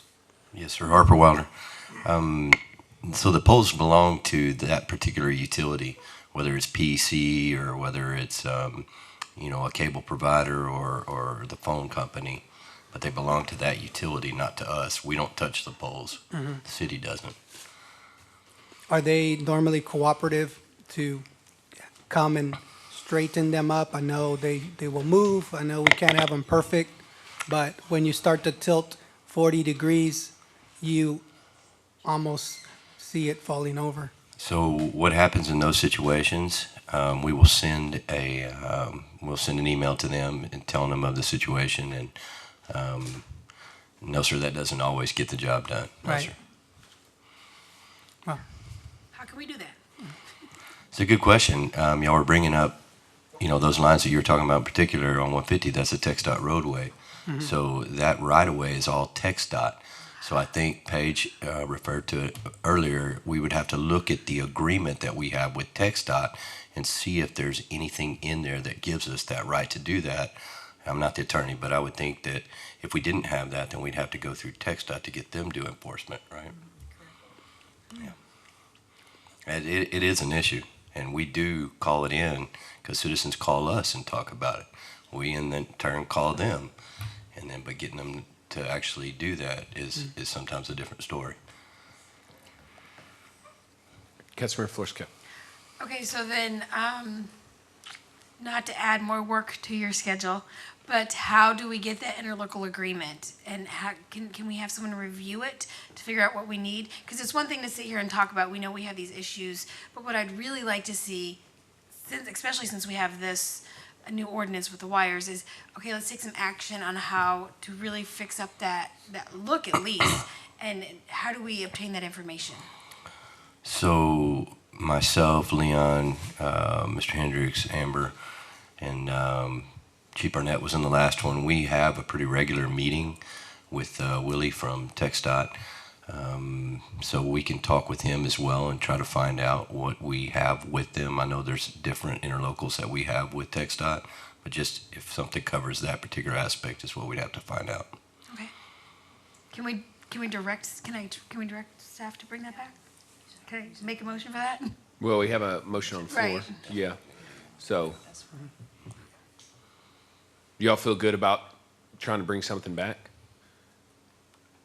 I can, me personally, I can contact him, no problem. I'll try to find out whatever they have on file for us, and then maybe Jennifer can track down if we have anything from TxDOT as well, any kind of interlocal that we actually have. We can, yes, sir, we can try to find that out.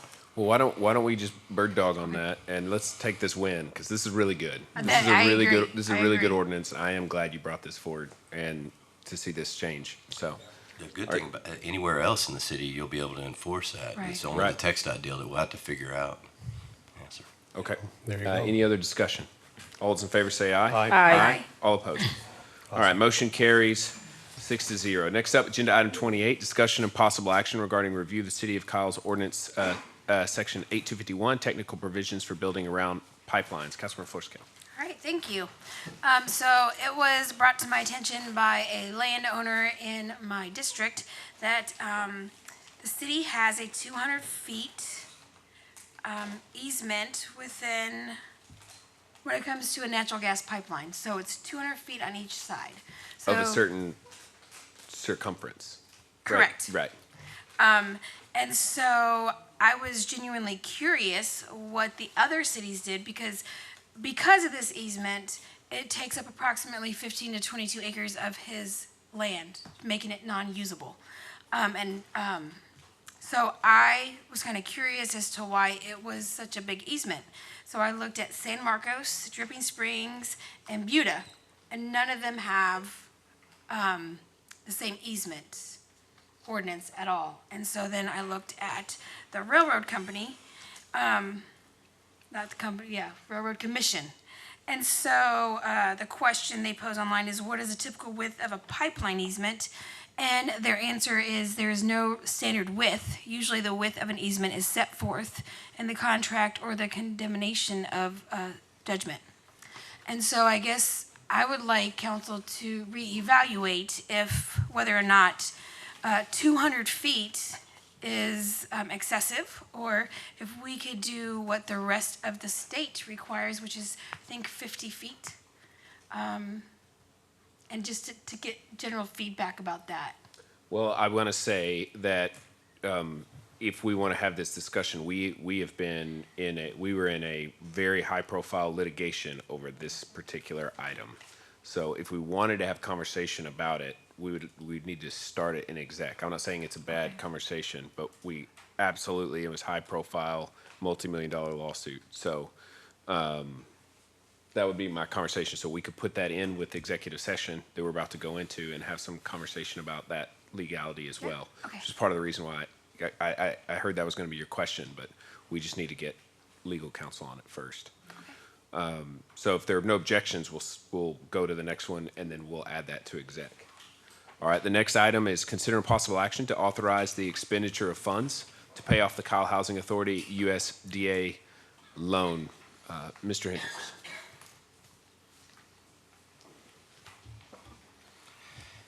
This is bringing forward a budgeted item to help out our Kyle Housing Authority by paying off their loan. The current balance in that loan is $176,847.00. There are no fees or prepayment penalties, and we would work with the Housing Authority to make that payment to USDA directly from the City of Kyle. You said the number again was 176,847. 847. Okay, thank you, Jerry. This is an item that was approved in the budget. I'm still supportive of us moving forward with that plan, so I wanted to have it brought forward. Does anybody have anything they want to say on this particular item? Councilmember Parsley. I'm just happy to see it here and that we can help them out. So I would like to make a motion to approve item 29. All right, the motion is made by Councilmember Parsley, seconded by Councilmember Florescale, that we approve agenda item number 29, and just to provide clarity, the amount, the payoff is $176,847. Is there discussion on that motion? Councilmember Florescale. Thank you.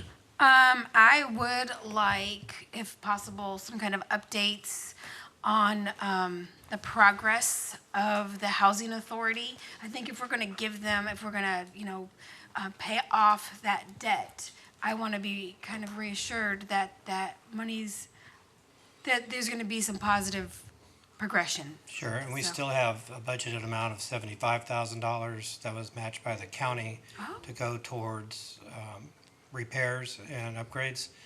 And they're already working on that, and I have a meeting with them next week to talk about moving forward on that payment. Yeah, so if we get updates would be great. Yeah, and I will say I've seen, and so we love to see those go to council as well. I've seen some of it. Jerry's doing a very good job of making sure that all T's are dotted, I's are crossed, and that we have eyes on how those dollars are being spent. So I appreciate that. Any other discussion All those in favor say aye. Aye. Aye. All opposed. Motion carries 6-0. I'll read out exec this time. So I'm going to make a motion to go into executive session on agenda item number 28, as well as the following. Pursuant to Chapter 551 Texas Government Code, City Council reserves the right to convene into executive session from time to time as deemed necessary. During this meeting, the City Council may convene into executive session pursuant to any lawful exception contained in Chapter 551 of the Texas Government Code, including any or all of the following topics. 1, pending or contemplated litigation or seek the advice of the city attorney. Pursuant to Section 551.071, San Marcos and Kyle EAA lease water agreement, discussion regarding 24321 I-35. And number 2, possible purchase, exchange, lease, or value of real estate pursuant to Section 551.072 to deliberate the purchase of real property for public purpose property acquisition. So thank you, everyone. We're now in exec. Back from executive session, no action taken, and make a motion to adjourn. Second. Second, we are adjourned.